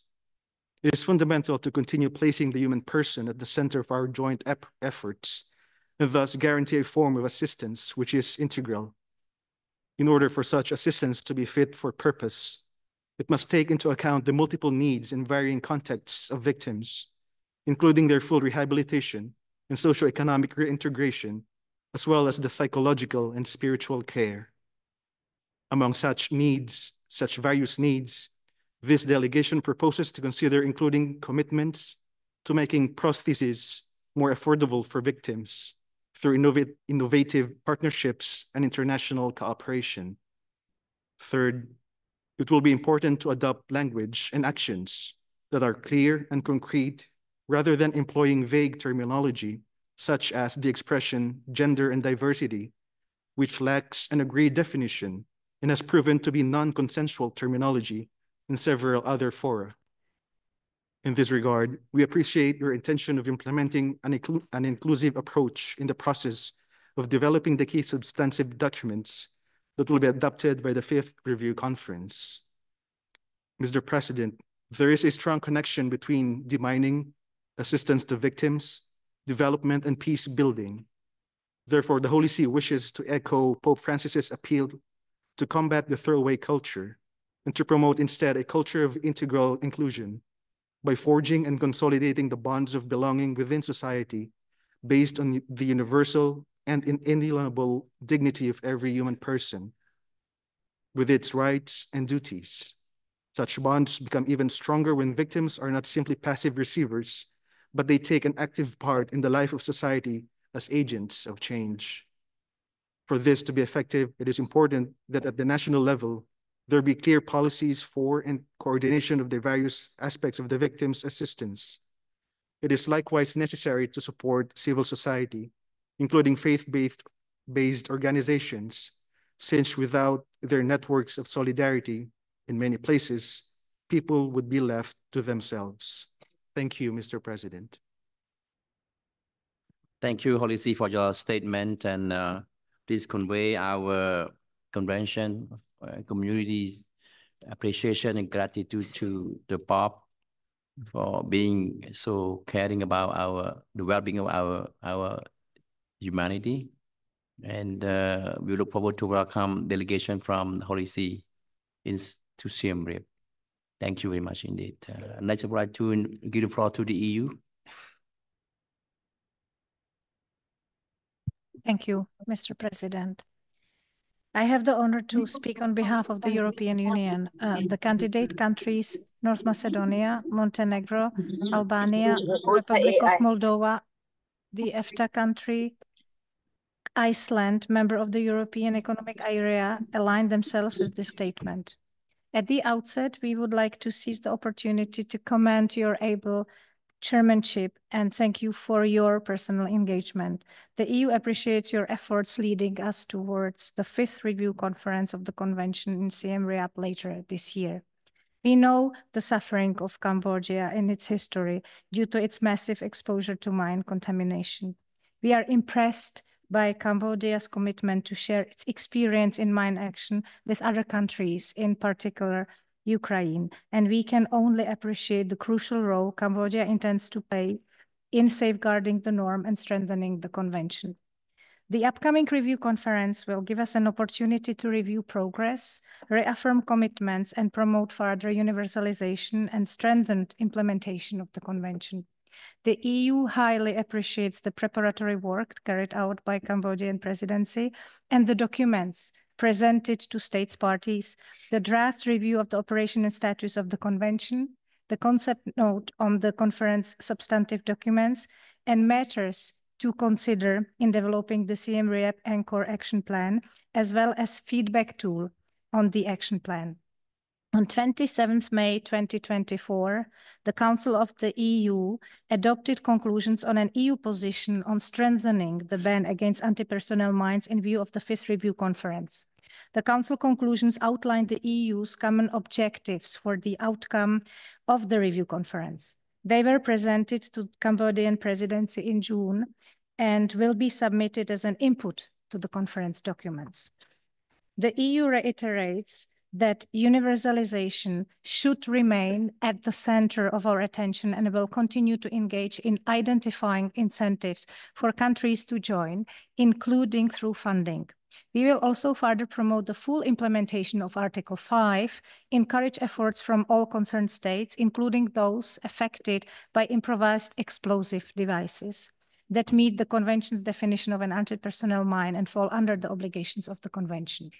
With regard to the review of the operation and status of the Convention, if you allow us, the EU welcomes the draft as a very good basis for deliberations. It is an elaborated and comprehensive document addressing all aspects of the Convention implementation. With regard to the Siem Reap-Angkor Declaration, we would like to reflect on a number of priorities, in particular to reaffirm our ambition and principles, recognize the importance of partnership with all mine action actors, including civil society, the role of improvised explosive devices, recall the importance of gender mainstreaming, express our concerns regarding the number of mine casualties, and stress the importance of synergies with other international conventions. The declaration should also reaffirm our strong commitment to upholding the norm against anti-personnel mines and recall that any use anywhere, anytime, by any actor remains unacceptable. There should also be mention of the political commitment to implement the action plan. With regard to Siem Reap-Angkor Action Plan, the new action plan will guide our work for the 5 years to come, and therefore will need our careful engagement. It should address all aspects of the implementation of the Convention, build on the gaps and challenges identified through the review of the operation and status of the Convention. The new action plan should also, among others, recognize the contribution of other conventions and programs of action, promote a commitment by all states parties to fully implement and complete their obligations under the Convention, encourage to develop policies to best assist mine victims in a non-discriminatory manner, take into account environmental and climate implications of all aspects of mine action, and support innovative approaches. It should also encourage the adoption of measures to strengthen the Article 5 process, with a view to better meet the challenges of concerned states and effectively support them to fulfill their obligations in time. In conclusion, in the current global context, with most disarmament and non-proliferation instruments being challenged, preserving and strengthening the Anti-Personnel Mine Ban Convention is all the more important. You can be assured that the EU will support all your efforts in building a successful and ambitious outcome at the review conference. Thank you, Mr. President. Thank you very much for your statement, and thank you for the EU being a backbone of the convention over the years. Please keep doing, and thanks for your kind words extended to our people in Cambodia. Thank you. Next, right. Yes, I was reminded that in accordance to the rules of the procedures, Argentina made a statement, and I would like to grant the right to reply to the UK. So UK, you have the floor. Thank you.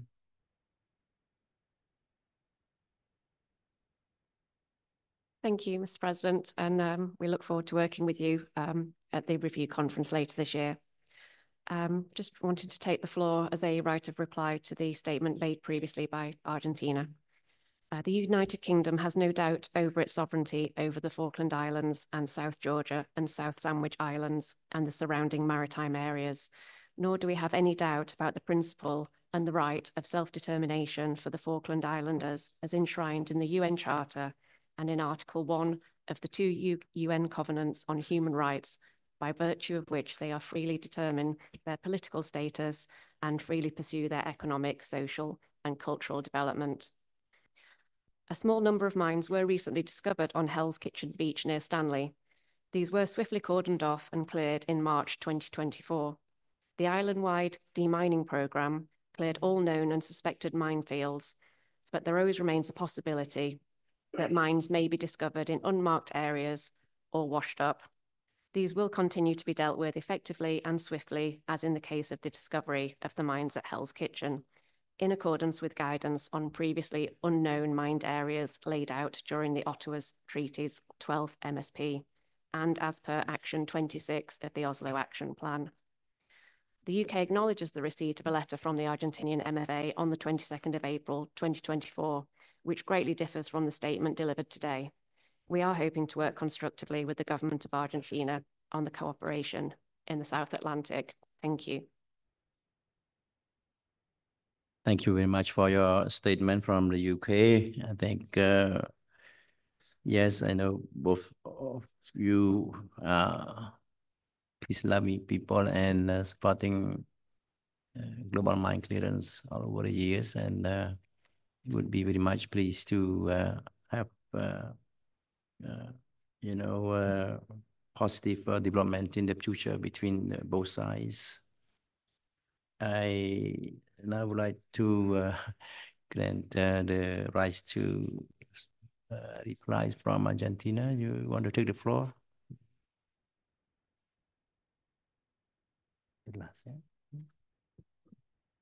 Gracias, señor presidente. El Reino Unido se ha referido al respeto del principio de libre determinación y en tal sentido de la población que habita las Islas Malvinas.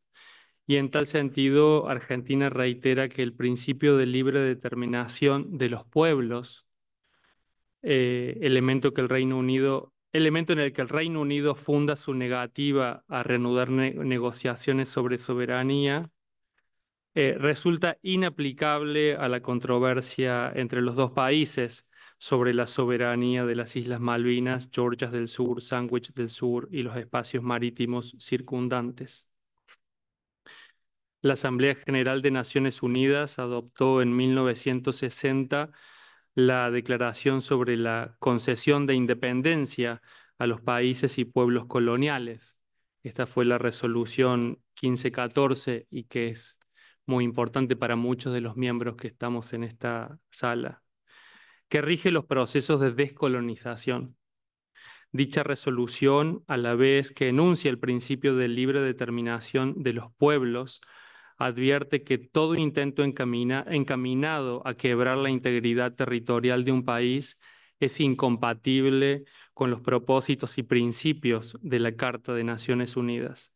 Es decir, la resolución 1514-25 de la Asamblea General de las Naciones Unidas estableció a la libre determinación de los pueblos y a la integridad territorial de los estados como principios rectores del proceso de descolonización.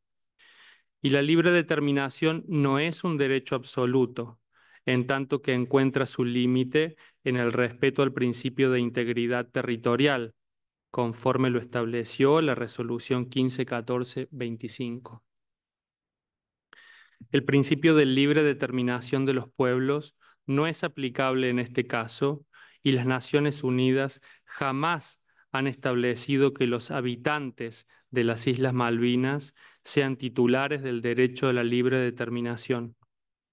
Ninguna de las 10 resoluciones de la Asamblea General o de las 39 resoluciones del Comité Especial de Descolonización relativas a la cuestión de las Islas Malvinas hace referencia a dicho principio. Por el contrario, la cuestión de las Islas Malvinas es considerada un caso especial y particular de descolonización en el que se reconoce la existencia de una disputa de soberanía entre la Argentina y el Reino Unido que debe ser resuelta por negociaciones bilaterales, teniendo en cuenta los intereses, no los deseos, de los habitantes de las islas. Más aún, la Asamblea General de las Naciones Unidas expresamente rechazó en 2 oportunidades, en 1985, propuestas británicas para incorporar el principio de libre determinación en el proyecto de resolución sobre la cuestión de las Islas Malvinas. Indudablemente, la razón de tal rechazo es que el derecho a la libre determinación de los pueblos no es un derecho reconocido a cualquier comunidad humana establecida sobre un territorio, sino únicamente a los pueblos. Los actuales habitantes de las Islas Malvinas no son reconocidos como un pueblo por las resoluciones de las Naciones Unidas, sino que es una población británica trasplantada, a diferencia de los casos clásicos de colonialismo en los que un pueblo preexistente ha sido víctima de la instauración de la dominación colonial. Cuando el Reino Unido ocupó las islas en 1833, expulsó de ellas a la población y a las autoridades argentinas que se encontraban ejerciendo la soberanía. Procedió luego a llevar a sus propios colonos y a controlar férreamente la política migratoria de un territorio aislado, al mismo tiempo que se negaba a resolver la disputa. Para concluir, señor presidente, la invocación de un pretendido derecho a la autodeterminación. Sorry, Argentina, like we have many speakers who asked to speak, so if you don't mind, keep your statement short. Thank you. Concluyo en 2 líneas.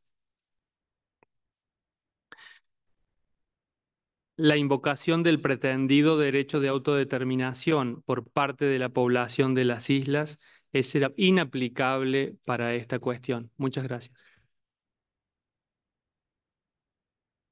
Thank you very much indeed. Yes, yeah, right to speak and to reply and being granted right now to turn the floor, give the floor to Switzerland and then essentially Japan after. Switzerland, you have the floor. Merci, Monsieur le Président. Je voudrais vous remercier pour votre direction, votre engagement sans faille et aussi pour avoir convoqué cette réunion aujourd'hui en préparation du sommet de Siem Reap-Angkor. À ce stade, je vais me limiter à faire quelques remarques concrètes concernant le plan d'action de Siem Reap-Angkor qui va nous guider au-delà de 2025. Monsieur le Président, d'une manière générale, nous nous joignons aux autres pour soutenir le respect de la structure générale du plan d'action d'Oslo, y compris le fait de ne pas aller au-delà de 50 actions. Le plan d'action devrait conserver son architecture avec des indicateurs SMART, c'est-à-dire spécifiques, mesurables, réalisables, pertinents et limités dans le temps, et avec 1 à 2 indicateurs par action. D'ailleurs, il est important de mettre à jour le plan d'action en réponse à de nouveaux défis et à la lumière de nouvelles recherches, y compris sur des thèmes transversaux tels que l'environnement ou le changement climatique, sans entraver inutilement les progrès des efforts de déminage. En ce qui concerne les aspects importants du genre et de la diversité, il est important de consolider les progrès réalisés dans le dernier plan d'action, en gardant à l'esprit la façon dont ces questions ont progressé dans les conventions liées au thème de la Convention d'Ottawa. En ce qui concerne l'universalisation, cette section ne traite pas seulement de l'universalisation de la Convention, mais aussi de ses normes. Cela pourrait également se refléter dans un titre de section mise à jour. Et finalement, la transparence et les rapports pertinents sont mentionnés dans certaines actions, mais pas dans une action unique. Nous pourrions également envisager de les regrouper dans une action ou une section distincte. Je vous remercie, Monsieur le Président. Merci beaucoup pour votre déclaration et nous avons pris en considération vos points. Merci bien, Suisse. I would like to give the floor to Japan, Your Excellency Ambassador Tomiko.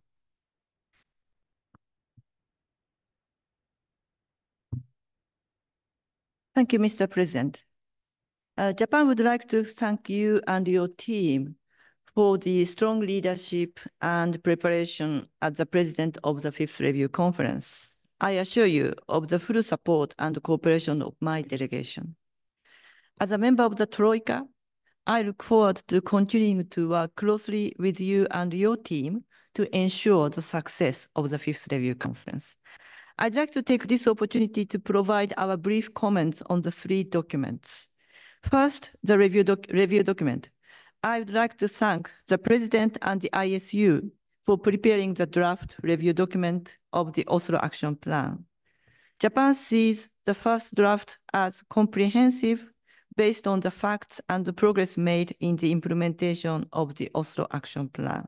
We believe it is a good basis for setting targets for the next 5 years. Second, Siem Reap-Angkor Action Plan. Japan believes that the new action plan should be based on the substance and the structure of the Oslo Action Plan, while integrating some actions and simplifying the language so as to make each target clearer. The level and the substance of the targets should not be lower or weaker than those of the Oslo Action Plan. The indicators to assess the quantitative and qualitative status of the achievement of each action should be user-friendly for states and mine action authorities. In this regard, we share the view that each indicator should be simplified in the new action plan. Consistency between individual actions and indicators would also be important. From a donor perspective, Japan attaches great importance to the section on international cooperation and assistance in the Oslo Action Plan actions 42 to 47. We believe that this section should be kept comprehensive in the new action plan. We would like to emphasize in particular the importance of strong national ownership, enhancing national capacities, and capacity building assistance to support efforts by and among mine-affected states. Japan is also committed to Women, Peace and Security, WPS, and supports maintaining and strengthening the gender perspective in the new action plan. There is also a growing awareness of the environmental impact of mine action. Japan believes it is important to strike a balance between environmental considerations and demining progress. And finally, on the political declaration, the Siem Reap-Angkor political declaration should build on the Oslo Declaration with a simple, clear, and strong message. It is important to express strong commitment to the convention and new action plan, and for all stakeholders to implement their obligations and to intensify their efforts. While it may be useful to set a specific and concrete target, such as the year of the next review conference, I mean the 6th review conference, it is also important to reaffirm our continued efforts on activities that will be required even after mine clearance is completed, such as victim assistance and risk education. Given the different circumstances for each state, the issue of possible inclusion of a new aspirational deadline in the next political declaration should be carefully considered, reflecting the views expressed by mine-affected countries. Japan is flexible in this regard. Finally, Japan will carefully consider the draft action plan and the political declaration once the initial drafts have been circulated, and will submit its comments in writing as appropriate. Thank you, Mr. President. Thank you, Your Excellency, for your statements, and you have provided us important points. And indeed, I haven't, reported you yet about our Siem Action Plan, but you guys have been very kind to provide your inputs, to us. And we took note of that. Thank you very much indeed, Madam. And we thank Japan for supporting mine clearance over the years globally. Thank you very much. And we wish you all the best after my job expires in a couple of months. and wish you all the best, Japan, next president of the convention. Now I would like to give the floor to Mexico and then Australia. Mexico.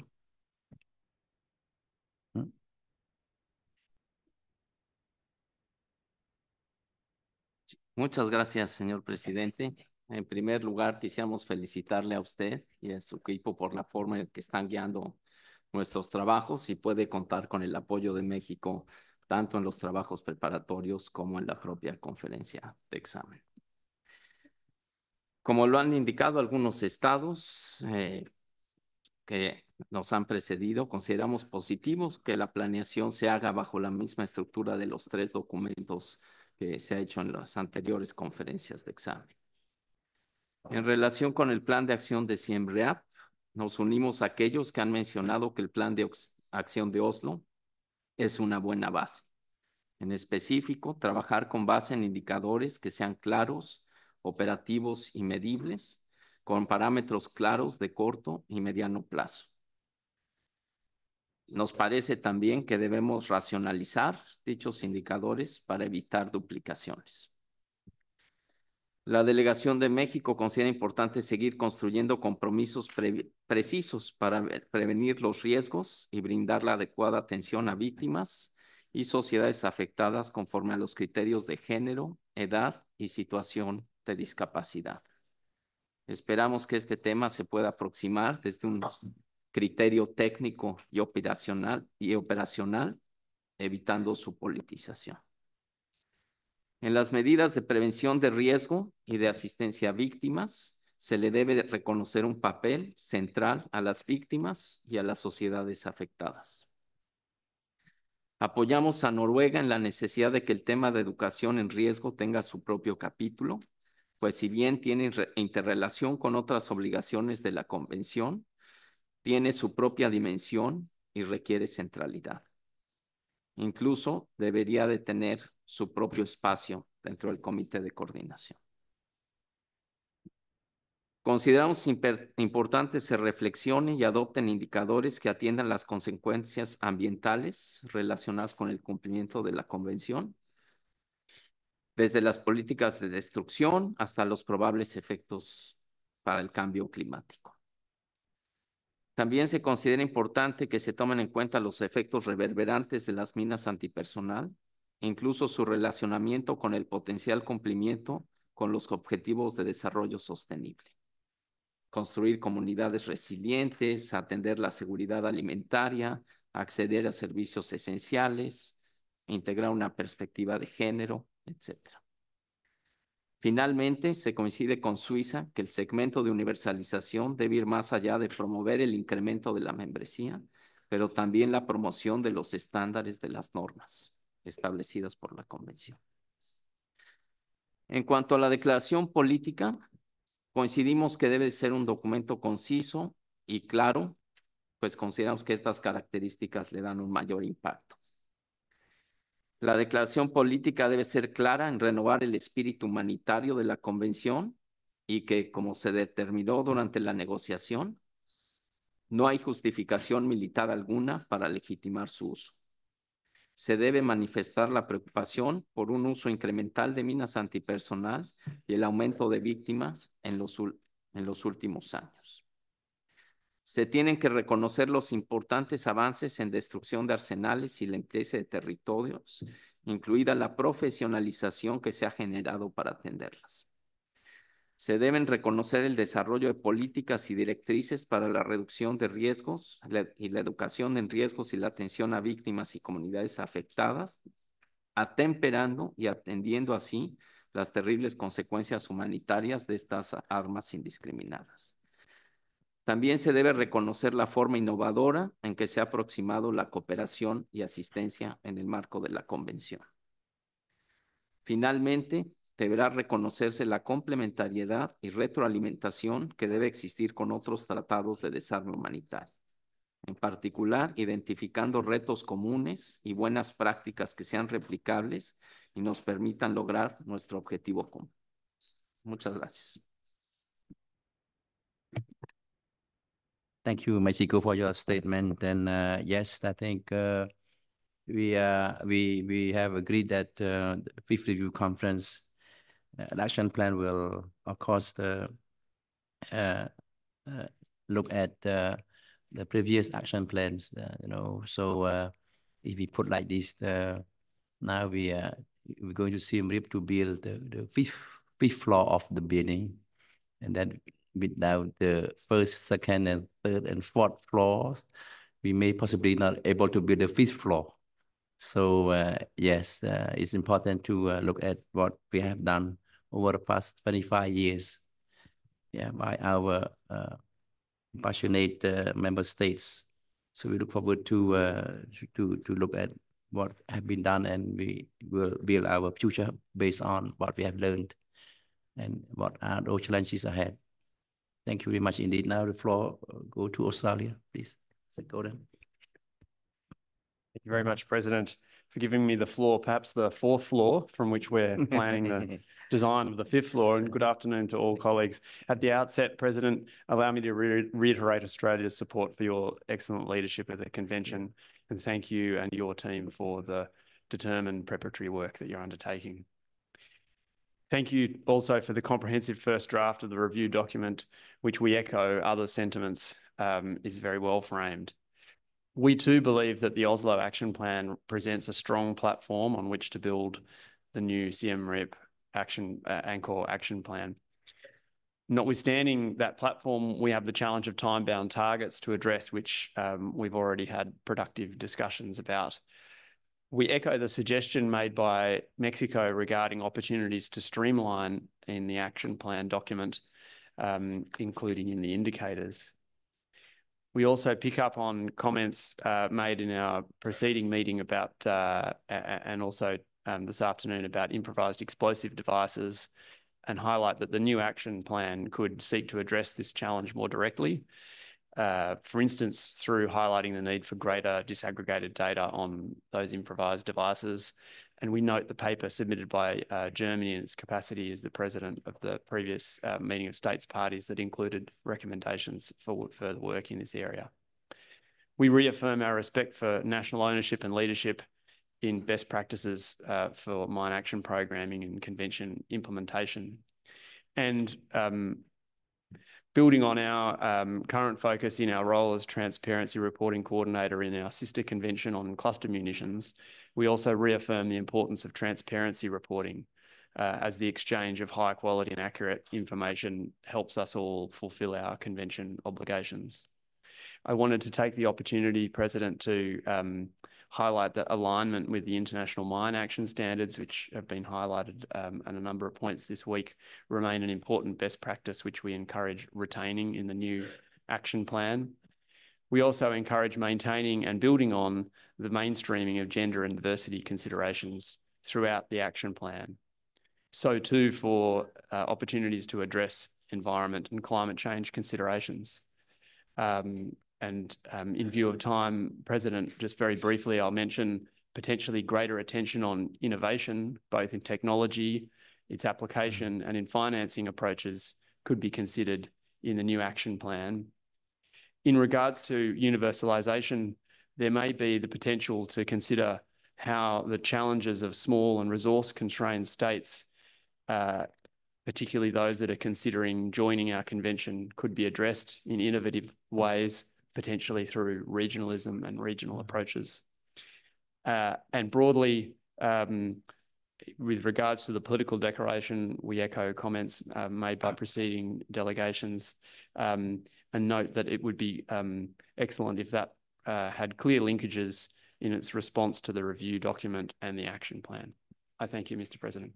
Thank you, Australia, for your statement. Of course, we fully agree with you all those points, and we look forward to having those points in our action plans. And thanks, Australia, for being coordinator on sponsorship program and much more. Thank you very much indeed. And Australia, of course, is one of the countries that support mine clearance all over the world. Thank you. Indeed, I think now we are well in the serious action plan, and I feel that I have to inform you a bit about what we have done, and because we have received a lot of inputs So Canada want to take the floor, and Canada, and then Colombia, and then I will have the I will have to report to you what been prepared also, so that you can have more light on what you are expecting on action plan. Thank you. Yeah, Nada, please. Thank you, Mr. President. I wanted to take the opportunity to jump in on the conversation and share some remarks from the Canadian perspective, if I may. Mr. President, Canada would like to thank you and Cambodia for the strong leadership so far in the preparation of the RevCon and your diligent work as the APMBC president. Also want to extend a sincere thanks to the ISU for its hard work across all aspects of the convention. As this is a review conference year, Canada has outlined 3 main priorities that we wish to bring to Siem Reap and see featured prominently in the Anchor Plan of Action. Firstly, gender mainstreaming through all aspects of mine action. Number 2, victim assistance, including mental health and assistance with PTSD. And thirdly, the environment and climate change. I was pleased to hear from some of the other colleagues in their interventions that we seem to be well in line with some of the aspects that we see as a priority. Mr. President, the plenary discussions, ongoing research by international organizations and side events to our meetings over the last 5 years, indeed since the last review conference, have all shown that these 3 priority areas are critically important to sustainable and impactful mine action. Despite significant achievements in mine action to date, these indiscriminate weapons continue to have global impact on large number of victims, particularly civilians. It is in our collective approach to mine action, it is crucial for us to remain focused on addressing the nexus of security, development, and humanitarian impacts of landmine, including impacts on livelihood, alleviating poverty, food security, and protection of civilians. We continue to see mine action as an important factor in helping mine-affected states achieve their sustainable development goals. Mr. President, Canada continues to view the universalization of the convention as a most reliable and sustainable way to rid the world of these indiscriminate weapons. Universalization is all more important in light of the growing security challenges that we're seeing worldwide. Indeed, since the last review conference in Oslo in 2019, we've witnessed the impacts of pandemic, a decrease in funding in some areas of mine action from the donor community, and an increase in instances of anti-personnel mines being used in new and ongoing conflicts. And we note the importance of universalization for the Cambodian presidency, which we tremendously support. Indeed, the region of Southeast Asia and the Pacific Islands are underrepresented in our convention, and we welcome the efforts by Cambodia to reach out and promote the convention to those who have not yet signed.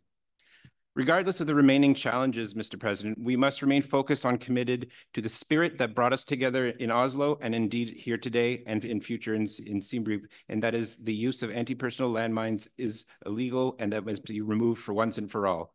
And finally, as it has been our practice, we welcome your invitation to all states and stakeholders to engage in the review process of the 3 documents you've outlined earlier to be adopted in Siem Reap. Indeed, Canada continues to acknowledge the presence and ongoing valuable contributions of civil society, academia, international organizations to our discussions. We commend them for their input and call on them to continue to push for all of us towards our common objective of a world free of landmines. Thank you. Thank you, Canada, for your statement of outlining the 3 priorities that you hold dearly. And we cannot agree more on that. And thank you very much indeed. The role of Canada with regard to convention implementation. Thank you very much. Indeed. Before we go to the floor to Colombia and Zambia, I would like to have a few minutes of your time to read to you what we have prepared regarding Siem Reap Action Plan and Declaration. I am reminded by Director Carlos that I have to first brief you on this a little bit, and then you can take the floor once again. So, dear friends, next, yes, we will be, of course, we have discussed about this deeply already, and I'd like to say that the plan that will guide us for the next 5 years is the Reap-Angkor plan, the same way that the Mobutu action plan has been our point of references. As I told you, we build the 5th floor. We need the first floor and another foundation from the 1st, 2nd, 3rd, and 4th, so that we could have the 5th floor solidly, standing against all storms and winds. So not that yes. So this should give you an indication of the Siem Reap action plan that will be shaped and formed based on experience learned from the previous reviews document. I'm very much welcome, of course, once again, your ideas or suggestions, your recommendations for the Siem Reap action plan. We have received a lot of input from states and organizations ahead of the 21st May deadline. As I mentioned earlier, this deadline was important in order to give us some time to develop and consult on the draft, of course, but the doors open and our emails open and 25 hours a day, email open, yeah. So please keep giving us your input. The Siem Reap-Angkor action plan will build on and respond to the deficiencies, I may say challenges in implementation highlighted in the review document. It will be a response to the reality the convention faces today.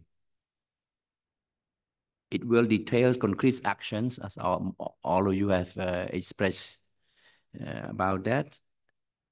As we as state parties will have to take to fulfill the obligations of the convention in the next 5 years, and now how we should respond to remaining challenges.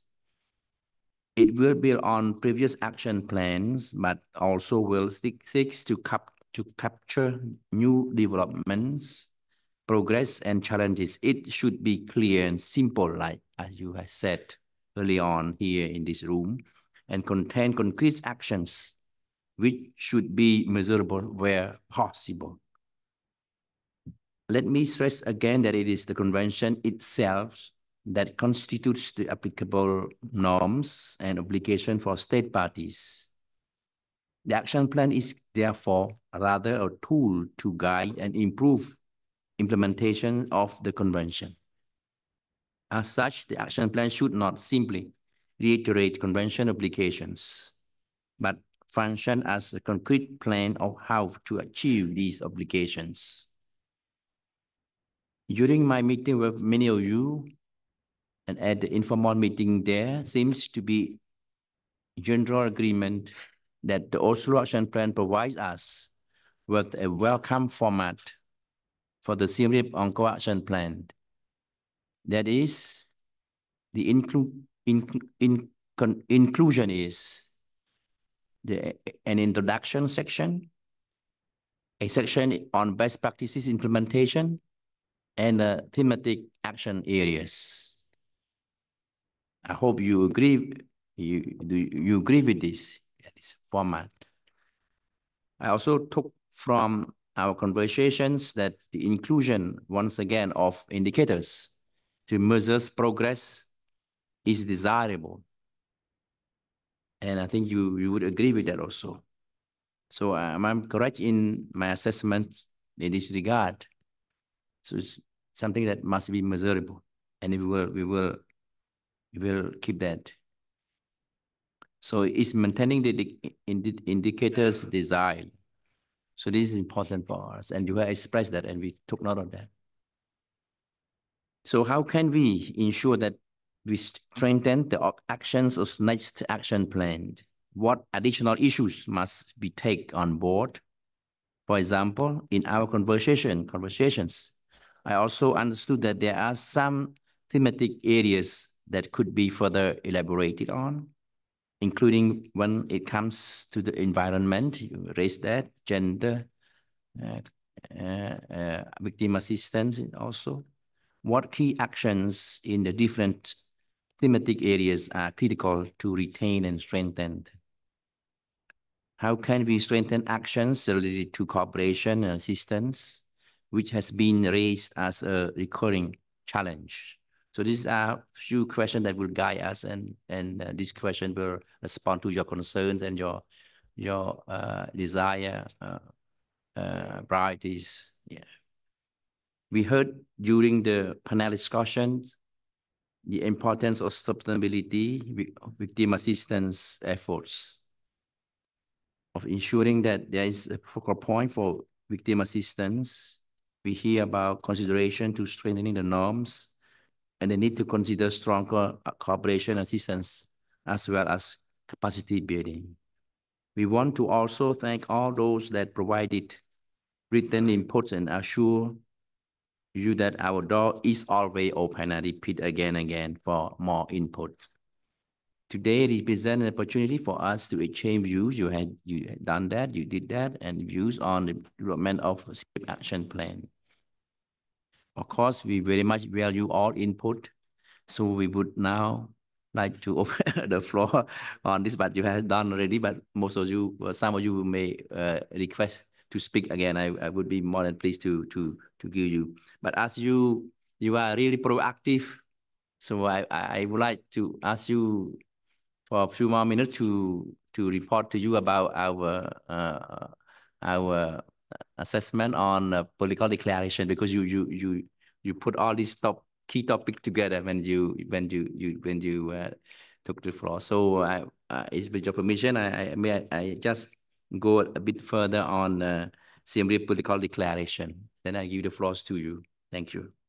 So finally, the last of the three main substantive documents is the political declaration. The political declaration will aim to strengthen and express the political commitments of state parties to implement the Siem Reap-Angkor action plan and to recommit to increasing their efforts to fulfill the convention obligations as soon as possible. So this just to remind some of you like me, not familiar with political declaration in previous review conferences. Declaration will be developed last, and we expect to be sharing elements of it with you in the month's time, and to discuss it in more detail at second preparatory meeting as informed in September. The review conference should adopt a concise, powerful, and memorable political declaration that recommits us all to the implementation of the convention and the Siem Reap-Angkor action plan. As we have seen with the Oslo declaration, such as a political declaration can be a strong and important tool, a message for the work ahead. We would aim to complete the drafting of the declaration well before the review conference in order to ensure that participants can arrive in Siem Reap ready to adopt the declaration and commit their states toward fulfillment, and we have more time to visit Angkor Wat temples.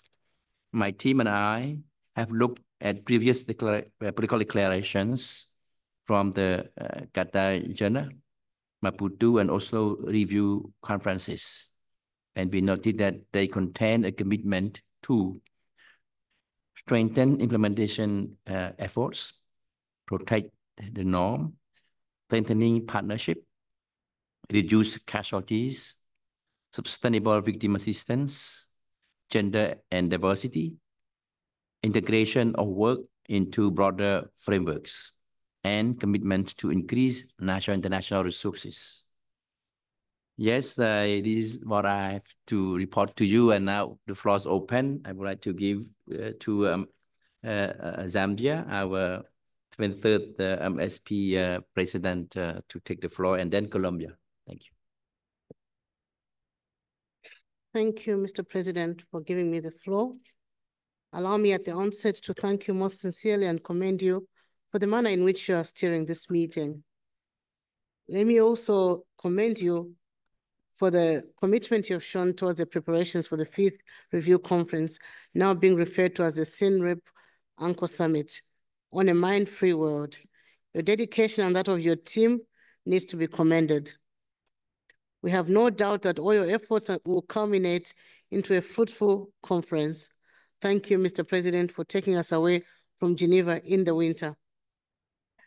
My delegation looks forward to receiving the draft documents and to discuss the contents of the Siem Reap-Angkor Action Plan and the valuable contributions from member states, state parties, and all stakeholders. As President-designate for the 23rd meeting of states parties, we look forward to working closely with you, Mr. President, and with Her Excellency Ambassador Tomiko of Japan, President-designate at the 22nd meeting of states parties. You can be assured of my delegation's support in the lead up to the review conference. Mr. President, despite the many successes that our convention has scored, there are a number of challenges that need to be addressed.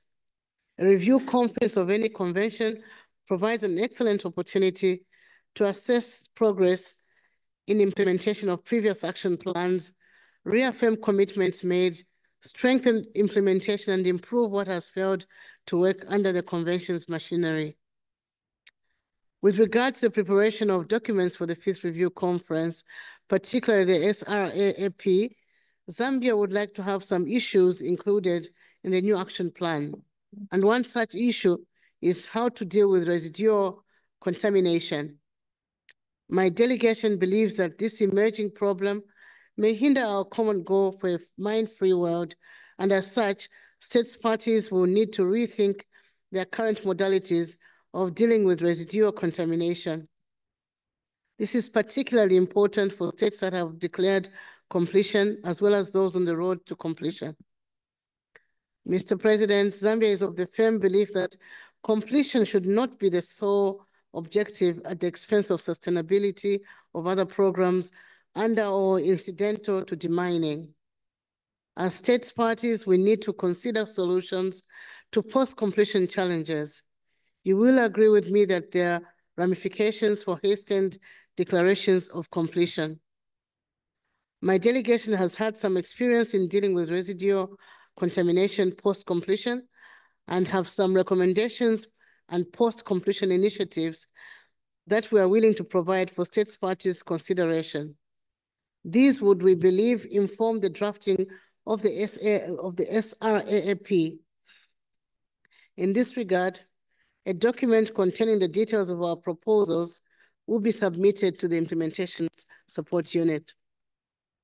In concluding, Mr. President, I wish to reiterate my delegation's support for your presidents and inform you and your team of our availability to take on some tasks should you require our assistance.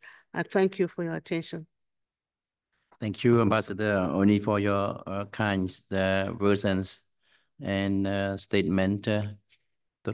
Please keep your luggage light by keeping your warm clothes in Geneva. Just, yeah, it's very hot there. So, ladies and gentlemen, in November in Cambodia, in our region, is a high season for tourism. And Ambassador Ernest told me just another day at the reception that we may face some difficulty to book your rooms. So please do fast. Do fast. Thank you very much indeed. Colombia, I want to take the floor. Thanks. Gracias, presidente. Primero, deseo felicitarlo a usted y a Camboya por su liderazgo en la conducción de esta reunión y del proceso que nos está llevando hacia la 5ª conferencia de revisión. Mi país le da la mayor importancia a la convención, como ha sido demostrado en su activa participación tanto en la maquinaria como en la implementación. Nosotros creemos que el Plan de Acción de Oslo ha representado una herramienta bastante útil para todos los Estados miembros. También creemos que sus indicadores son susceptibles de revisión, mejoramiento, en algunos casos de simplificación. Creemos que el éxito de la convención no debería medirse solamente en el número de países que han logrado declarar que han completado sus obligaciones relacionadas con el artículo 5º. También debería medirse el éxito porque la convención nos ha servido como un marco de referencia para el fortalecimiento de nuestras instituciones, de las capacidades nacionales, en los 3 pilares de la convención, la educación en el riesgo de minas, el desminado humanitario y especialmente la atención a nuestras víctimas. El nuevo plan de acción de Siem Reap debería, en nuestro concepto, incluir nuevos elementos que reflejen realidades propias de estados afectados como Colombia, especialmente en lo que corresponde al fenómeno de las minas antipersonal de naturaleza improvisada.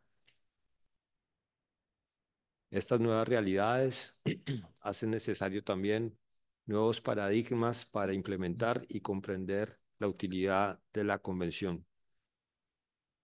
De otra parte, acordes con la política exterior feminista del gobierno de Colombia, nos parece pertinente y necesario dar continuidad a las buenas prácticas relacionadas con la perspectiva de género.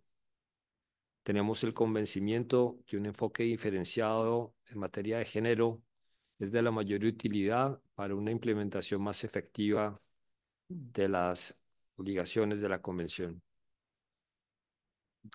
También creemos que hay que hacer un esfuerzo en profundizar el tema de las nuevas tecnologías. El desarrollo avanzador de la tecnología con los retos y desafíos que implica debería también representar nuevas oportunidades para contar con herramientas que hagan más eficaces las actividades relacionadas con el desminado humanitario, al igual que con la mejora de las plataformas nacionales de información y el procesamiento de bases de datos. Consideramos que es necesario que desde la Convención se adelanten acciones para procurar que todos los Estados partes podamos tener acceso a esas nuevas herramientas tecnológicas. Finalmente, deseo reiterar el compromiso y toda la disposición de Colombia para apoyar a usted y a todos los Estados miembros en el proceso que nos está conduciendo hacia la quinta conferencia de revisión y hacia la formulación del nuevo plan de acción. Muchas gracias.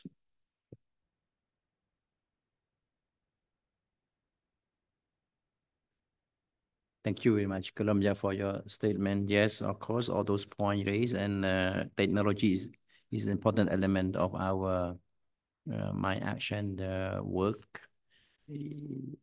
Technologies provide not only safety to our miners, but also efficiency and effectiveness of,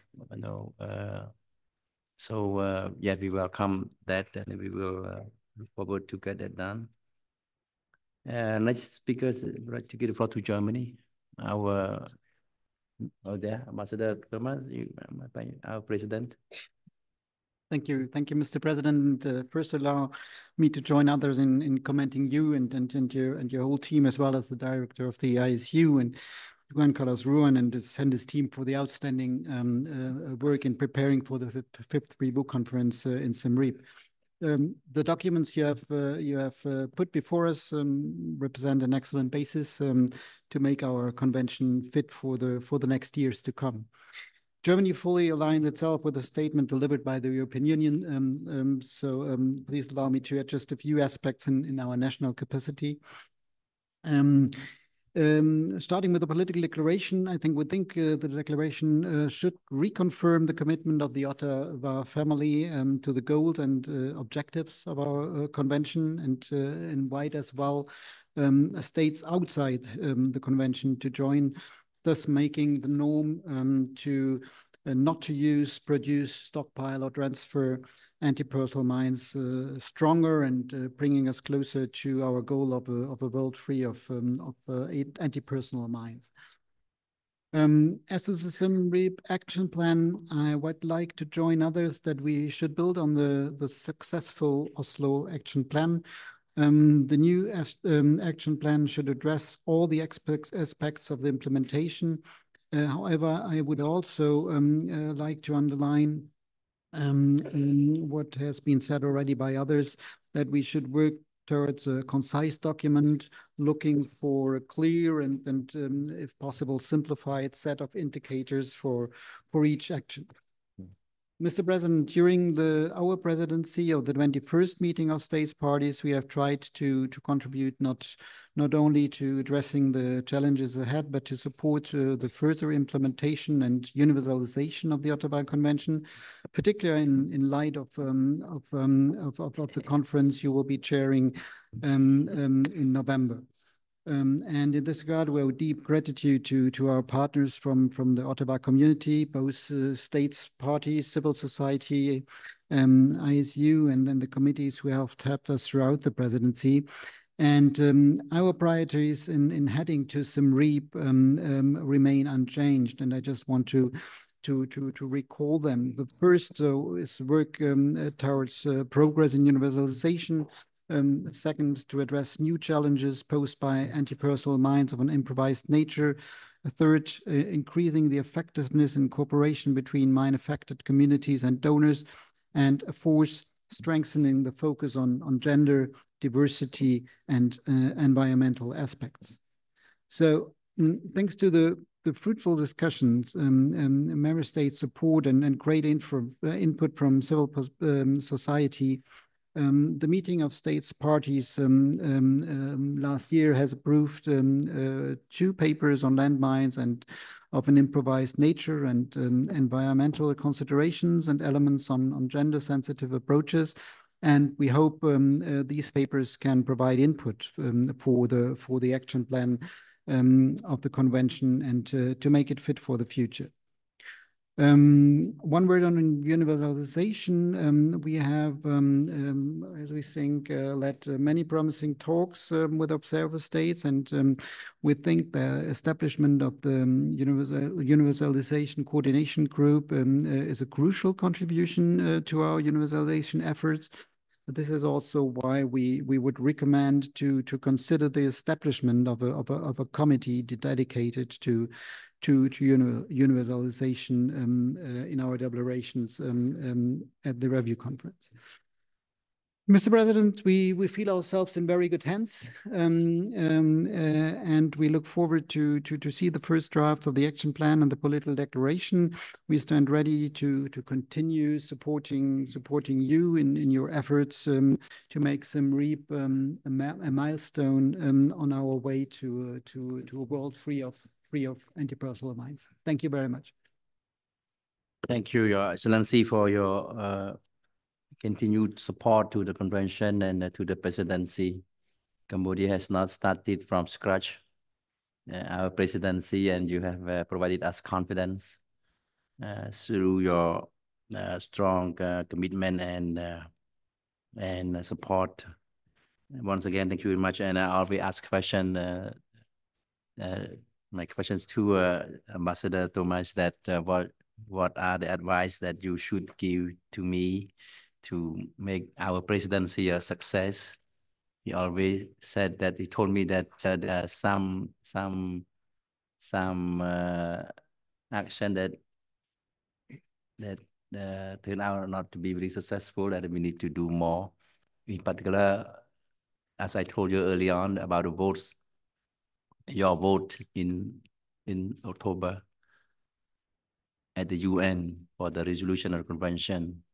So I think that I want to repeat again, we want you, not November vote, not November, but October vote at the UN in New York, that you have to vote for the convention resolution. Please inform your colleagues in New York and your government to be able to give us that votes.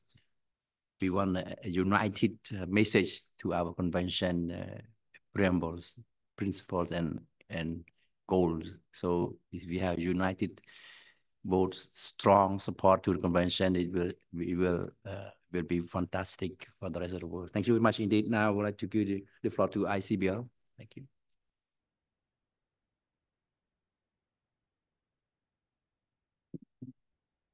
Thank you, Mr. President. We read the agenda rather literally, so we actually prepared separate statements on the action plan and on the political declaration. So if you don't mind, since everyone else is combining, I'll start off with a short statement and then pass it to my colleague, Sister Denise. I'll pass the baton, if that's okay.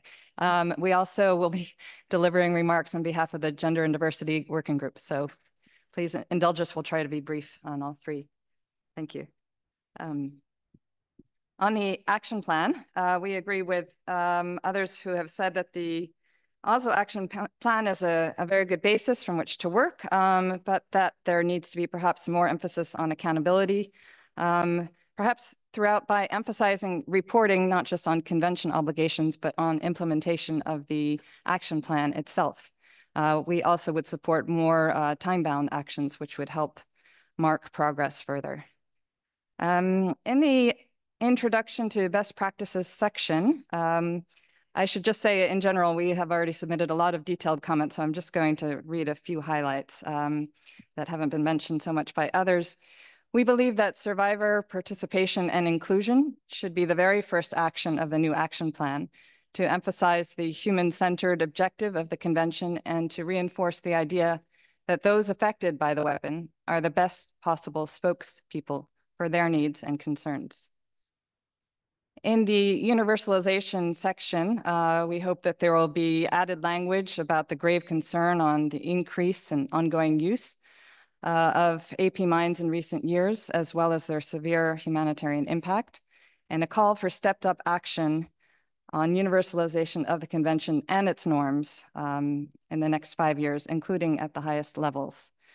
For the machinery, we suggest extending the mandate of the Universalization Coordination Group, or Working Group, as Germany suggested, to also include coordination of collective action to further strengthen the norm itself, so the stigmatization of the weapon. On survey and clearance, as you've heard, we are reinforcing the message of promoting all possible practices to lead to completion as soon as possible. So we would recommend strengthening the current actions 23 and 24 on work plans for clearance and risk education and extension requests. For example, by recommending extension requests not be considered or only granted for a year until such plans are included. And we would suggest that the plans are not enough. They need to reflect the obligation of the convention to implement as soon as possible, along with clear indications of both planned national contributions and requirements for international support.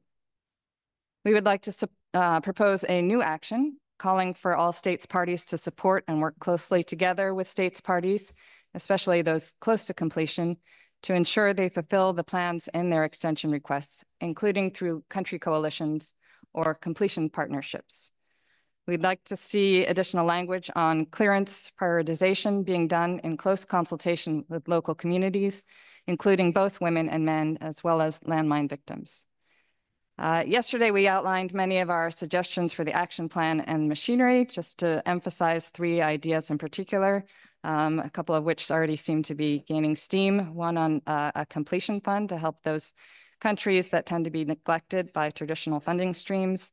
And as supported by the EU and others yesterday, an informal Article 5 support group that would bring in a wider variety of expertise across the area of Article 5 implementation, as well as our idea for a high-level envoy on Article 5. On mine risk education, we would also like to see in the machinery perhaps a special focal point on this area that's often neglected and left aside, as well as a particular point, a separate agenda item at treaty meetings. So this life-saving mechanism gets the treat it deserves. A few words on victim assistance. As Sarani says, that tends to be put aside, so I want to make sure to give this full due weight.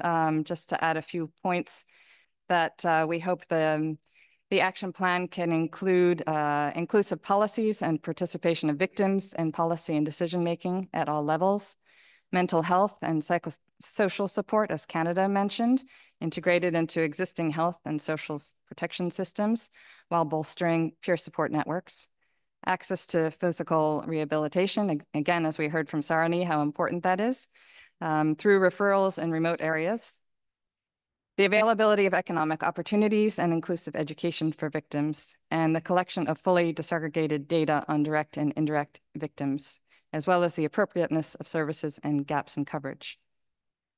Just 2 more brief points on cooperation and assistance. It would be Useful to have language committing donors to better coordination and allocation of funding to promote a fair and equitable provision of assistance to all states parties with clearly expressed needs, as well as ensuring earmarked funds for victim assistance activities are included.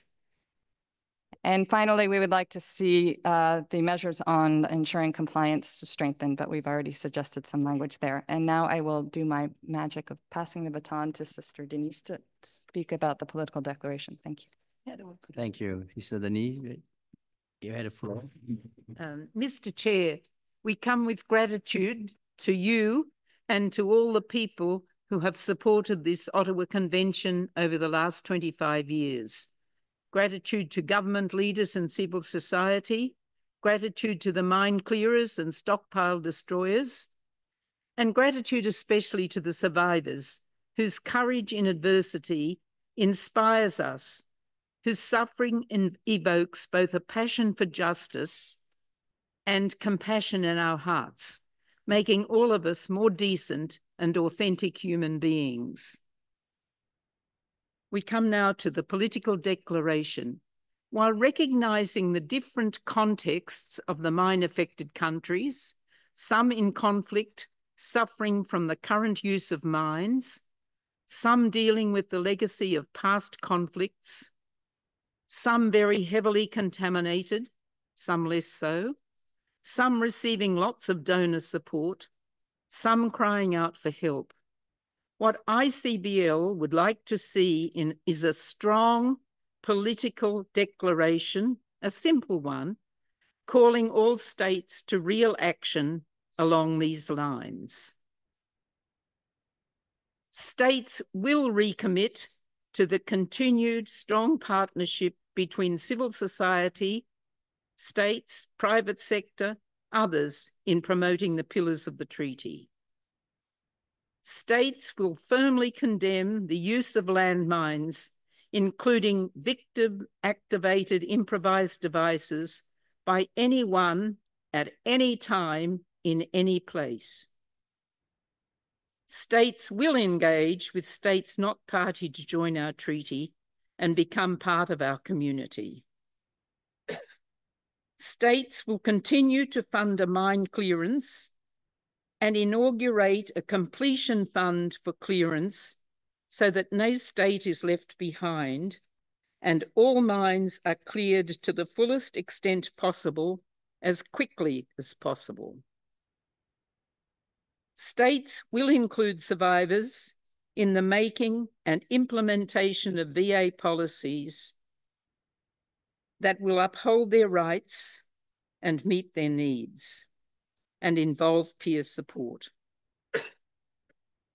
States will mitigate the environmental consequences of their work as we all care for our common home. States will make our treaty inclusive, with no discrimination according to gender, disability, age, race, or religious beliefs. States will ensure that risk education is prioritized during emergency response and that affected populations will be protected. Accompanying, serving, and advocating with the people of the landmine-affected communities, particularly the survivors, enriches us all and can make a world where love, not hate, prevails. This political declaration is our chance to make a strong statement for peace and multilateralism at a time when both are in short supply. A world free of mines is possible and realistic. In the past, we have achieved much, but we can and will do more and do better. Walking and wheeling away from the Siem Reap-Angkor summit on paths of hope for a mine-free world, we will eradicate all landmines and empower lives. No excuses, no exceptions, and no delays. Thank you. Thank you, Sister Dani, for your intervention and clear statement. We took note of these, and thank you. And through you to your ICBL campaigners for, we express our appreciations again and respect to all of you. ICBL want, yeah, of course, yeah, please share the floor, ICBL. You have a lot to tell us. Thank you. Thank you, Mr. President. I'm pleased to take the floor on behalf of the 13 member organizations of the Gender and Diversity in Mine Action Working Group. We came together as a working group just over 5 years ago to provide input into the Oslo Action Plan. And since then, we have been very proud of the work we have done in partnership with states parties to ensure that the implementation of the Member Treaty benefits all communities and that the opportunity to contribute to achieving our shared goals is open to all. The Oslo Action Plan has set a strong foundation on gender and diversity for us to build on with the Siem Reap-Angkor Action Plan. It is exciting to see the results of our work reflected in the review document. Collectively, we have made great strides in inclusive and effective implementation of the Mine Treaty over the past 5 years. Nonetheless, it was concerning to read in the review document that a lack of gender balance and representation of landmine survivors and persons with disabilities in delegations participating in convention meetings is still observed. Looking ahead, we strongly support the continued inclusion of a standalone action on gender and diversity, and have submitted the following text for consideration as a slight revision from the Oslo Action Plan. Ensure that the different needs, vulnerabilities, and perspectives of women, girls, men, and boys from diverse populations and all ages are considered and inform all areas of convention implementation and mine action programs in order to deliver an inclusive approach. Strive to remove all barriers to full, equal, and meaningful gender balanced participation in implementation activities at the national level and in the Convention's machinery, including its meetings. Concerted efforts are needed to better understand and address barriers to women participation and leadership, including persisting stereotypes or working conditions. Male allies will continue to play an important role to achieve this. The Siem Reap-Angkor Action Plan should include a new indicator on gendered employment in the annual Article 7 reports. We hope to see the language on diversity strengthened over the Oslo Action Plan. We recognize that each state party may have a different understanding of the diversity, and the relevance of specific diversity factors can vary between communities. But we must do all we can to ensure that no one is excluded from our work. We strongly believe in embracing inclusivity. In addition, we have suggested a new action under survey and clearance focusing on prioritization. Ensure that survey and clearance are prioritized based on clear, nationally driven humanitarian and sustainable development criteria, which take account of climate and environmental concerns, and gender and other diversity considerations within affected communities, and which support climate adaptation, environmentally responsible land use, and sustainable livelihoods. Our full comments for the consultation process have been submitted, and a longer version of this statement has been provided to the ISU. The Gender and Diversity Working Group is committed to working with states parties to ensure that the Siem Reap-Angkor Action Plan sets up a strong path towards inclusive and effective implementation of the Mine Treaty. Thank you. Thank you, ICBL, for your very comprehensive statements. Three of you this afternoon. Thank you very much indeed. Yes, we took note of that. You mentioned about employment. Cambodia delegation this time also have a representative from the private sector. And yesterday we organized a side event showcasing what we should do to support the mine survivors through employment, training. Thank you indeed with that done. I think next we'd like to move on to the next item on our agenda. I don't want to keep you the whole night here, in this room. So allow me to take a few more minutes then to report to you on our updates on logistical and administrative matters that we would like to inform you. Yes, we have reached the agenda item, updates on logistical and administrative matters. We are hard at work preparing the review conference. We feel the enthusiasm here and passion, and yes, both substantially and in practical terms. You see, a lot of work will be has gone through preparing for the Siem Reap for your arrival. But before going further, I'd like to just inform you important date that on the draft of the action plan and will be presented to you. The first draft, zero draft maybe, you by July, late July, we will have first draft for you to look at, and then soon after, the political declaration draft will be also sent to you. Yes, thank you. We are aiming, so we see a lot of work preparing. So with activities taking place on Sunday, on Sunday. And again, Ambassador Onis from Zambia, you do not need to take your warm clothes there. So on Sunday mornings, we will have a March for Mind-Free World inside the temple's Angkor Wat Temple complex. You have to bring your sport shoes, possibly. We may have t-shirt for you, but just sport shoes. Possibly you need to bring them there. So we'll start on Sunday, 20 November. So your delegation is recommended to arrive on Saturday, 23rd November, so that you can participate in a March for Mind-Free World. And then evening on the 24th, we have gala dinner outdoor at the side of the temple with sound and light and cultural performances.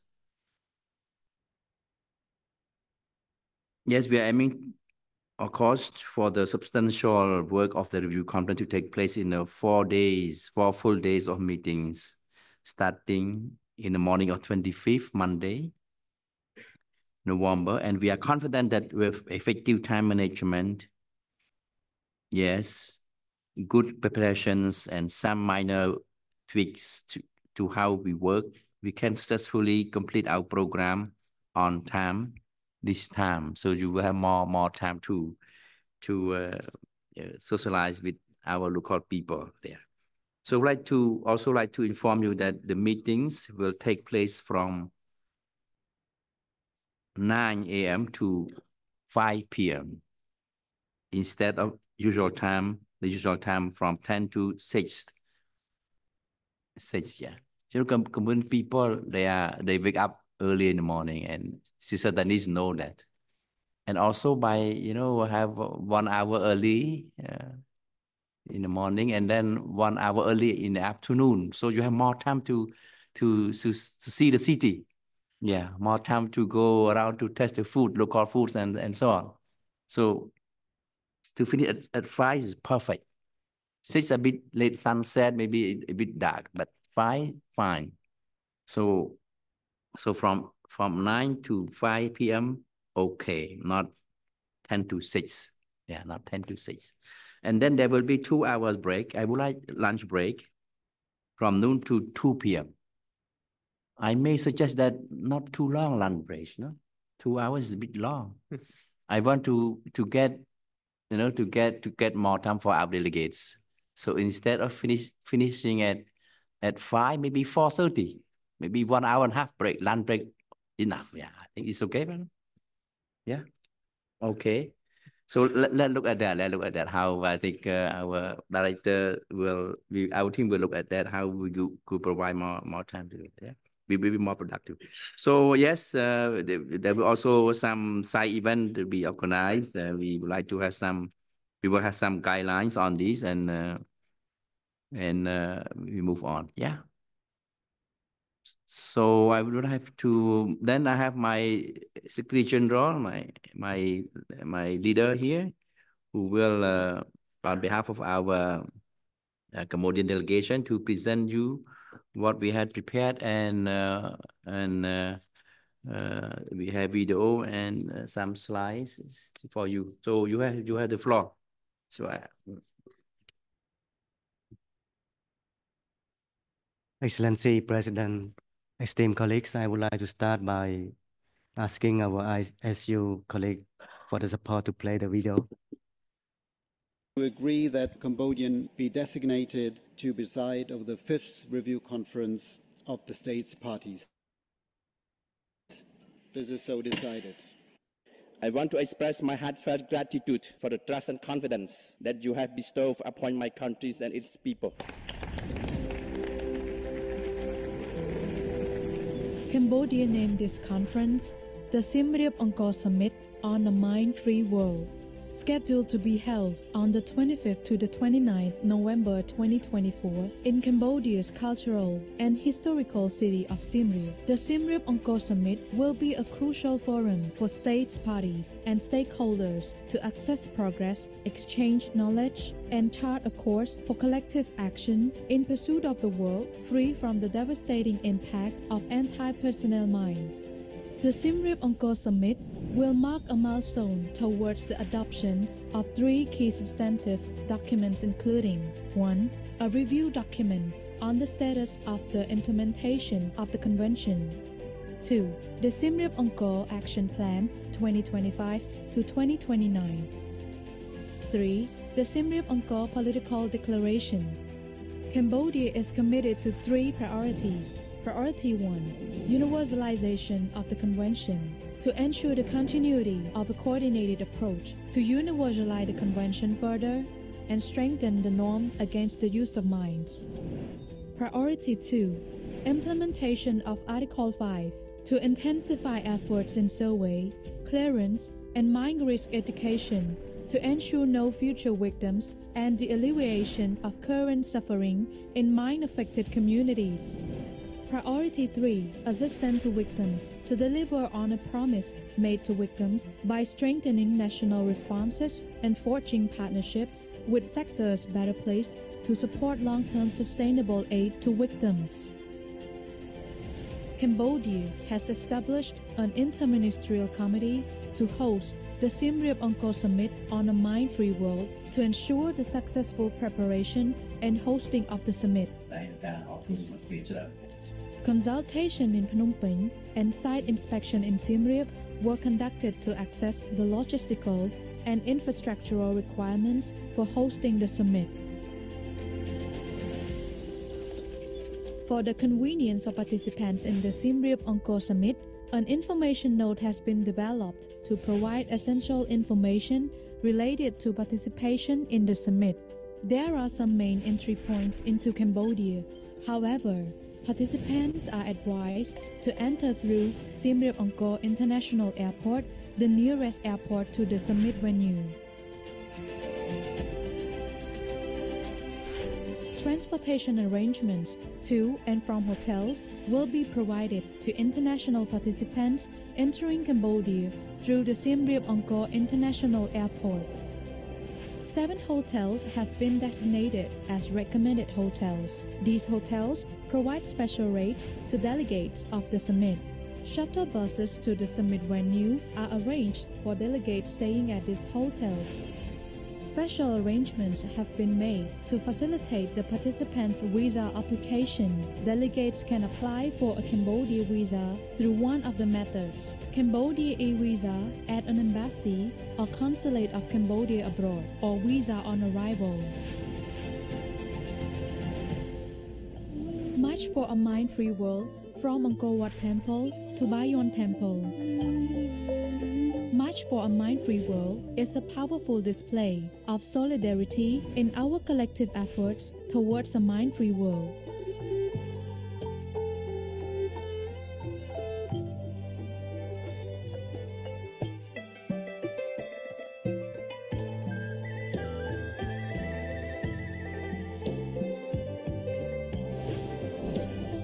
Visit the Peace Museum, a special venue with facilities and resources for training, raising awareness of the impact of war, peace-building process, and demining activities. Welcome dinner at the Bayon Temple, the temple of King Jayavarman VII, built at the end of the 12th century and is now listed as the second largest temple in the Angkor Wat complex. The opening event will be presided over by Samdech Mahabowor Thappadai Honmanat, Prime Minister of the Kingdom of Cambodia. A special tour of the iconic Angkor Wat Temple, one of Southeast Asia's most important archaeological sites, will be organized exclusively for all summit participants. Showcase innovative solutions, providing an exceptional opportunity for learning and networking.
The president of the Ottawa Convention this year, Cambodia presides over and hosts the 5th review conference titled the Siem Reap-Angkor Summit on a Mine-Free World, 25-29 November 2024.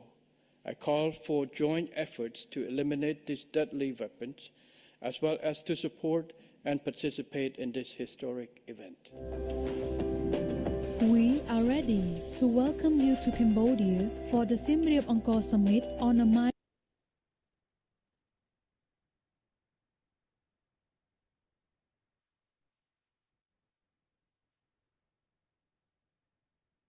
Thank you. The original video was longer than 10 minutes, and then it was reduced to 7 minutes. And the final debate among my team was whether we should include the footage showing foods and some tourism destination or not.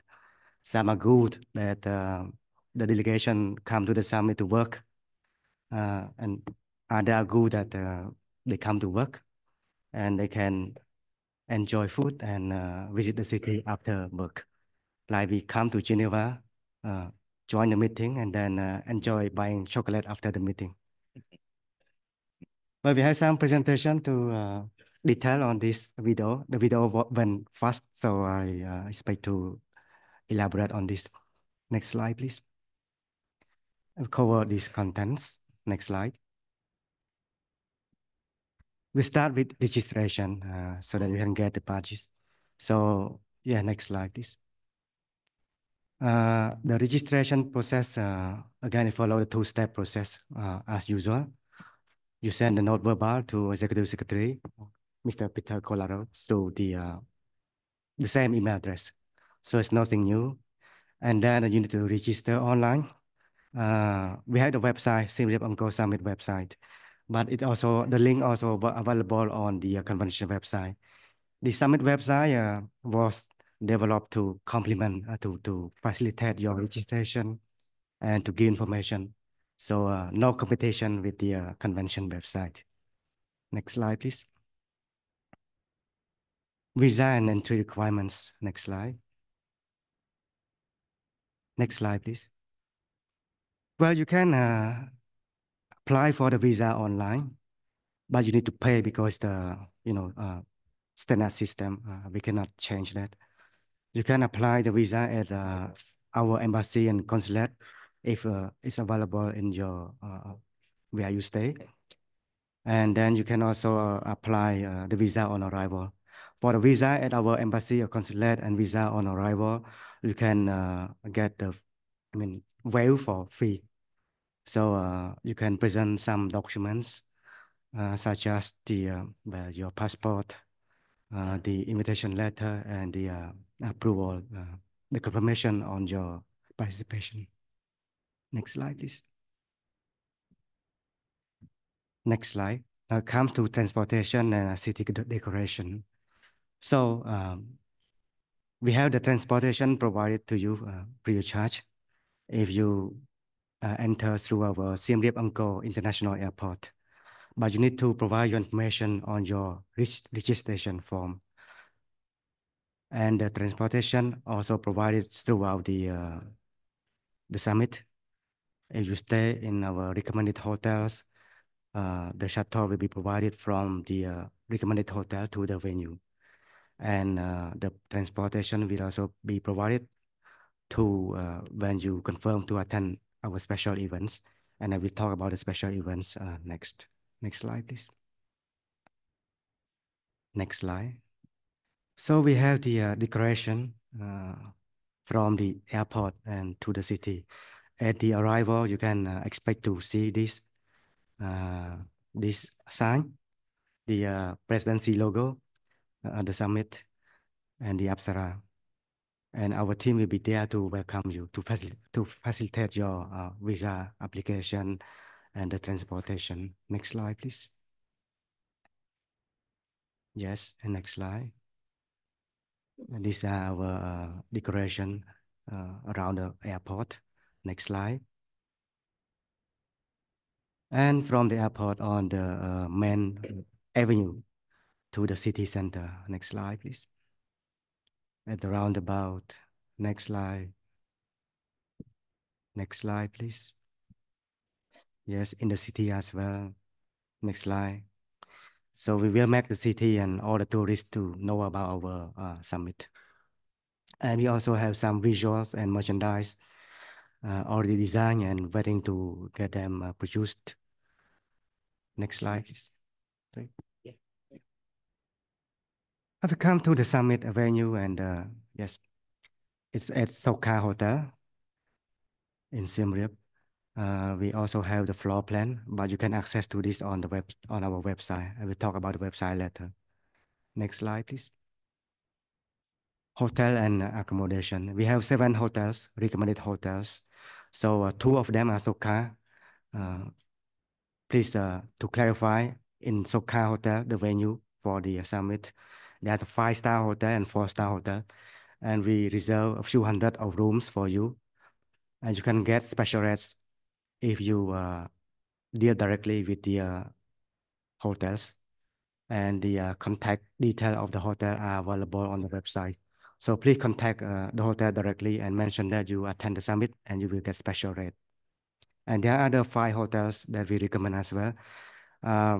One of them is Sofitel, which seems to be fully booked, unfortunately, but there are plenty of other hotels here. And for this recommended hotel, you will get the free shuttle as previously mentioned. Next slide. Next slide, please. Special events. So special events start from Sunday, as the president just mentioned, from the marching until the visit to Angkor Wat Temple. Next slide, please. We will start with the marching. So you need to confirm the marching, that you attend the marching on the registration form so that we can provide shuttle and also the t-shirt for you. The marching will start from the Angkor Wat Temple to the Bayon Temple, and you will also go through some landmark, attraction landmark as well on the way. Next slide, please. Next slide, please. It's yeah. It comes to the exhibition. So the exhibition will be in the compound of the conference venue as well, Soka Hotel. It aims to showcase the my action achievements and the outcomes, the impacts of the my action activities. Next slide, please. you can request to have the you can request to have your booth at our exhibition as well, and the contact for asking for this is available on our website. So on Monday in the afternoon, we will have the visit to Peace Museum, about 30-minute drive from the Siem Reap downtown, and the shuttle will be provided as well if you stay at the recommended hotels, or you can go to the venue Soka so that there are car provided for you. Next slide, please. And at the end of the day, on Sunday, there will be the welcome dinner, the outdoor temple dinner at the Bayon Temple. Next slide, please. The opening ceremony will take place on Monday morning, and you are required to come earlier. The exact time will be provided later by the ISU or the program. Next slide, please. Well, the visit to Angkor Wat Temple will be on Wednesday afternoon, and the transportation will be provided as well. Next slide, please. And there are some rules if you visit Angkor Wat Temple, what to do and what not to do. You can check out the detail on our website as well. Next slide, please. So we come to the website. Our colleagues can go to the website briefly.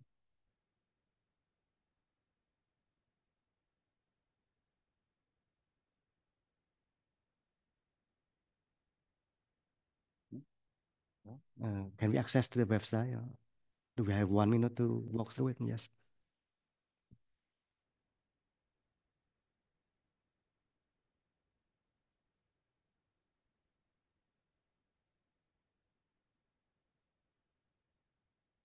Well, the footage of video showing the work of ISU and the UN ODA in Cambodia was removed, and the president was still upset about this. He asking for the reason. I just found the reason now, that we know that one clause would cut off my presentation time, so we so we remove his footage from the video. That's fair enough.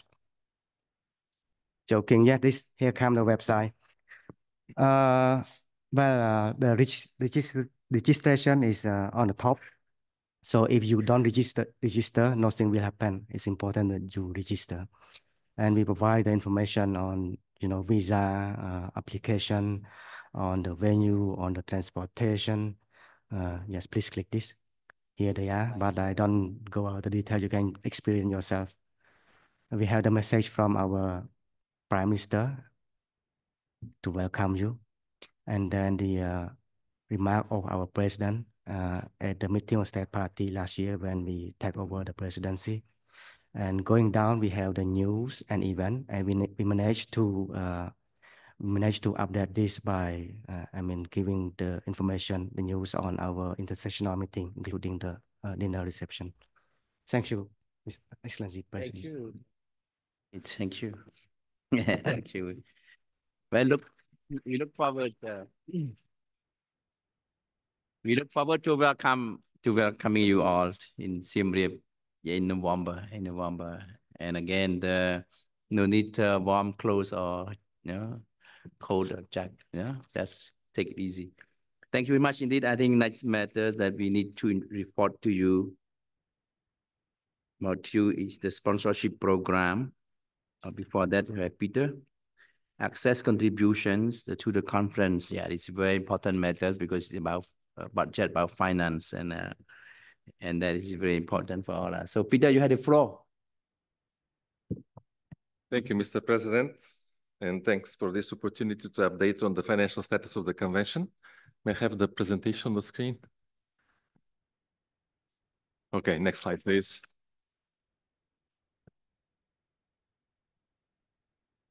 Well, this is something you all know. This is the legal background for the financial, for the access contributions. This is the requirement that the cost of all official meetings of the convention be covered by the states participating in those meetings, which basically means that failure to do so represents a non-compliance with the provisions of the treaty itself. Next slide, please. So this is the situation as of yesterday. It's not very good, frankly speaking. We are still at 60%, a little bit over 60% collection rate. You'll see our budget for this year is $862,500. We have $522,000 cash available as of yesterday. No new contributions over the last 2 months, which means that we are still facing a deficit of $340,500, which is a lot.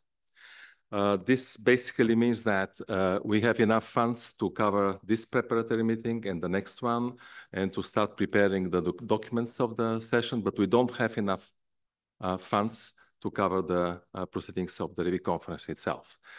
So I take this opportunity to appeal to all the states to put some pressure on their capitals to make sure that your contributions for the current year are paid as soon as possible and in full. You know, it's not a new problem. It's not a new issue. The fact that we have several countries which do not pay every year, sometimes for several years. May I have next slide, please? Which is creating a deficit. You see, we have over 150,000 deficits for the past projects. That means all the projects, all the meetings which have already taken place until last year. And this is the list of the countries which have outstanding contributions for 3 or more years. Not just for 1 or 2, but for 3 or more years. Sometimes they are small amounts, sometimes the amounts are much more substantive. So once again, an appeal to all, especially these states. One of them has even never paid its contribution, not even a single time. So it's appeal to all the states to make whatever is needed to pay as soon as possible in full the contributions. For this year, next slide, please. We still have time. These are the countries which have not yet paid for this year, for the current year. We still have time. We have 2 more months. You will recall that under the UN rules and regulations, the funds for events which are not funded through the regular budget of the United Nations must be available in advance. And the UN Geneva is requiring that basically these funds are available 3 months in advance, which means that we need the missing 340,000 deficit by the end of August. So you still have time. Please do whatever is needed to have these funds in time to make sure that we can proceed smoothly with the conference. And one last piece of information. Our colleagues from the financial services of UNOC are preparing the invoices for the next year. You'll remember that the budget for next year was adopted last year already. We are doing this year earlier than usual. Usually we circulate the invoices in August, but we decided to do it now, end of June, early July at the latest. That will provide you with the most updated information of your status, the financial status of your country. So please also use this to put some pressure to the capitals. And I would like also to focus your attention to the fact that the note verbal and the invoices will contain an information about a change in the practice. Pursuant to a recommendation by the audit, the financial services will start applying the credits to the outstanding contributions automatically, starting with the oldest one. This is explained in the note verbal. Of course, you have the right to, your country has the right to accept or not to accept this new practice, and there is a procedure should you decide to opt out. Also, there will be an appeal there to use credits if you don't have outstanding contributions to pay your current, your assessed contribution for the current year. And again, there will be information whom to contact to request this to be done. Thank you, Mr. President. Thank you, Peter, for your updated reports about our budget. Yes, we need more contributions so that our presidency will go on and our 52 conference will go as smoothly as possible. And right at the same time, take this occasion to thank, express appreciation to those who have contributed to the 52 conference. And I join Peter in appealing to those who have not yet contributed, to the review conference. So I would like to invite you to look at this very urgently, as I may say. So we need so that we can plan our work on time. Thank you very much indeed, Peter, for updating. I look forward to receive good news in the near future, possibly. Thank you very much indeed. And next, I would like, before giving the floor to Ambassador Tomiko of Japan, our incoming president next year, Japan will guide us to implement the Siem Reap action plan that we're going to adopt in November. So I'd like to give the floor to Australia, in charge of the sponsorship program. Our friend Gordon has to attend his son's graduation, so his representative is here. Tui, you have the floor. Thank you. Thank you, Mr. President. Thank you for giving me the floor, and good afternoon to all colleagues. At the outset, allow me to reiterate Australia's support for your leadership of the convention. Australia is pleased to be serving as sponsorship program coordinator for the Anti-Personnel Mine Ban Convention. The sponsorship program is a critical tool to ensure broad, inclusive participation. We are glad to see this has been reflected in the deliberations at our meetings this week. The sponsorship program has supported 33 delegates from 25 countries to join us. Nearly 1/3 of these sponsored delegates are women. President, the sponsorship program is more important than ever as we approach our 5th review conference, deepen our conversation on a new action plan to be adopted by state parties, and consider a political declaration to highlight and energize our convention. The sponsorship program can assist these efforts by ensuring that states with limited resourcing, particularly those with active mine clearance and destruction obligations, can attend our meetings and engage fully in our conversations on these important matters. In addition, the upcoming review conference presents an important opportunity for states, not party, to consider joining the convention. The sponsorship program can allow for states, not yet party, that have demonstrated an interest to be present at our meetings and outline the steps they are taking towards accession. President, I would like to acknowledge the generous contributions of donors to the sponsorship program in 2023.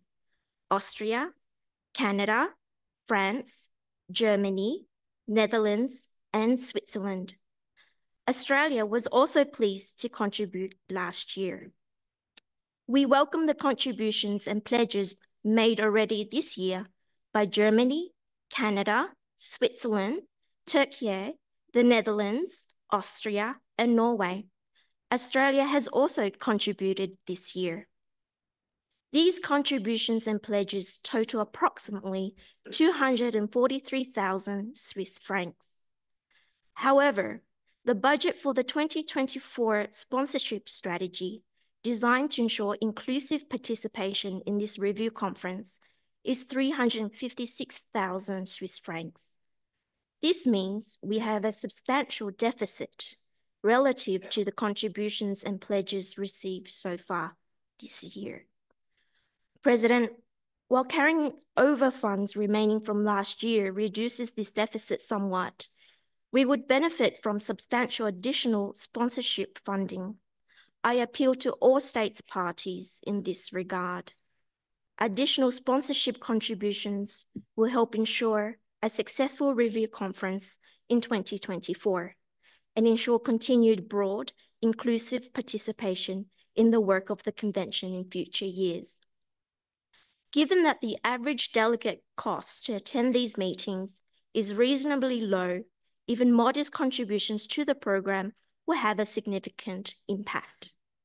The Australian delegation remains at the disposal of all states parties to provide further information and assistance in considering a contribution. Thank you, Mr. President. Thank you, Sally, for updating us about the sponsorship program. We want more voices to be heard at the 50 conference, and we want to reach out to our mine survivors to attend as well. And sponsorship program, health situation is important for all of us, that we care about the diversity and inclusiveness. So I would like to join our sponsorship program coordinator to appeal to all of you for your kind, generous contributions to this program. Thank you very much indeed to Australia for that. And I support your initiatives to engage to other nations to support us. And thanks that those nations that Thuy just mentioned, those nations that have contributed generously to this program. Thank you indeed. Next, before giving the floor to Ambassador Tomiko from Japan, I'd like to ask the ambassador to give a few minutes to Director Carlos to inform our meeting a little bit, and then the floor is yours. Thank you. Thank you, Your Excellency. I just wanted to inform that due to time, the interpreters have been kind enough to give us 15 more minutes, but that the draft procedure report is online on the convention's website, which will have to be approved by the states parties before we close. So just wanted to let you know that's where it is located so you can access it. Thank you. So short. Now let us turn our attention to next year. And as you know, Japan has expressed her interest to preside to assume the presidency of the 22nd meetings of state parties next year. So we would like on behalf of the convention to warmly welcome the interest expressed by Japan, and would like to take this opportunity to thank Japan, and of course we would like to give the floor to Ambassador Tomiko, who is here with us to say a few words. Thank you. Thank you, Mr. President, for giving me the floor. I will be very brief. First of all, I think I'm speaking for all the delegations when I say that we really highly appreciate the enthusiasm and the detailed preparation for your summit later this year. And let me reiterate also our strong support for your leadership, for yourself, and for your appreciation for your leadership, and our strong support for you and your team going into the fifth review conference. Japan is very pleased to be forming this kind of informal Troika Plus, including Zambia, who will come next to us, to ensure more continuity and cooperation among and between the presidencies of the year from one year to the other. And we are really looking forward to the outcome of this year's fifth review conference, and particularly the Siem Reap-Angkor action plan, which we will carry over and carry forward to the next year, and to ensure we are committed to ensure the beginning of the smooth implementation of the new action plan, which will be adopted later this year in Siem Reap. So with that, thank you so much. And again, our appreciation for your presidency. Thank you. Thank you, Your Excellency, Ambassador, for your pledge to have a successful review conference and implementation. So yeah, thank you very much indeed. So you to your people in Japan as well. Thank you for supporting mine clearance globally. Next, before we could release you this afternoon and this time, I would like to just go through a few details so you would be very much well informed. Consideration and adoption of a procedural report of the first preparatory meeting. On our final piece of business is to consider and adopt a procedural report for this meeting that you have so much committed to. I would ask that the secretary proceed, yeah. So maybe not disputing the draft, but through website, right? We have prepared, and that we have 10 minutes or so to review and get back. Yeah. If you want to go paragraph by paragraph, so you can go to. Yes, I think I would give the floor to Director Carlos to guide us on this process. Yeah, thank you, Your Excellency. So this is the draft procedure report that you'll see online on the convention's website. So we could, if Your Excellency wants to go paragraph by paragraph, we could do it.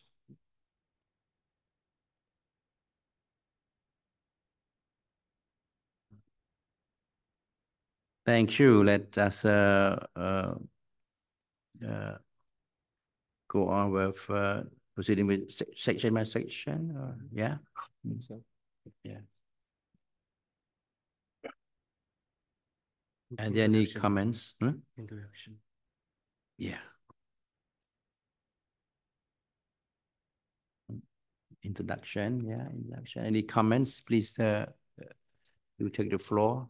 Do you have any comments?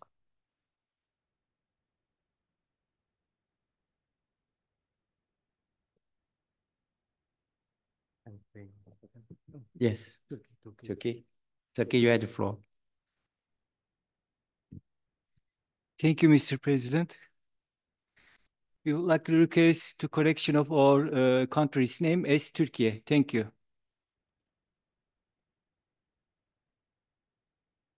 Thank you. Thank you.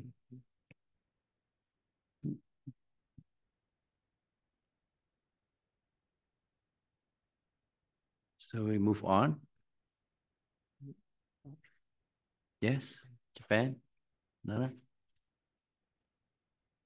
It's a bit hard to see, but according to the screen, it seems that Japan's name may be also missing. Just please make sure. I'm talking about paragraph 6. Sorry, we present our apologize. Miss your name. Thank you very much indeed. Thank you.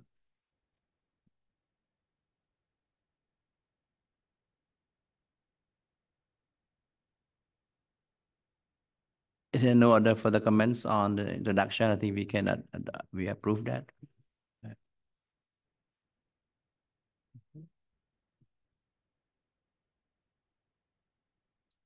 Yeah, next section. Yeah.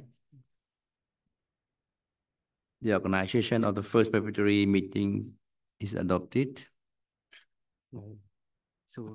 Yes, any comment to that? I think no comment. So this section, the entitled participation in first preparatory meeting. So we have left that to the executive secretary to insert the list of delegations present based on disappointed formal notification that has received. So now we move on to section entitled decisions and recommendations. Are there any comment?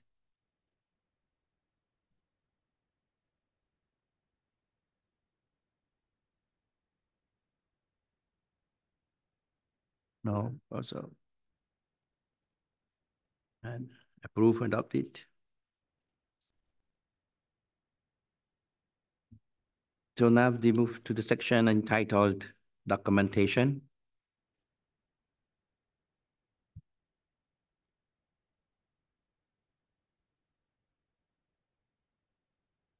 Okay, no comments. This is too fast. Let me know. To look like we are going to miss our dinner.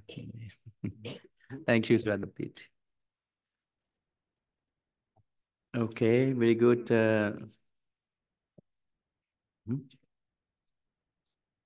Yeah, I think Turkey and Japan, that two changes that we were going to do. Yeah, is Turkey okay? Yeah, thank you for raising this point. Thank you for raising that point. So, since ladies and gentlemen, I think it is time to say thank you to all of you for your time, your attention, and your commitment and compassion. It's extending to our whole day meetings today. I'm very grateful to all of you. the success of the fifth review conference, our success, yes, depend on your continued enthusiasm, your commitment, and your attention. And we look forward to have that, carried out here Siem Reap in November and longer and more and more.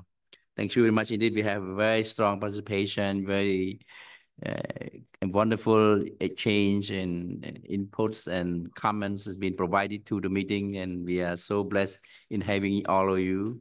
So I think I don't take more time of you. I just to say that the door is open, and my teams are ready to welcome any comments, any advice, any input regarding the summit preparation itself. If you have any particular request with regard to your visit, with regard to your stay, or your coming to visit to Siem Reap, let us know. My team are ready to assist in any way possible. And of course, with regard to substantial documents, we are open. Our email open 25 hours a day, and our team is you ready to perform and to tell you that we are able to serve you and our convention with passion. Thank you very much indeed, and enjoy. Have a nice evening. And you have some announcement to do. Give the floor to you. Just Your Excellency, a small announcement. If you would have seen in the agenda, there's an invitation to a photo, a group photo at the chair by the UN Plaza. We urge you to wear your T-shirts that you got. This wasn't just a giveaway; it was for the picture. These T-shirts, we just wanted to say, were produced by a Colombian Federation of Survivors from Huila in Colombia. So I urge you all to join us at the chair for a photo and apparently some cupcakes. I haven't seen these cupcakes, but apparently they're there, and apparently the rain has gone as well. So thank you very much. Thank you. If you could say one last word. Thank you. Thank you.